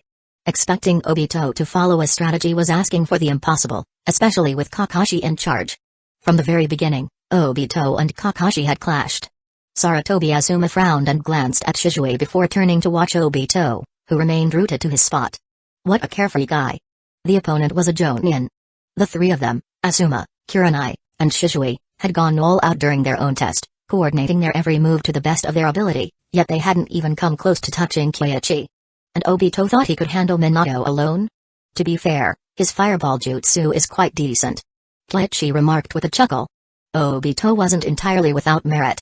His fireball jutsu, shuriken jutsus, and kunai handling were all solid. The problem was his impulsive nature and poor decision-making. In short, Obito wasn't at the bottom because he lacked talent, he just didn't use his brain. But a fireball jutsu alone wouldn't be enough to land a hit on Minato. As expected, the fireball only struck a substitution. Forced to retreat, Rin tried to assist, while Kakashi threw shuriken from a distance to provide cover without hesitation. Why is Kakashi holding back? Shizue asked, puzzled. Asuma tilted his head, not understanding the question. Kurenai, however, explained, Kakashi is like that, it's hard to explain. Shizue, what would you do in this situation? Kyoichi asked. If I were Kakashi, I'd focus on rescuing Obito and Rin. As the strongest member of the team after the Jonin, it's my responsibility to ensure their safety. Let's keep watching. Kyoichi didn't comment further. Back on the battlefield, Minato made his move. Despite Obito and Rin's efforts to resist, they were clearly outmatched. Just as they were about to lose, a flash of steel emerged from the ground. It was Kakashi. So fast. Asuma was stunned. This was the first time he had seen Kakashi go all out. His speed and decisiveness were remarkable, resembling a seasoned warrior far beyond his years. But it still wasn't enough. Minato was faster. The clash of weapons echoed across the training field. Obito and Rin tried to join the fight, but their interference only made the battle more chaotic. What do you think? Kyoichi asked. They're fighting all wrong. There's no coordination at all. I agree. Shizue, Kurenai, and Asuma all shared the same sentiment. In truth, it wasn't that there was no coordination, it was just a complete lack of meaningful teamwork. Obito and Rin had some synergy, but Kakashi's inclusion threw the entire dynamic into disarray. Team battles were never about individual performance. Unless someone was overwhelmingly powerful, coordination was key. And Kakashi, for all his talent, wasn't that strong. If the three of you went up against them, do you think you could win? Kyoichi asked. Us?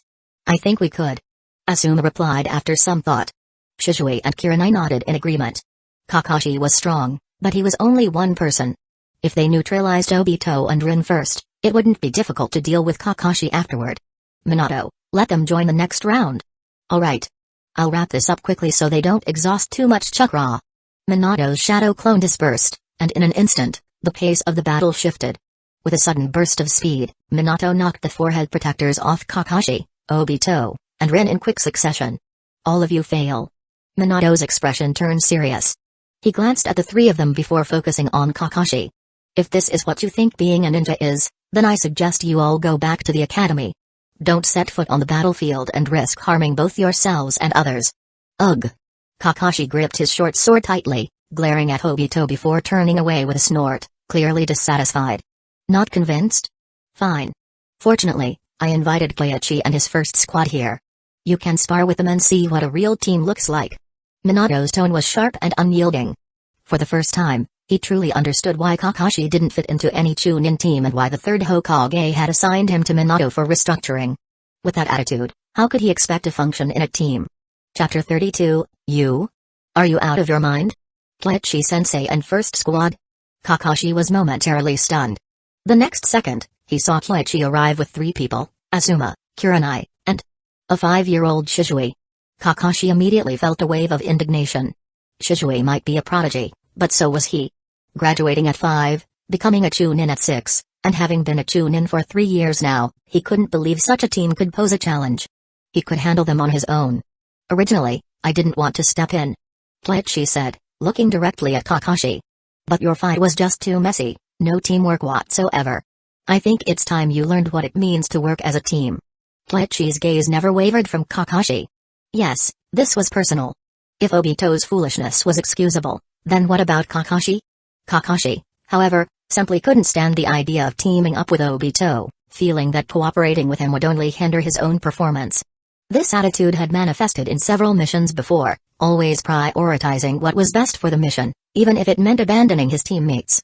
Too cold-blooded. And far too overconfident. Feeling Koichi's penetrating stare, Kakashi let out a cold snort, his defiance apparent. Alright, let's begin. Fight as you will, I know some medical ninjutsu, so I can handle minor injuries. With that, Koichi and Minato used the body flicker jutsu and disappeared. Go. Kakashi didn't hesitate. Back in the academy, he was already the strongest of his peers. Years later, he couldn't imagine losing to Asuma's group. Both sides threw shuriken to disrupt each other while observing their opponents' movements. Kakashi wasn't reckless. He kept an eye on Obito, Rin, and their enemies, carefully assessing their positions. But, boom. A smoke bomb erupted, and 3 Team 1 members emerged from the haze. Shadow clones? Kakashi immediately moved closer to Obito and Rin, but, clang. The clash of weapons echoed. Shishui's blade came down from behind him. The real one. Are they aiming for a decapitation strategy? Dodging Shishui's slash with taijutsu, Kakashi quickly pieced together the enemy's plan. Decapitation? Perfect. He drew his white lightsaber and charged at Asuma. I got this. Obito formed a series of hand seals, spewing a large fireball from his mouth. Kakashi cursed under his breath, forced to abandon his attack to avoid Obito's flames. Then, he noticed something wrong. There were only 2 opponents. Where's Kurenai? Watch out. Kakashi's warning came too late. In Obito and Ren's view, a sea of cherry blossoms began to swirl. Dancing Blossom Swarm Jutsu. Kakashi immediately dispelled the Genjutsu and moved to release his teammates, but Shisui and Asuma had already finished their seals. Fireball Jutsu. Great breakthrough. Flames roared forward, merging into a massive inferno that engulfed the entranced Obito and Rin. Cold sweat dripped down Kakashi's face as he swiftly formed hand seals, slamming his hands into the ground to raise an earthen wall that blocked the fire. Obito and Rin finally snapped out of it, only to hear a voice from behind them, "You're dead." It was Asuma's shadow clone and Kurenai. Kakashi lost. Minato sighed. Although Kakashi was still standing, his teammates had been killed. Defeating the entire opposing team in such a situation was almost impossible. Unless his strength far surpassed theirs. But clearly, that wasn't the case. Speed alone wasn't enough. Asuma, Kurenai, and Shisui weren't particularly fast, but their coordination, along with Kurenai's strong sensory abilities, left Kakashi perpetually on the defensive. All 3 are elite Genin. Kakashi is skilled, but as long as Asuma's team doesn't try to kill him outright, they won't have any major issues. Koichi remarked casually. Splitting them up would have allowed Kakashi to pick them off one by one, but together, their teamwork made even Kakashi's speed insufficient. Now, Kakashi's blade crackled with electricity. He is pushing his limits. Koichi watched as Kakashi charged toward Shisui, intent on ending the fight with one decisive strike. Underground, a shadow clone burrowed forward. One final gamble. White Fang sword jutsus? No. It's just for show. Kakashi is going to lose. Koichi said, shaking his head. Minato, however, wasn't so certain. Kakashi still had a chance. If he could defeat Shisui, taking down the remaining 2 one by one wasn't out of the question. But the next moment, he understood Koichi's confidence. As Kakashi's blade descended, Asuma blocked it. Though Asuma's arm was badly injured, bleeding profusely, his wind-style chakra neutralized Kakashi's lightning chakra. Meanwhile, Shisui and Kurenai attacked Kakashi's shadow clone and real body simultaneously. It was over. Enough. Stand down, Kakashi. Yes, sir. Kakashi said bitterly, lowering his blade. He felt humiliated. If Asuma hadn't protected Shisui, that last strike could have killed him. Not satisfied. Koichi sneered. Team battles are never about one-on-one. What good is being strong on your own unless you're at Minato-sensei's level? Otherwise, stop dreaming. He wasn't exaggerating. Minato's flying thunder god jutsu made him nearly invincible in the right conditions, while Koichi's earth spear jutsu, combined with his other jutsu, gave him an edge over most opponents. And Kakashi? He was still just a glass cannon, fragile and easy to counter. Without the Sharingan, even his chakra reserves were merely adequate. Why did he think he could take on 3 people alone? Kakashi's face darkened, but he couldn't deny Koichi's words. The fight had ended in an indisputable loss. Rin, your issue is taijutsu. You're a medical ninja, but that doesn't mean you can neglect close combat. Even Lady Tsunade, one of the Sannin, is a terrifyingly powerful fighter. If necessary, you should consider learning the chakra scalpel jutsu. Koichi turned to Rin, who seemed deeply shaken by her performance. She hesitated before asking, Sensei, do you mean use the chakra scalpel to injure opponents? Sever tendons, muscles, blood vessels, Anything to restrict their movements. Isn't that enough? Kleichi nodded. Rin stared at him in shock. She had heard of the Chakra scalpel but had never considered it as a combat tool. But the more she thought about it, the more sense it made. Who said the Chakra scalpel couldn't be used offensively? Sensei, what about me? Obito asked urgently. Rin had received advice, so he wanted to know his. You? Kleichi smirked.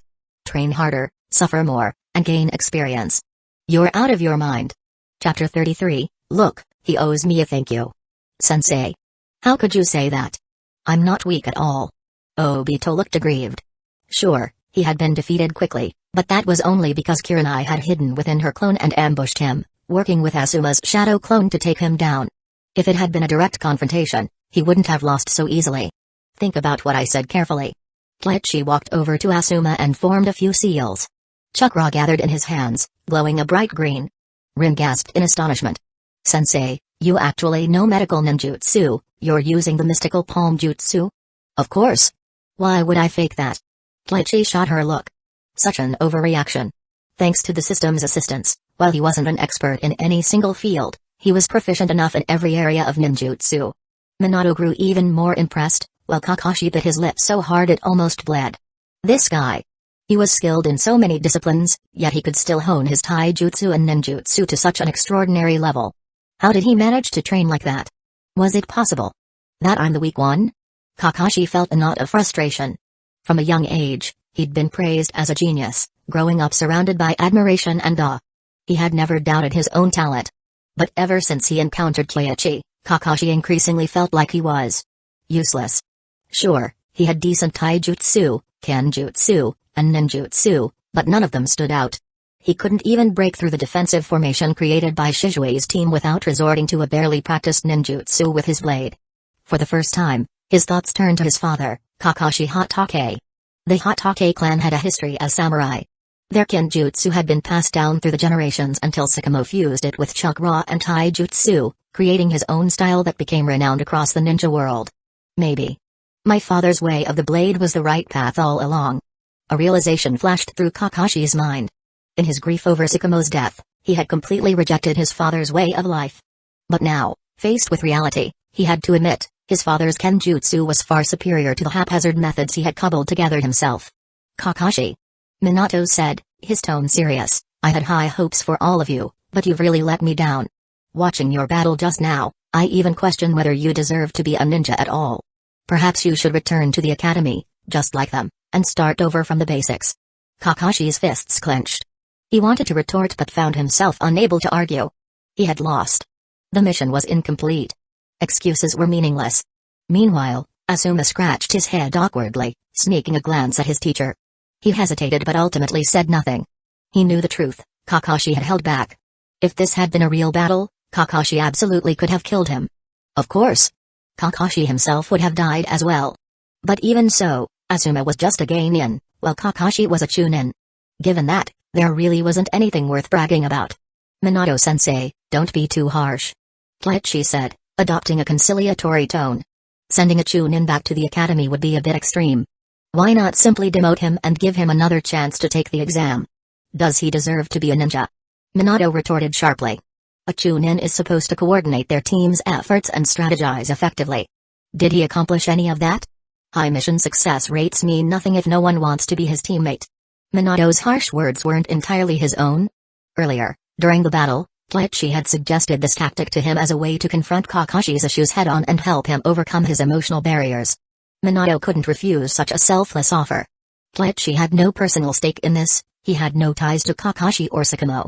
He was simply acting in the best interests of the village. And Kakashi was undoubtedly a genius. If he could understand their intentions and resolve his inner conflict, the village would gain a top-tier Jonin sooner rather than later. Of course. This was mostly Minato's interpretation. Kleichi's actual reasoning was much simpler. Kakashi was stubborn, like an iron rod that needed heating and reshaping over time. This confrontation was just one step in that process. After all, if Kakashi decided to pursue the path of Kenjutsu, neither Minato nor Jiraiya could guide him. Eventually, the responsibility would fall to Kleichi. Investing in a fat sheep early on was the smart move. Kakashi, meanwhile, was grappling with his emotions. His mind was filled with thoughts of his failure and Minato's scolding. Kleichi sighed theatrically. Kakashi used to be on my team. During missions, he always led from the front lines. For my sake, give him one more chance. Is that true? Minato looked genuinely surprised. Kleichi wasn't lying, technically. A couple of years ago, they had been grouped together in a temporary Chunin squad for a mission. Still, the way he framed it made it sound much more significant. Alright. Minato relented. Kakashi, you have two choices, give up your Chunin rank and retake the exam with your team, or keep your rank and leave my squad. We don't need you here. Kakashi hesitated, his emotions roiling. He clenched his fists tighter. Give up his rank? That rank had been earned through battlefield missions. But walking away felt even worse. After a moment, he made his decision. I'll take the exam. Good. This is your last chance. Minato said firmly. Thank Kleichi for speaking up on your behalf. I'll arrange for the exam tomorrow. Don't worry. Kleichi said lightly. I'll be there. He wasn't worried at all, in fact, he had no intention of attending in person. A shadow clone would suffice. Kakashi wasn't stupid. Losing to Minato was one thing, but today's loss to Shishui's team was due to his underestimation of them and overestimation of himself. Tomorrow, he wouldn't make the same mistakes. Thank you. Kakashi bowed deeply, his voice sincere. The gesture caught Kleichi off guard. He vaguely remembered their past mission together. Back then, he had just been promoted to Chunin. Now, only a couple of years later, he was already a Jonin. No need for thanks. Kleichi replied nonchalantly. I used to admire you as a genius. I don't want to see you waste your potential. Minato-sensei, we won't disrupt your training any further. Kleichi-san, thank you. Minato said, his tone full of gratitude. Without Kleichi, this situation could have spiraled out of control. Kleichi merely smiled and left with his team. As they walked away, Rin couldn't help but notice the strange expressions on Kurenai and the others' faces. She wanted to ask about it, but Minato's continued lecture soon distracted her, leaving the mystery unsolved. Chapter 34, The Blessing of a 996 Work Ethic. Back at the village. Sensei, what were you talking about with Lord Minato just now? Yui Kurenai couldn't help but ask, curious about the earlier exchange. Hey, just putting on a little show. Otherwise, that brat Kakashi. Kleichi shook his head with a sigh. Asuma thought for a moment and then nodded lightly in agreement. Indeed. That Kakashi guy was tough to handle. If he were Obito Uchiha, teaming up with Kakashi would be just as impossible. Too peculiar. Shisui remained silent. After a few steps, he finally asked, Sensei, did you really team up with Kakashi before? Yeah, about a year and a half ago. I had just been promoted to Chunin and was assigned to a mission where we formed a temporary team. 2 teammates died during that mission. Why did that happen? Shisui asked in shock. Was the mission that dangerous? Kleichi shook his head, unwilling to elaborate further. Kurenai whispered to explain, Kakashi went through some things. He believes that a ninja's duty is to complete the mission at all costs, so he sometimes... I see. Shisui thought for a moment before it clicked. The White Fang incident. He had been just a year old at the time and hadn't understood anything, only hearing bits and pieces as he grew older and heard clan members criticizing the third Hokage.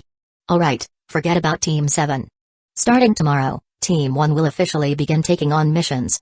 Be at the Hokage office early in the morning. Dismissed. The sooner they completed missions, the sooner they could make money. Being a ninja wasn't easy, and everything cost money, especially Chakra-infused weapons, which were expensive. Though Kleichi had the Sword of the Thunder God, it wasn't suited for Iaito jutsus. So, saving up was still necessary. Starting tomorrow? Asuma looked puzzled. Isn't his a bit fast? Sensei probably wants us to complete more missions quickly so we can qualify for C-rank missions sooner. Shisui speculated. That might be it. Sigh. With the constant wars these past years, Sensei really worries about us. We must train hard and live up to his expectations. I've decided. Starting tomorrow, I'll focus on daily runs to strengthen my taijutsu. Kurenai clenched her fists in determination. Even if she couldn't become a taijutsu powerhouse like Lady Tsunade, she couldn't lag behind Asuma and Shisui, or, worse, become a weak link like Rin, whose poor taijutsu often made her a target. I think I'll focus on kenjutsu. Shisui said thoughtfully after a moment. Previously, he'd hesitated, but after witnessing Kakashi's blade jutsus earlier, his doubts vanished. Ninjutsu? Kleichi didn't teach fire-style jutsus. For Shisui, it was either taijutsu or swordsmanship. Swordsmanship clearly suited him better. Besides, jutsus like kenjutsu and illusionary blade jutsus might fit him even more. If you're choosing swordsmanship, I'll stick to taijutsu," Asuma said with a smile. His plan: focus on taijutsu, with ninjutsu as a secondary skill.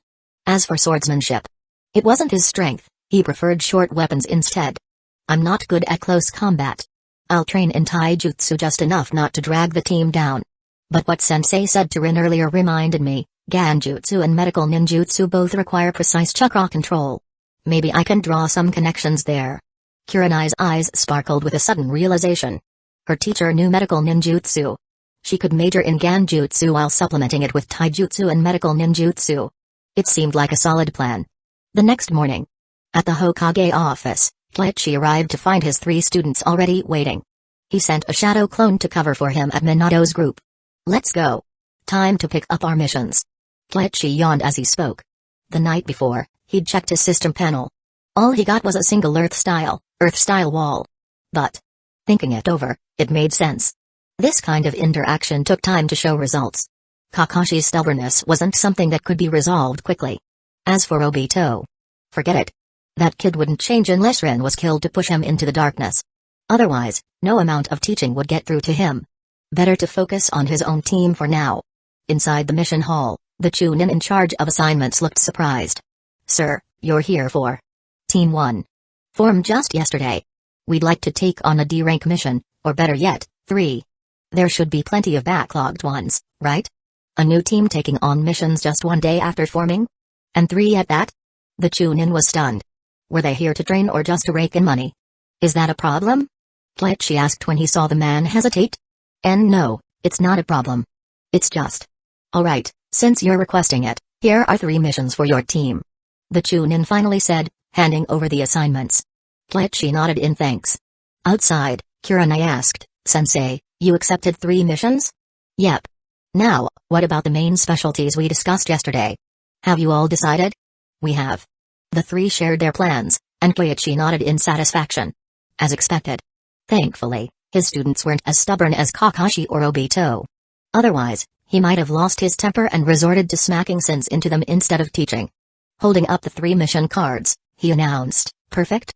You'll each handle 1 mission. Shizui, you'll chop firewood. Asuma, you'll fetch water. Kurenai, you're catching a cat." The 3 stared blankly. "Separate tasks? Any objections?" "But Sensei, aren't missions usually done as a team? Team-based missions are for fostering teamwork. But since you've already considered team dynamics when choosing your specialties, these D-rank missions won't help with that.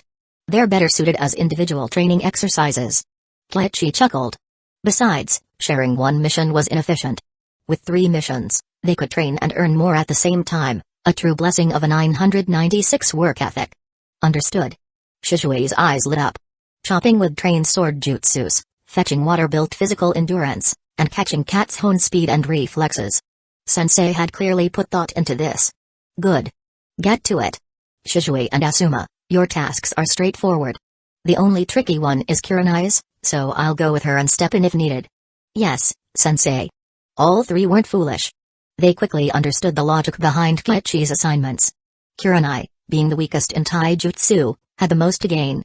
For her, who specialized in Ganjutsu, this task was perfect for improving her speed, reaction time, and stamina.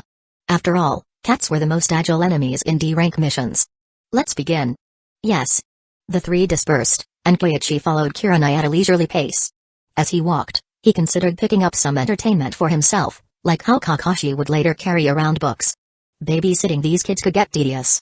But this era didn't even have Jiraiya's debut novel, Tales of a Gutsy Ninja. What a shame. Since the cat-catching mission required leaving the village, Kleichi accompanied Kurenai. D-rank missions didn't take them far from Hidden Leaf Village, so they soon arrived. Kurenai wasn't fast, but she had her strengths. Her keen perception and proficiency in Ganjutsu made solo cat-catching manageable if she used her abilities wisely. Chapter 35, The Future of the Uchiha rests with Meow. A cat's cries echoed intermittently. Kurenai Yui, with her sharp sensory abilities, could easily locate the cat's position. But in the dense forest, the thick trees and tangled underbrush slowed her down. Often, just as she was about to catch up, the cat would dart into a thicket and vanish again. "Your speed is fine, but your efficiency is terrible," Kleichi remarked, shaking his head. "No matter, this was a practice session. Let Kurenai run a few rounds first and realize her shortcomings on her own." Only then would his guidance have the greatest impact. Perched on a tree branch, Kleichi wasn't idle either. He was deep in thought about sword jutsus. Yesterday, he had used the leaf-style willow in combat for the first time and was now even more convinced that it could be fused with the Iaito's slash. Prolonged illusions weren't necessary at all, just a fleeting moment of distraction was enough to end the fight. Creating original jutsus wasn't something achieved overnight. The system hadn't handed him a ready-made solution, so Kleichi had only vague ideas for now. To make further progress, he needed to accumulate more knowledge. "Sensei, can I take a short break?" Kurenai panted heavily, utterly exhausted. Dust and leaves clung to her hair and clothes, a stark contrast to her usual graceful composure. Yet the cat still eluded her grasp. In fact, it seemed to have grown faster, the gap between them only widened. "You can rest for a moment. In the meantime, let me ask you this, do you know what your problem is?" Kurenai hesitated. "Lack of stamina? Too slow? Speed isn't the issue, you can catch up if you use body flicker jutsu. The problem is your lack of agility and inability to control your speed." Kleichi paused before adding, "Also, what about your ganjutsu? You're not specializing in taijutsu, so why aren't you trying to immobilize the cat once you catch up?" "Huh? I can use ganjutsu?" Kurenai froze in realization. She thought she'd understood, but clearly, she hadn't. Ganjutsu. Of course. She wasn't relying on her strengths. Why hadn't she considered using ganjutsu once she got close? The realization dawned on her, and a bright light flickered in her eyes. "Sensei, I get it now. I'll catch that cat right away." At the Hokage's office, chasing a cat as draining? The third Hokage held a near-burnt pipe, his expression one of disbelief. Most of these cats belonged to nobles. They weren't particularly fast or challenging, and missions involving them were usually treated as basic team exercises for beginners. But Kleichi had put a unique spin on it, using the task to train Kurenai's speed and adaptability. Initially surprised, the third quickly found the idea rather ingenious. And what about the other two? Chopping wood and carrying water? The third first observed his son, Asuma. Asuma was hauling 2 large buckets of water, balancing them on a shoulder pole. The route stretched from a distant river to a water tank nearby. If any water spilled, he had to go back and start over. A taijutsu exercise, perhaps? Switching to another scene, the third used his telescope jutsu to check on Shishui. Shishui was chopping firewood, but with a twist. He was using various kenjutsu jutsus, seemingly experimenting with ways to split the logs using minimal effort. This kid has far too many tricks up his sleeve. The third Hokage sighed and took a puff from his pipe, only to realize it had already burned out. His heart sank. He hadn't even taken a single drag. After mourning the wasted tobacco, his thoughts returned to Kleichi's methods. Though effective, they couldn't be widely implemented. Every team had unique dynamics, and a one-size-fits-all approach wouldn't work. Still, the third felt inspired. Maybe the concept could be adapted for elite squads. With that in mind, he shifted his focus back to Shishui. Could Shishui Uchiha become the next Kagami Uchiha? The third pondered. One can only hope. If not. He let out a long sigh and dismissed the jutsu. Late afternoon, exhausted but victorious, Kurenai finally caught the cat and delivered it back to its owner, earning her share of the day's mission rewards. Back in Hidden Leaf Village, Kleichi and his team ran into the newly graduated 7th Squad at a barbecue restaurant. Asuma. Shishui. Obito waved enthusiastically, as if he were the one footing the bill. Standing nearby, Minato Namikaze greeted Kleichi warmly and gestured toward the empty seats at their table. "Kleichi-san, care to join us?" "Sure, but we'll order a bit more food." Kleichi didn't hesitate. His team had only had ration bars for lunch, they were probably starving by now. Kakashi, however, turned his head aside, his expression cold. But his eyes. They couldn't stop glancing at Kleichi's sword. Minato noticed and couldn't help but smile. Kakashi was usually so composed, far more mature than his peers. Yet in front of Kleichi, he showed a rare curiosity. Minato himself couldn't help sneaking a look at the sword. "Kleichi-san, could it be? Is that the second Hokage's sword? A temporary loan from the Hokage? What can I say? I'm broke." Kleichi replied with a dramatic sigh. "If I had the wealth of the Sarutobi clan, I'd have forged my own Chakra blade by now. But alas, here I am, borrowing weapons to make ends meet." At first, the younger ninja didn't recognize the weapon, but after a moment of thought, their eyes widened in realization. "The sword of the Thunder God? That's the one." Kleichi drew the blade. It was long and thin, its edge razor-sharp yet fragile. Without Chakra to reinforce it, the blade would shatter after just a few strikes. Like the famed white lightsaber, It was a chakra weapon that required skillful handling. Shisui, with his interest in kenjutsu, recognized its potential immediately. His mind returned to their recent training session. Sensei hadn't even been trying. If just one person like Kletchi-sensei is this powerful, how can the clan still think so highly of itself? Those fools sitting in the police force, growing arrogant by the day, they're utterly blind. Shisui's thoughts churned. He had begun to understand the clan's ambitions, power and prestige. They believed the Uchiha, as one of the founding clans, deserved greater recognition and rewards. But times had changed. Could anyone in the Uchiha clan match Keiichi?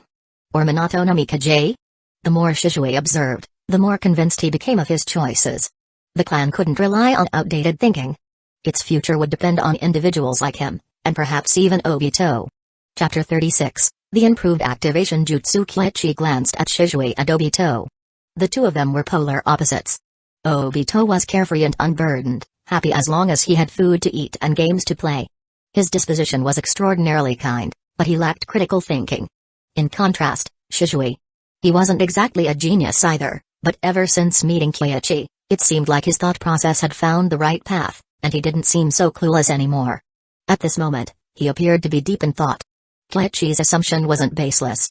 You have guided Shisui Uchiha's thoughts and altered the course of his life. Evaluation, good, reward, Mist Pavilion Genjutsu. This was the first time an evaluation had appeared so mysteriously. Clearly, Shisui had gained some sort of insight just now, and Keiichi was curious about what exactly he had been thinking. As for the reward, it was intriguing. The Mist Pavilion Genjutsu. Wasn't that the second Mizukage's summoning jutsu? How could this be learned? Keiichi was slightly surprised as the principle and knowledge of the jutsu flowed into his mind. His expression turned odd. This jutsu. How should one put it? It was a half-finished product. The Mist Pavilion Genjutsu used dense mist to create mirage-like illusions, thus achieving the effect of Genjutsu. The problem was, Keiichi currently didn't know any mist-based illusion jutsus. Looks like I need to figure out how to acquire the hidden mist jutsu. Keiichi thought. If he could obtain it, it would significantly improve his stealth capabilities, especially against Mist Village ninja, not that he was complaining about the freebie. And perhaps it could even merge with his swordsmanship? Illusion sword jutsu. Keiichi's mind began spinning with ideas. Minato no Mikaze observed him quietly and couldn't help but feel a sense of admiration. No wonder Keiichi had become a Chunin at 13 and a Jonin just a year later. His constant habit of pondering and reflecting on tactics and jutsus must have helped him accumulate a wealth of knowledge and skill over time. Unlike himself, who had Jiraiya as a mentor, Keiichi had no one guiding him. Just you wait, Kakashi. Once I awaken my Sharingan, I'll definitely beat you. Humphrey, dream on, dead last. Obito. Minato said thoughtfully, there's no such thing as an absolute genius. If you put in enough effort, think deeply, and train diligently, you'll have a chance to surpass Kakashi, even without a Sharingan. Keiichi was the perfect example of a hard-working genius. Of course, Keiichi wasn't aware of the high regard Minato had for him. At the moment, his thoughts were still on the possibility of combining his swordsmanship with the Mist Pavilion Genjutsu. Perhaps water-based ninjutsu that generated vapor could also create a mirage-like effect, though it wouldn't be as stable. But the crux of his swordsmanship was speed. If he could confuse his opponent's vision, even for an instant, it could be fatal. Except against someone like Kami. And this was visual misdirection rather than traditional Genjutsu. Even the Sharingan might not see through it easily. There was definitely research potential here. After the meal, despite Keiichi's efforts, Minato insisted on covering the bill. Keiichi didn't mind. It was just a meal, and he'd been teaching Minato's students for free anyway. He ate with a clear conscience. As more squads passed their evaluations, the number of teams taking on missions also increased. Keiichi managed to secure 3 tasks for his team, though it took some effort. The routine remained the same. This time, however, Asuma was assigned to chop wood, while Shisui carried water. Switching Asuma had a specific purpose. You've already mastered wind-style chakra transformation, haven't you? Yes, sensei. Good. Use wind-style chakra with your kunai to chop wood. Once you've mastered it, I'll teach you a new jutsu. Keiichi intended to teach him vacuum blade. It was a B-rank jutsu with considerable power. Since Asuma didn't yet have his custom chakra blades, his combat style was still unfocused. This jutsu would align well with his future use of the flying swallow jutsu. Meanwhile, Kurenai was nearby, busy with her own task of catching a cat. Keiichi left her alone for now, focusing on his own physical training while a shadow clone monitored Shizui, observing and practicing swordsmanship simultaneously. During this time, Bleach ran into several familiar faces: Might Guy's team, Team 7, and even Might Dewey. Unlike Guy's team, Might Dewey was a veteran genin who had long surpassed the age for team assignments. For over 2 decades, he had trained and undertaken missions alone. Today was no exception. However, Dewey seemed unusually pensive today. "Dewey-senpai, what's with the sighs?" Bleach asked from a tree branch. Logically, Dewey should be in high spirits, considering he was on the cusp of a promotion. Could he actually be troubled by it? Bleach-sensei. It's hard to explain. Dewey sighed deeply. Bleach flashed to his side. After a brief chat, he learned that the Hokage had spoken with Dewey about the 8 gates. Hiruzen didn't demand the forbidden jutsu from him. Instead, he expressed his intent to promote Dewey to the rank of Takebutsu Jonin, specializing in taijutsu. This should have been great news. But after being a genin for 2 decades, Dewey had grown accustomed to his role. Suddenly being elevated to Takebutsu Jonin left him at a loss, unsure of how to adapt. So, despite the promotion, he still took on a D-rank mission, carrying water. Takebutsu Jonin is different from Jonin. Bleach explained. You're being recognized for your unique expertise. There's no requirement to lead teams or take on special assignments unless you want to. You can continue living as you always have. Really? Dewey seemed surprised. Of course. Why should it matter if you're doing D-rank missions as a Takebutsu Jonin? That made sense. Dewey nodded in agreement, though something about it still felt off. Scratching his head, he said, "Oh, right. I modified your 7 heavens breathing method. I wanted you to take a look, but I've been so busy lately that I forgot." "Oh?" Bleach's interest was piqued. "Let's test it out." "All right." Dewey took a deep breath and launched a kick at Bleach. The force was tremendous. Bleach blocked it with his arm, using Chakra to mitigate some of the impact, but it still stung. Next. Dewey's next kick came even faster and harder. Sensing danger, Bleach used Earth Spear to reinforce his arm. Boom. The impact forced him back several steps. "What?" Bleach was shocked. After a moment of thought, he said, "Try it again." "All right." Dewey took another deep breath before attacking once more. This time, Bleach was ready and managed to grab Dewey's ankle. At that moment, Dewey's other leg swung toward Bleach's head. "It's definitely effective. But are you sure this isn't close to opening the first gate?" Bleach asked. "When I use the improved jutsu, I feel the first gate partially opening on its own. It gives me better control over my body." Dewey nodded earnestly. His modifications were based on intuition rather than theory. Whether they were good or bad remained to be seen. Chapter 37, A C-rank mission in Hyuga Town. I see. So, the way you developed this active jutsu was similar to how you created the 8 gates. It was just a result of blind perseverance, rather than intentional design. The repeated activation of the gate of opening must have loosened your chakra locks, enabling this effect. The 8 gates are essentially chakra locks within the body. Training in the 8 gates gradually reduces their side effects. For someone like Might Dewey, opening up to the 6th gate was almost effortless, but he hadn't trained much beyond that. As a result, his strong physical condition unconsciously allowed him to partially open some chakra locks, not fully activating them but still gaining certain benefits. This was a unique advantage others couldn't replicate. At least not Bleach. He could only open up to the 3rd gate of the 8 gates, far from being able to access the gate of life, let alone accidentally loosen the gate of opening. Moreover, Bleach's chakra control was highly refined, so such unintentional breakthroughs were almost impossible for him. Is that a good thing or a bad thing? Might Dewey asked, slightly confused. It's great for you and Guy, but other Jonin probably can't learn it. Bleach said honestly. Might Dewey's improvement method was something Bleach could theoretically mimic, but it was impractical. The jutsu demanded an extremely high level of physical strength, which most Jonin simply didn't possess. However, developing a weaker version of the active jutsu would require an in-depth understanding of cells and medical ninjutsu. Unfortunately, Bleach's knowledge in these areas was rudimentary.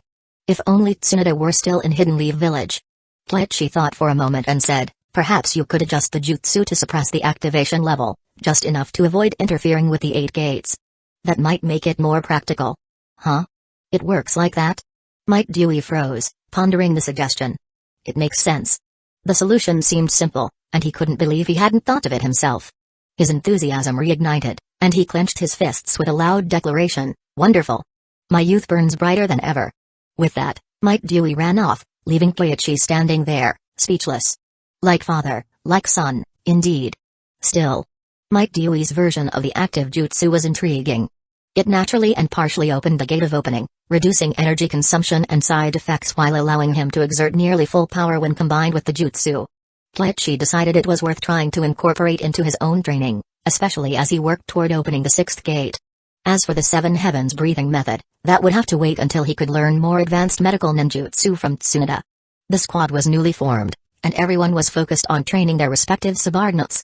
Kleichi maintained his routine of completing 3 missions a day, using the opportunity to guide his students in rotation, Yui Kurenai, Asuma, and Shizui. Asuma and Shizui were straightforward to instruct, teaching one wind-style jutsus and the other swordsmanship. Kurenai, on the other hand, was trickier. Kleichi only knew 2 Ganjutsu jutsus, neither of which was suitable for her to learn. His medical ninjutsu knowledge was similarly limited to the mystical palm jutsu, which required significant foundational knowledge and couldn't be taught quickly. Thus, the only viable option for Kurenai was Koichi's modified body flicker jutsu. Fortunately, Kurenai was diligent and eager to learn, which made up for the limited material he could offer. And, of course, the system rewarded him daily for his teaching efforts. Over the past 10 days, while no high-level jutsu had been awarded, Kleichi had gained several useful jutsus, such as Great Breakthrough and Hell Viewing Jutsu. Most satisfying was the incremental improvement in his swordsmanship. Although small, it saved him months of shadow clone practice. Kleichi-sensei, Lord Hokage says the backlog of D-rank missions has been cleared, and there aren't enough left. We can't assign you 3 anymore. None at all? Well, there's one. You can take it if you want. The Chunin handing out missions stood firm. The truth was, there were still missions available, but the recent influx of Genin returning to the village had quickly depleted the supply after 10 days of frantic activity. Sensei, why don't we just take one for now? Kurenai suggested. For most Genin squads, even getting 1 D-rank mission was already good. The fact that they'd been doing 3 a day was remarkable. Kleichi glanced at the mission list. After 10 days of training, his students had made considerable progress. D-rank missions weren't yielding much improvement anymore. If only 1 mission was available. Fine. I'll take this C-rank mission. Kleichi pointed to one of the entries. Road repair assistance. Unlike the famous Great Naruto Bridge of the Land of Waves, these road repair missions were focused on rebuilding infrastructure damaged by the war. The aim was to restore trade routes and protect against bandits. A C-rank mission? That involves. The Chunin hesitated, unwilling to approve the assignment. But before he could refuse outright. Clang. Kleichi slammed the sword of the Thunder God onto the desk, startling the Chunin. You think being a Jonin lets you intimidate people? The Chunin thought, stunned and flustered. After a moment's hesitation, he mustered the courage to argue, newly formed squads aren't allowed to take C-rank missions. That rule applies in peacetime. Right now, even the 12-year graduation rule has been waived. Why cling to outdated policies? Approve it. Kleichi's tone carried a hint of exasperation. A month of peace, and people were already dragging out old rules. The Chunin faltered, glancing nervously at the mission log. Cough. Let him take it. Suddenly, the third Hokage appeared, pointing to a specific mission. Assist with rebuilding Hyuga Town. Hyuga Town? Kleichi vaguely recalled it. Situated in the western part of the Land of Fire, it wasn't a former battlefield but was near the Kikyo Pass area. Understood. Thank you, Lord Hokage. Accepting the task, Kleichi couldn't help but wonder about the third Hokage's intentions. Allowing a newly formed squad to take a C-rank mission wasn't surprising, times of war often blurred such lines. However, why specify this mission? Something about it seemed unusual. Still, Kleichi didn't voice his doubts. His students, Asuma and Kurenai, were visibly excited about their first C-rank mission. Shizui, accustomed to patrolling with the Uchiha police force, was more indifferent but none less eager to learn. Be cautious in Hyuga Town. The third Hokage said. While you're there, take the opportunity to scout the surrounding area. With those parting words, Kleichi and his team departed the village. Don't forget to practice along the way. Remember the body flicker and taijutsu jutsus I've taught you. Kleichi instructed. Understood. The 3 replied in unison. Kleichi activated his body flicker jutsu, leading the way as the team followed. The post-war Land of Fire was relatively safe, with few bandits or rogue ninjas remaining. Still, Kleichi frequently used chakra sensing to scan their surroundings, ensuring there were no ambushes. He even wished for an attack. It would be a good opportunity to test his team's abilities. Unfortunately, the journey was uneventful. Still, Kleichi had a hunch that Hyuga Town held some hidden trouble. Chapter 38, The Wandering Samurai, First Battle Northwest of the Land of Fire. This region, near the Land of Rivers, the Land of Rain, and Kikyo Pass, was a chaotic zone. Yet, it also served as an important trade route connecting several northwestern nations. As a result, the area bustled with activity. So this is Hyuga town? Asuma looked around, taking in the unfamiliar sights of the town. That's right. I was here just a few months ago. Kleichi nodded. Back then, a team of Sand Village shinobi attacked this place, but we managed to drive them back. Since the war ended, the area had begun to recover, and many trade routes were being rebuilt. However, being close to the Land of Rain and the Land of Rivers meant this place often attracted bandits and rogue ninjas. While the presence of Hidden Leaf Village's forces during the war had kept such threats at bay, the withdrawal of troops had left the area vulnerable. With only a few shinobi patrolling the borders, bandits began resurfacing, forcing the town's leader to issue a request for aid. Kleichi leaned against a wall, activating his Chakra sensing jutsu. Got them. To the northwest, toward the Land of Rivers, a group of wandering samurai had formed a gang of thieves. Emboldened by previous successful raids, they were still lingering in the area, continuing to loot and pillage. What's the plan now, sensei? Kurenai asked, glancing around. Around them, townsfolk were busy repairing streets and rebuilding homes. The main roads were mostly restored after a month's effort. For now, the area seemed peaceful. No rush. Let's scout the area first and get a feel for the terrain. Kleichi instructed. If it were just him, he could have stormed in and taken care of the bandits with ease. But with a squad to train, things were different. He glanced at the three young shinobi. After some thought, Kleichi said, for missions ranked C and above, there's always a risk of combat. You need to be ready to fight and kill at any time. Now, if I left the planning to you, what would you do? Scout the terrain, set traps, and prepare defensive positions. Asuma responded without hesitation, reciting textbook answers. Where would you place the traps? That's. Asuma hesitated, unable to provide an answer right away. His lack of experience showed. Shizue thought for a moment before replying, to the west. The Land of Rivers doesn't have a hidden village, so it's a hotspot for wandering samurai and rogue ninjas. Bandits often form gangs there, and patrols tend to focus on that direction. Not bad. Your clan's police force has taught you well. Kleichi remarked. The Uchiha clan might be arrogant, but they were undeniably skilled. Unfortunately, the hawkish elements within the clan, particularly after the Nine Tails attack, were growing increasingly difficult to control, even for Fugaku. Turning back to the three, Kleichi instructed, head west, scout the area, and set up traps. If you encounter the enemy, assess the situation and decide whether to engage. Remember what I've taught you, and you should be fine. Yes, sensei. The trio set off as instructed. Kleichi followed from a distance, while sending a shadow clone to observe the townspeople rebuilding the area. Driving off bandits alone wouldn't ensure the long-term recovery of Hyuga town. For young shinobi, even basic missions had layers of complexity. While Shizue, Asuma, and Kurenai patrolled, Kleichi pulled out a book and began reading. It was a medical text on cell theory. Borrowed from the third Hokage, this book complemented the system-gifted basic medical knowledge he already possessed. In his spare time, Kleichi would study it to deepen his understanding. Recently, his research into cell activation jutsus had shown promise. While human skin has limited breathing capabilities, if cell activity were enhanced, could the skin absorb more oxygen and increase overall vitality? Experiments confirmed the theory's potential. His breathing jutsus, particularly those involving chakra flow, saw significant improvement. While he hadn't reached the pinnacle of cell activation jutsus, he believed he was on the right track. By activating skin cells first and then gradually extending to blood and muscle tissue, a simplified version of the activation jutsu could become a reality. Theoretically, the benefits would extend to areas like Hashirama cells, taijutsu, and medical ninjutsu in the future, truly a long-term investment. After a while, Kleichi set the book aside and shifted his attention to Kurenai. Have they found the target? 2 to 3 kilometers ahead, Kurenai signaled with hand gestures, holding kunai and shuriken ready. Kleichi wasn't too worried. In the past 10 days, Kurenai had become proficient in the body flicker jutsu, Asuma had mastered the vacuum blade, and Shizue's improvements in swordsmanship and mobility were evident. Their collective strength should suffice. What concerned him was how they would handle their first real kill.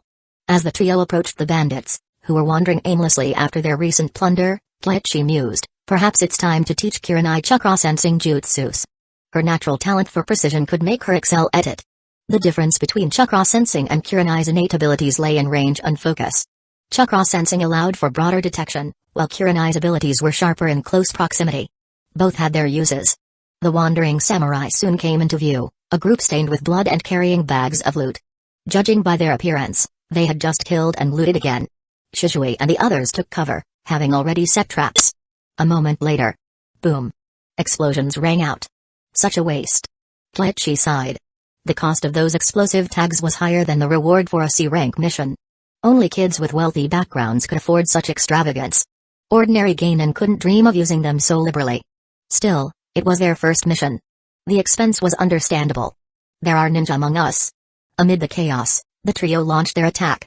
Fire-style jutsus like Fireball Jutsu and Great Breakthrough added to the confusion, scattering the bandits. Taking advantage of the disorder, Kurenai threw shuriken, killing 2 or 3 in quick succession. Blood and charred flesh filled the air, creating a grisly scene. Charge. Asuma was the first to react, enhancing his kunai with wind-style chakra to form a vacuum blade. He rushed into the fray. I'll support with Ganjutsu. Though shaken, Kurenai quickly regained her composure, forming seals for her Ganjutsu. They're just kids. Kill them. Seeing their attackers were young, the bandits regained some of their nerve, their killing intent flaring. But Shisui was faster. Using clones and transformation jutsus, he infiltrated their ranks, combining stealth and swordsmanship to take them down one by one. Retreat. Stay back to back or we're all dead. The bandits quickly regrouped, standing back to back with weapons drawn. Kurenai activated her Ganjutsu, while Asuma closed in, piercing one bandit's heart with his kunai. Blood splattered across his face. 3 or 4 bandits retaliated immediately, their blades aimed straight for Asuma. No tricks, just speed and ruthlessness. These guys are relentless. Kletchi muttered, observing their desperate ferocity. Caught off guard, Asuma froze. Asuma! Kurenai shouted, hurling shuriken in a panic. Shisui intervened, cutting down one bandit. But the remaining bandits showed no mercy, sacrificing their wounded comrades to focus entirely on killing Asuma. Their savage determination made them even more dangerous. Asuma faltered, his mind blank. Just as the blades were about to strike. Clang! A flash of steel. The bandits' weapons shattered, followed by sprays of blood. Chapter 39, The Big Fish, Tsunade-a. Screams echoed repeatedly. The warriors who had charged at Asuma now clutched their wrists, their wounds carrying traces of searing burns from lightning. The injuries slowed the blood flow considerably. Asuma, standing mere steps away, could see it all clearly. What incredible speed and precision. The blade's force was perfectly controlled, rendering their weapon-wielding hands useless without any excess damage. At the same time, Shisui finished off his target. Tie them up and bring them back. Kletchi ordered, his tone calm and composed. Asuma clenched his teeth, pulling out ropes from his ninja pouch to bind the surviving captives. They then tidied up the area, removing corpses. The loot these men carried told a grim story, packs filled with stolen goods, and fresh kills like chickens and ducks, still dripping blood, hung from their belts. The surviving warriors begged for mercy, but no one paid them any attention. Eventually, their mouths were gagged with cloth to silence them. Finally, peace and quiet. Sensei, I'm sorry. If it weren't for me. Asuma stepped forward to apologize, shame weighing heavily on him. If he hadn't faltered, their team could have dealt with these bandits on their own, without their sensei needing to intervene. You should be apologizing to your teammates. If this were the battlefield, a single moment of hesitation could lead to your incapacitation, and then you'd become dead weight for your team. Kletchi said coolly. Asuma quickly turned and bowed to his teammates. Kurenai tried to sidestep, quickly responding, Sensei, Asuma's hesitation isn't solely his fault. I bear a lot of responsibility too. If her Ganjutsu had been executed on time, she could have immobilized the attackers. After all, they were mere warriors with no ability to dispel Ganjutsu. And yet, in that critical moment, she froze, losing her composure. What about you, Shisui? I thought attacking them would force them to retreat, but I didn't anticipate they wouldn't care about their comrades at all. Shisui said, visibly discouraged. Kletchi smiled faintly and said, in Hidden Leaf Village, we hold to the will of fire, protecting and supporting one another. But they're different. They're bandits who live by the sword, where death is just part of the game. Losing a comrade means nothing to them. I understand now. Shisui nodded thoughtfully. Had he realized this earlier, he would have chosen a different strategy, using a wider-reaching jutsu to secure their position instead of the approach he took. This kind of student was easy to teach, he didn't make excuses and was quick to reflect on his mistakes. Unlike Kakashi or Obito, who would often argue back, Shishui's humility made mentoring him far less frustrating. In fact, compared to a typical rookie team, their performance had been quite impressive. Most rookie teams would have fumbled far more disastrously in this situation. Kleichi didn't push them too hard, saying, "The important thing is that you've learned from this. Real combat is entirely different from training or sparring. There's no substitute for the experience of blood splattering in your face." "Yes, sensei." Asuma, feeling ashamed, nodded. Kleichi had hit the nail on the head. The moment he faltered earlier wasn't just because of fear, it was also because blood had splattered into his eyes, momentarily blinding him. "Let's bring these captives back to the town chief. After the mission is complete, we'll make the rounds to return the stolen goods to their rightful owners," Kleichi instructed. Yes. These bandits had likely just looted a nearby village. The stolen items were meager, but Kleichi had no intention of keeping any of it. When they returned to the town, the chief was supervising the construction of the defensive walls. Asuma and the others were surprised to find Kleichi's shadow clone helping with the repairs. They stared blankly for a long moment before regaining their composure. Then, "Chief, we encountered a group of wandering warriors during our patrol. Are these the bandits who attacked your town?" Yes, that's them." The town chief didn't recognize them immediately, but a nearby foreman did, pointing out the culprits. He had narrowly escaped death during one of their previous raids. Kleichi nodded. It seemed their suspicions were correct. He had Shizue hand over the prisoners before instructing, "Asuma, help them with the construction. I'll go investigate the area." Yes. Asuma had no objections. Even though they were clan heirs, they weren't strangers to hard labor like carrying water or farming. Ninja work often required such tasks, and they were used to it. Leaving his shadow clone behind, Kleichi ventured deeper into the town. Earlier, his Chakra sensory jutsu had detected someone with an exceptionally large Chakra reserve nearby. Although he wasn't certain who it was. This was still the land of fire. Kleichi had a suspicion, if this wasn't an enemy missing Nin, then it could only be one person, Tsunade of the legendary Sannin. Using his Chakra sensing ability, Kleichi located the source. When he arrived, it was at a casino. No sooner had he reached the entrance than he saw a group of angry men rushing inside. Judging by the situation, they were likely debt collectors. Better wait outside for now. If he went in, he might end up being mistaken for a sucker to pay her debts. The problem was, he wasn't exactly rolling in cash himself.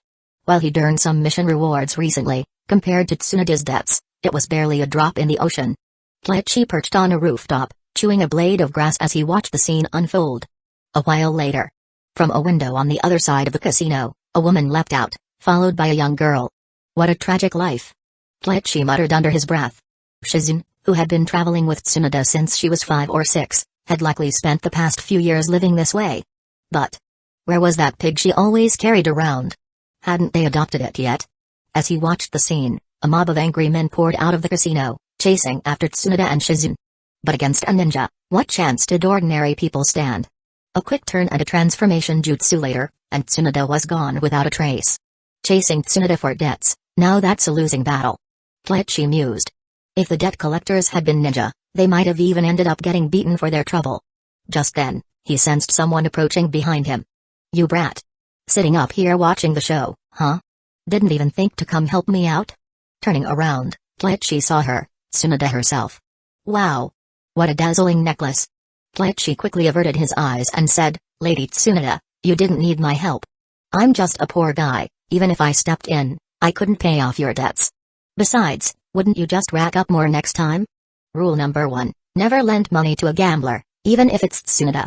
"Humphrey." Tsunade snorted, giving him a once-over before turning her head with a dismissive look. Gambling was way more fun than dealing with boring kids like this silver-haired brat. He probably took after Tobirama with how dull he was. "Lady Tsunade, where are we going now?" Shizune climbed up onto the roof, only to spot the silver-haired boy sitting with Tsunade. Seeing their similar features, she hesitated. Tsunade ignored her and said, "Hey, kid, how about we go for a drink? Didn't you lose all your money?" Ugh. She really hated this brat already. Chapter 40, Casinos? Not something you can handle. Inside a tavern. Tsunade and Shizune sat on one side of the table, while Kleichi occupied the other. 2 bottles of sake sat on the table between them. "Kid, you're way too young to be drinking. Focus on your training instead, that's the right path," Tsunade said as she pulled both bottles toward her side. Kleichi was speechless. "If you just want to drink more, just say it. I'm paying anyway. I can't cover your debts, but I can afford some sake." "Lady Tsunade, who is this?" Shizune asked curiously. "Oh, right. I forgot to introduce him. This is Kleichi, the one the old man wrote to me about a few days ago. Technically, he's a relative. Tsunade said casually, her tone softening after a sip of sake. Though she found his overly serious demeanor annoying, she appreciated his straightforwardness in treating her to drinks. Oh, so it was the Hokage who wrote about him. No wonder he specifically asked you to lead this mission. Lead a mission? Tsunade paused, then glanced at Koichi with renewed interest. You're a Jonin now? Yes, I just got promoted. Koichi nodded. Tsunade stared at him for a few moments. Her expression dimmed slightly, and she tilted her head back to take a few more sips. Shizune observed this and nodded silently to herself. Indeed, he is clearly part of the clan. But Koichi's demeanor and actions seemed to resemble the second Hokage far more than the first. Tsunade finished her first bottle, then reached for the second and poured herself another glass before speaking again. Let me guess, the old man asked you to convince me to return to the village? Not at all. In fact, I didn't even know I'd run into you. Koichi replied. But internally, he couldn't help wondering. I wasn't planning to seek her out just yet, though I was considering learning some jutsus from her. But if that's my plan, there's no way the third Hokage would have known about it. What's his angle here? He didn't, huh? I see. Tsunade sneered and reached over to pour him a drink. Sorry, I don't drink. Koichi declined politely. Although most alcohol in the ninja world was fairly mild, he hadn't been a drinker in his previous life, and he certainly wasn't starting now. Tsunade froze for a second, then poured the drink for herself. After downing it, she suddenly slammed the bottle onto the table with a loud crack. The glass fractured, and the remaining alcohol began to seep through the fissures. Shizune flinched in surprise. She had been with Tsunade for 3 years and had never seen her this upset while drinking, not even when she was drinking alone. What's going on? Enough of this. It's boring. Let's go. Tsunade muttered, grabbing her green coat and leaving her seat in frustration. Koichi's mind raced. Judging by her mood, it seemed that the third Hokage must have talked to her about something. Though he hadn't assigned Koichi any specific mission, it was clear he wanted to use Koichi as a bridge to coax Tsunade back to the village. Moreover, building a closer relationship with Tsunade would also strengthen Koichi's ties to the Hokage faction. TCH. He sighed, got up, and followed her. Tsunade walked down the street, heading toward the area where Asuma and the others were working. Eventually, she stopped at a spot near a railing overlooking the scene. She gazed at the 3 young ninja hard at work. The Hokage's kid. One of the others must be from the Yui clan. And the shorter one. An Uchiha. Yes, Shizue Uchiha. He's a descendant of Kagami-senpai. He's only 5. Koichi explained. Kagami. Tsunade murmured, her tone softening. Then, after a moment, she turned to him and asked seriously, do you want to become Hokage? The question seemed abrupt and out of place, but there was a certain weight behind it. Koichi understood immediately that she must be thinking of her brother, Nawaki. After a moment of thought, he shook his head. No, I have no interest in becoming Hokage. To be honest, I just want to be a teacher. Oh? Tsunade raised an eyebrow, clearly surprised by his answer. She studied him for a moment and saw that he was telling the truth. Her curiosity piqued, she momentarily set aside her lingering thoughts. Why is that? Hokage seems like way too much work. If you're the Hokage, you barely have time to focus on what you want to do. That's just how I feel right now. Maybe I'll change my mind someday, but who knows? Koichi spoke plainly. Tsunade chuckled softly, brushing her hair behind her ear as she glanced at him. After a moment, she sighed. The Senju clan has long since become part of Hidden Leaf Village as a whole. But to think, after all these years, someone who can awaken the power of the Senju still exists. And you really do remind me of the second Hokage. My grandmother was said to resemble the second Hokage a lot. That's not what I mean. I'm talking about your personality and the way you carry yourself. Tsunade said lightly.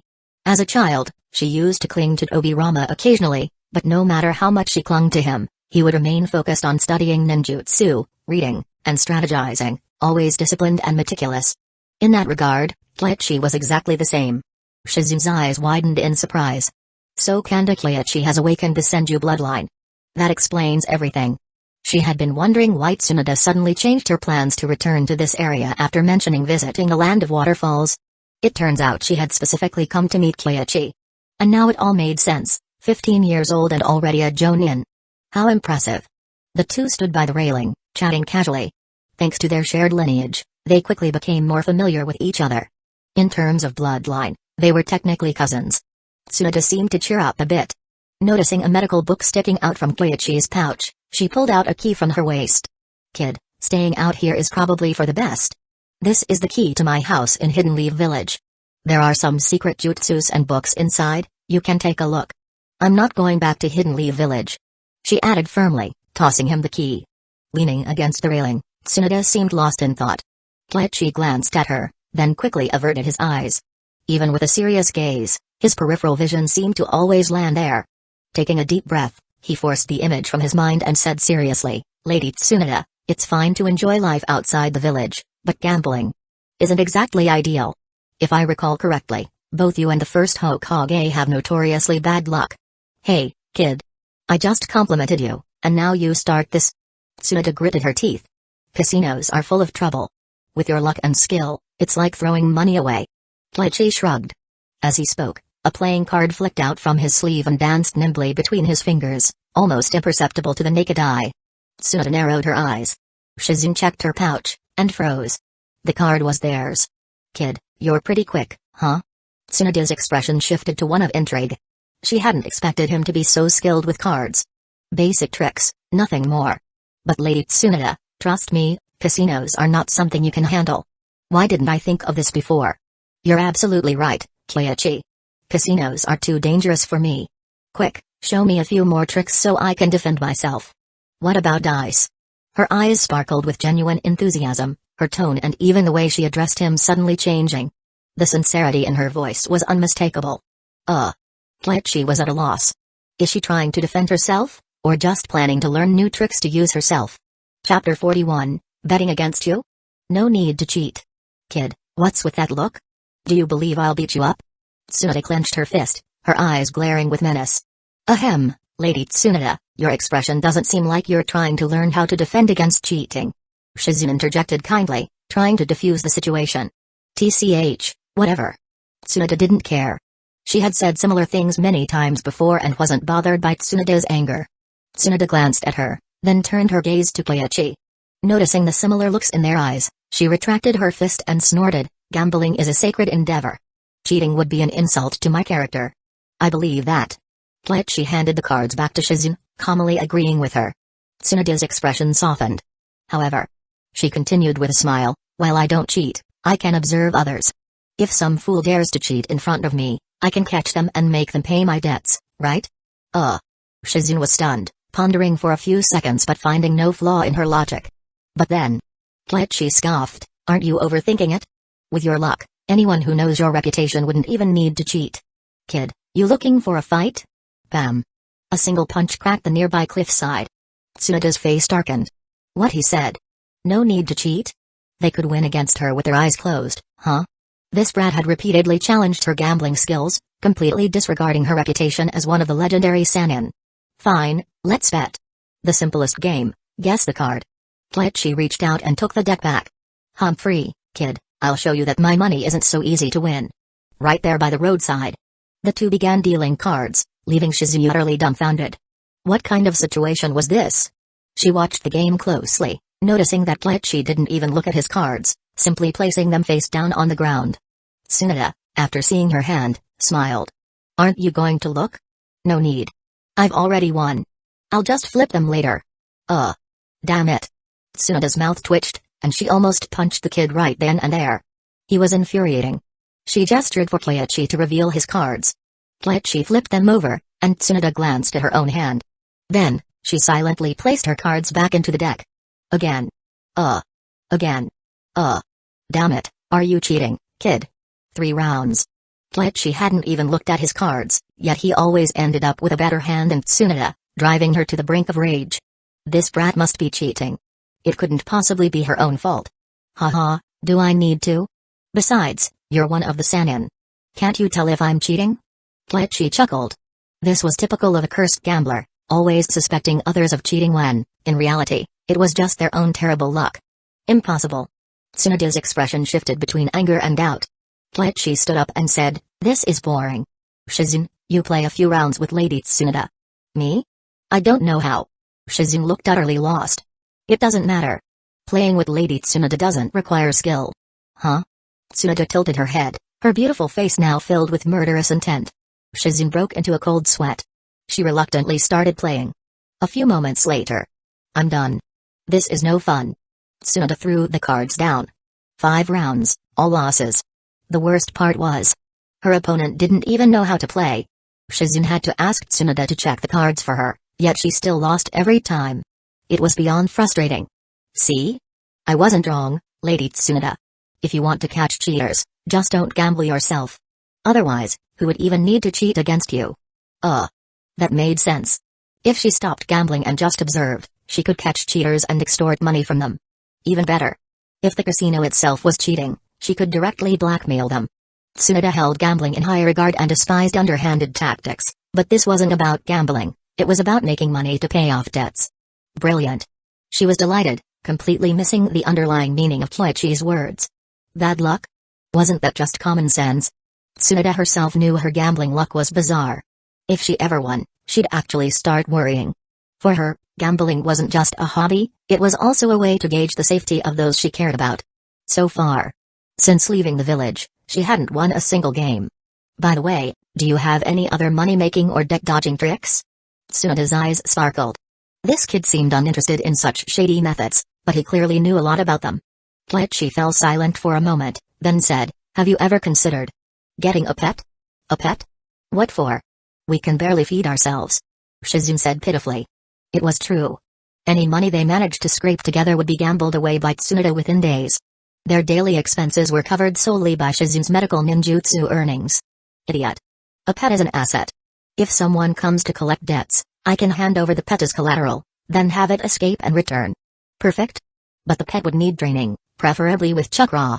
Tsunade's mind was quick, already devising a full plan. The Sannin were all clever individuals. Koichi nodded, though he found the situation a bit odd. This development.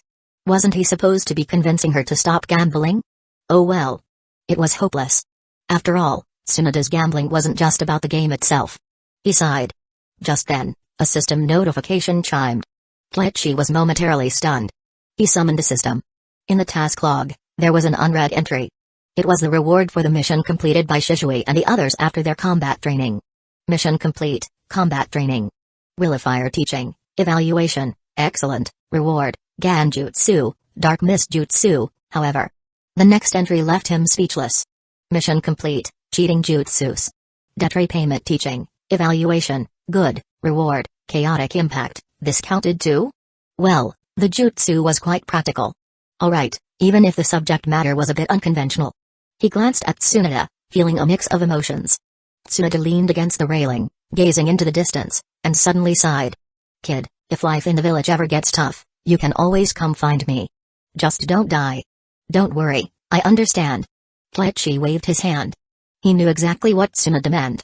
The village might seem harmonious on the surface, and the Senju clan were considered great contributors to Hidden Leaf Village, but the reality was different. Not to mention Hyru's and Sarutobi, Danzō in the shadows had always been wary and oppressive toward the Senju. Tsunade understood all this but chose not to speak of it. Now that Koichi had awakened the Senju physique and become a Jonin, if he were to gain military achievements and prestige in future wars, he might even have a shot at becoming the fourth Hokage. But would Hiruzen and Danzō allow it? Tsunade doubted it.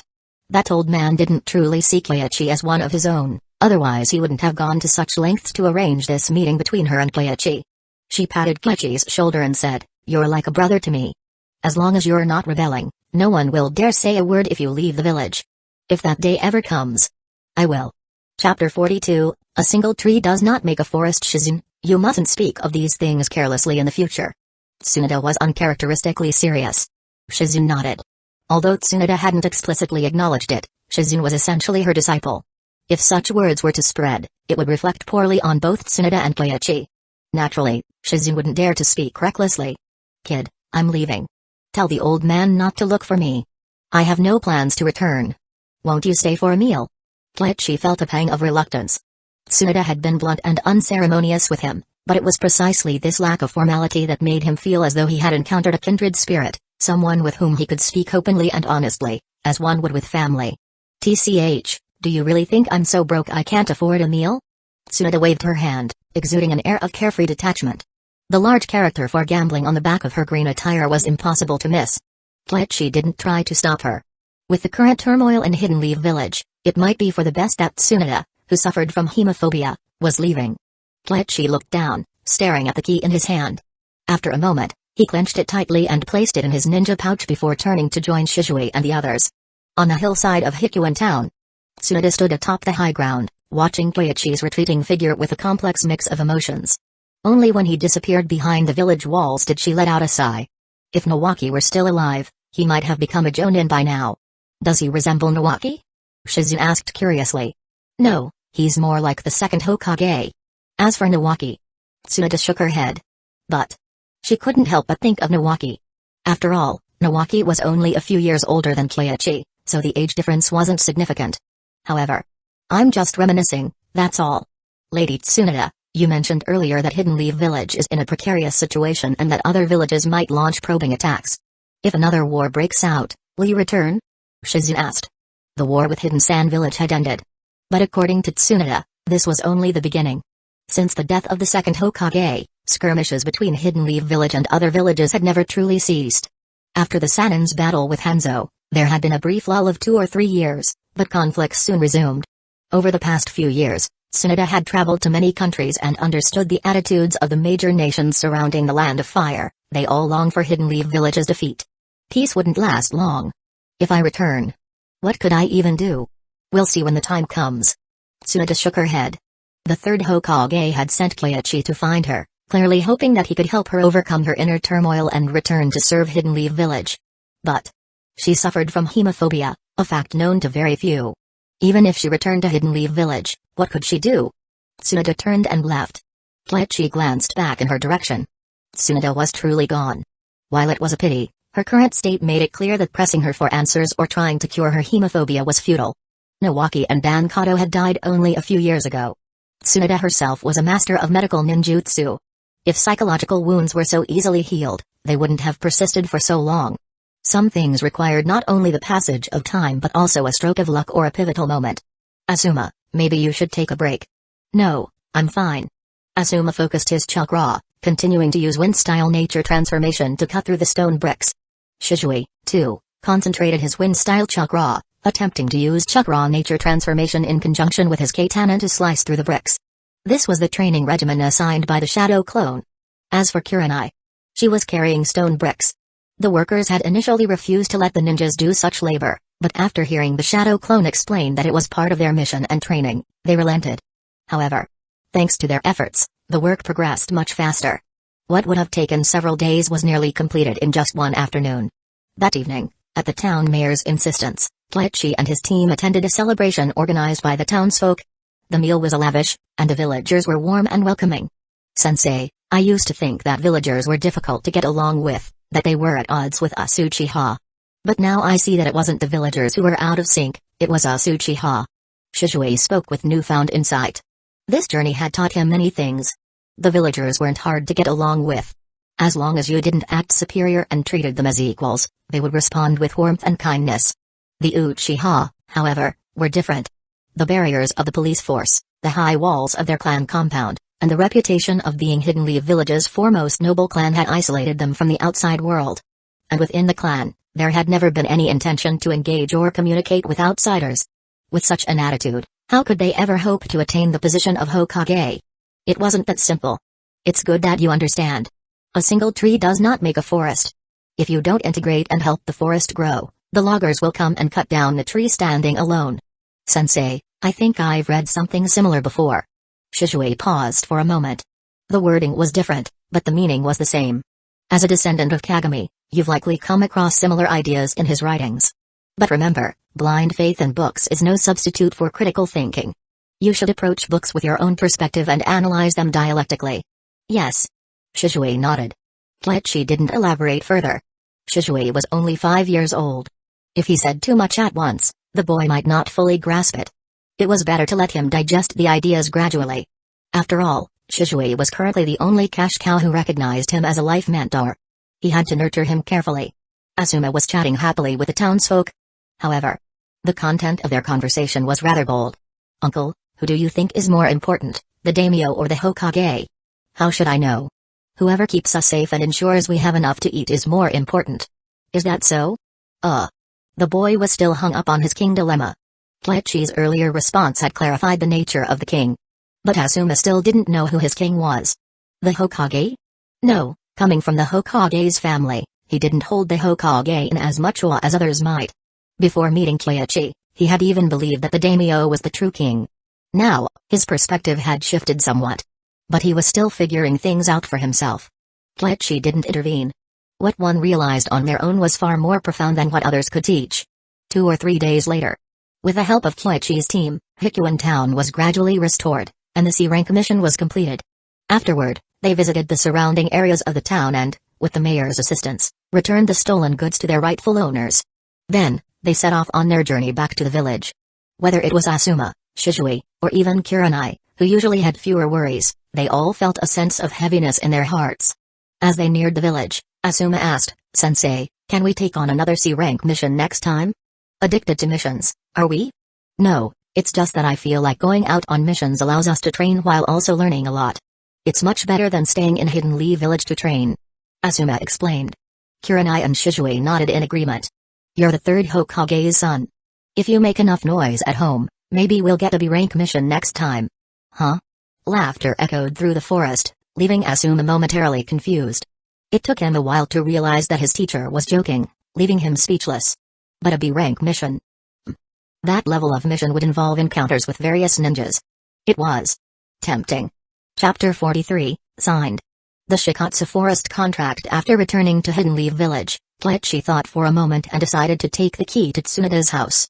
Tsunoda's house was easy to recognize. It was the former residence of the first Hokage. Though not large in scale, it was located in a prime area and exuded an ancient, timeless charm. It was one of the few remaining properties of the Senju clan. Keiichi arrived at the front door. He took out the key, unlocked the door, and stepped inside, only to hear, "Who are you? Why do you have the key to this place?" "Huh?" Keiichi turned around and saw a man with white hair and a forehead protector bearing the character for oil. He immediately recognized him. One of the legendary Sannin. Jiraiya. What a coincidence. Keiichi bowed slightly and said, "Lord Jiraiya, my name is Keiichi. As for the key, well, it was given to me by Lady Tsunoda." "Tsunoda gave it to you?" Jiraiya was taken aback. Although he had come here immediately after returning to the village, he knew Tsunoda hadn't come back. If she hadn't returned, how did this kid get the key? "Yes, I ran into her while on a mission in Hyuga town." Keiichi nodded. "Hyuga town?" Jiraiya sighed. He had returned directly from Hidden Sand Village and hadn't passed through that area, missing Tsunoda by a hair's breadth. Well, it wouldn't have mattered even if they had met. But who was this kid?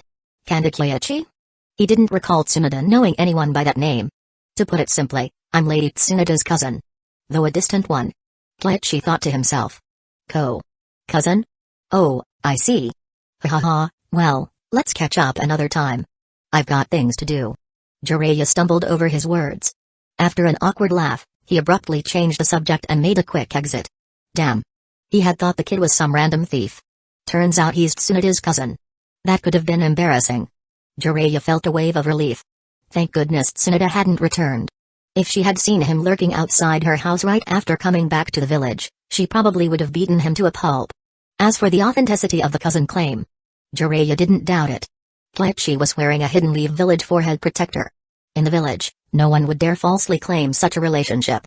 Besides, the Senju clan had intermarried with many families, and their bloodline was now spread throughout the village. Having a cousin or two wasn't unusual. Jiraiya not going to the hot springs but coming here instead? Weird. Keiichi didn't know what to say. Oh well. He might as well go inside and see why Tsunoda had given him the key. He walked in and closed the door behind him. The courtyard was quite spacious. But compared to the status of Hashirama Senju, the house he left behind was relatively modest, roughly the size of a small clan leader's residence. Just by looking at the courtyard, one would never guess this was once the home of the first Hokage. The first and second Hokage truly lived by their ideals. Keiichi felt a deep sense of respect. The door to the house was covered in dust, as no one had lived here for years. He entered and looked around. Many of the items inside were covered with cloth to protect them from the dust. The rooms were large. But the layout was clear. After walking around, he had a good idea of what each room was used for. The most important place was naturally the study.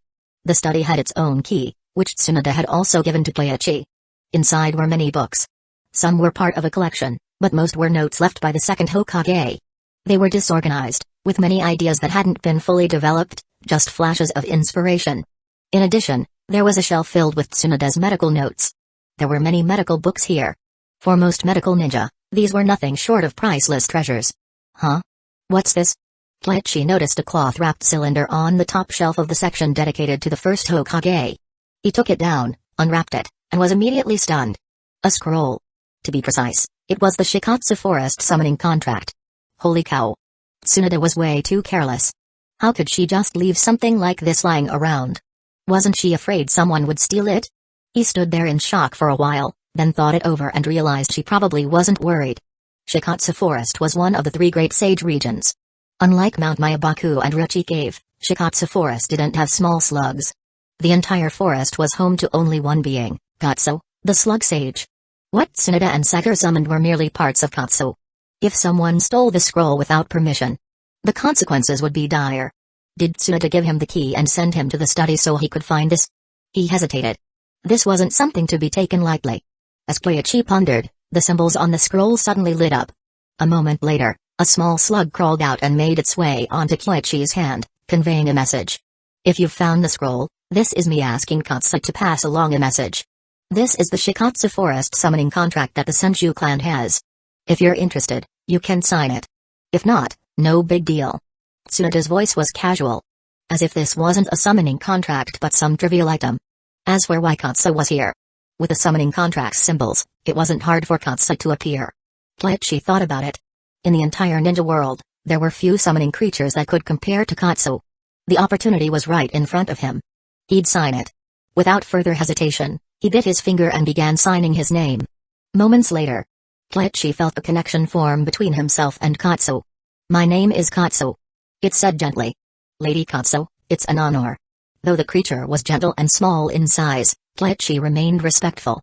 He knew that Katsu's true form was likely larger than the entire village of Hidden Leaf Village. This was a sage who had lived since ancient times. No need to be so formal. You possess the power of the Senju clan. When you grow stronger, you can visit Shikatsu Forest. If you need me, you can summon me using the summoning jutsu. Understood. Kleichi bowed. A moment later, Katsu's clone disappeared. He pondered for a few seconds. The meaning behind Katsu's words.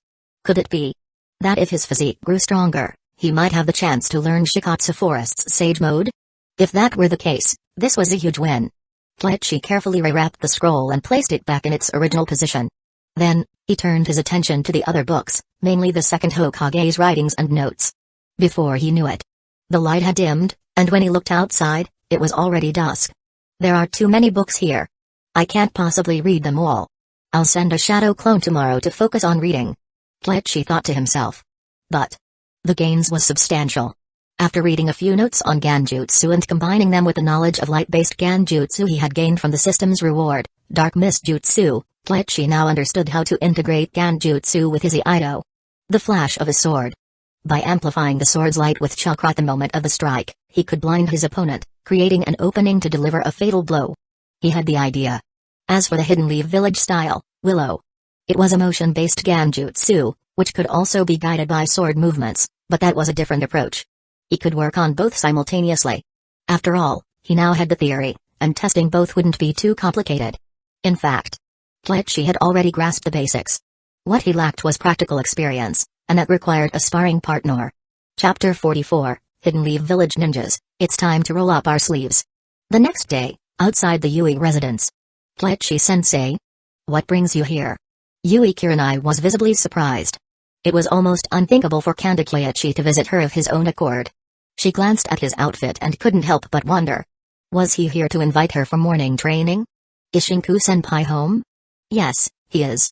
Father, sensei is here to see you. Kurenai paused for a moment, unsure of the situation. He is here to see my father? Though confused, she wasted no time and called out. Yui Shinku wasn't on any missions, so when he heard Kleichi had come, he was somewhat surprised. However, he quickly appeared in the courtyard. Please, come in, Kleichi-sensei. Shinku-senpai, the reason I'm visiting today is to seek your guidance on Ganjutsu. Oh? You're interested in Ganjutsu as well? Yui Shinku raised an eyebrow, clearly intrigued. In Hidden Leaf Village, aside from the Uchiha clan, very few pursued in-depth studies of Ganjutsu. Most ninja considered it sufficient to merely know how to dispel illusions or master a few basic jutsus. It was rare for someone to show such dedication and actively seek advice. I've been having some thoughts lately. Sensei always claims he's not great at genjutsu, but his jutsus are incredible. He even has a sword jutsu that creates illusions. Kurenai interjected, eager to defend Keiichi's humility. Illusionary sword jutsu? Shinku was startled. Back in the day, the second Hokage had also experimented with combining swordsmanship and genjutsu. However, his research had seemingly ended without much success, or at least, the public wasn't aware of any results. Could it be that Keiichi's jutsu was based on those foundations? After his initial surprise, Shinku's expression turned serious. I do have some genjutsu scrolls. No need for that. I think there's been a misunderstanding, Shinku-senpai. I'm not here for scrolls. I'd like you to help me test the effects of my genjutsu and provide feedback. As one of Hidden Leaf Village's genjutsu experts, you were the first person who came to mind. Keiichi clarified the situation. Shinku had likely assumed Keiichi was here to request materials, but in truth, Keiichi had already developed a preliminary framework for integrating genjutsu into his swordsmanship. What he needed now was feedback to refine his jutsu. My apologies. Please, let's begin. Thank you. Keiichi adjusted his posture slightly, then drew his sword in one swift motion. For an instant, there was a brilliant flash of light. Shinku instinctively raised his hand to shield his eyes, but the blinding light left his vision momentarily impaired. As the sound of the blade returning to its sheath echoed, Shinku lowered his hand, blinking a few times before realization dawned. You're using the blade to reflect light, amplifying it with chakra to create a flash that disorients opponents. But this isn't genjutsu. Genjutsu could be dispelled relatively quickly. However, this blinding flash couldn't be countered unless one avoided direct eye contact in that fleeting moment. It wasn't a conventional illusion jutsu. That's correct. My Iaito slash is fast enough to capitalize on the momentary blindness. But if the speed isn't sufficient, I was thinking of incorporating genjutsu as a supplementary effect. Incorporating genjutsu could work depending on the situation. For instance, if I were wearing glasses or caught the flash from my peripheral vision, the effect might diminish. Shinku offered several suggestions. As expected of a genjutsu master, each piece of advice was highly practical. Keiichi then demonstrated a simplified version of his willow jutsu, this time integrating guiding genjutsu through the blade's motion. Shinku watched intently, then commented, your movements could be further streamlined. The genjutsu doesn't necessarily need to be channeled through the blade, it could be triggered by a hand gesture or even executed before drawing the sword. Sometimes, casting an illusion first and following up with a sword strike yields better results. Though not a swordsman, Shinku's insights into combining genjutsu with combat were invaluable. Keiichi absorbed everything he said, gaining a wealth of knowledge. Meanwhile, Kurenai stood to the side, utterly engrossed. Keiichi's approach to genjutsu was completely different from what she had learned growing up.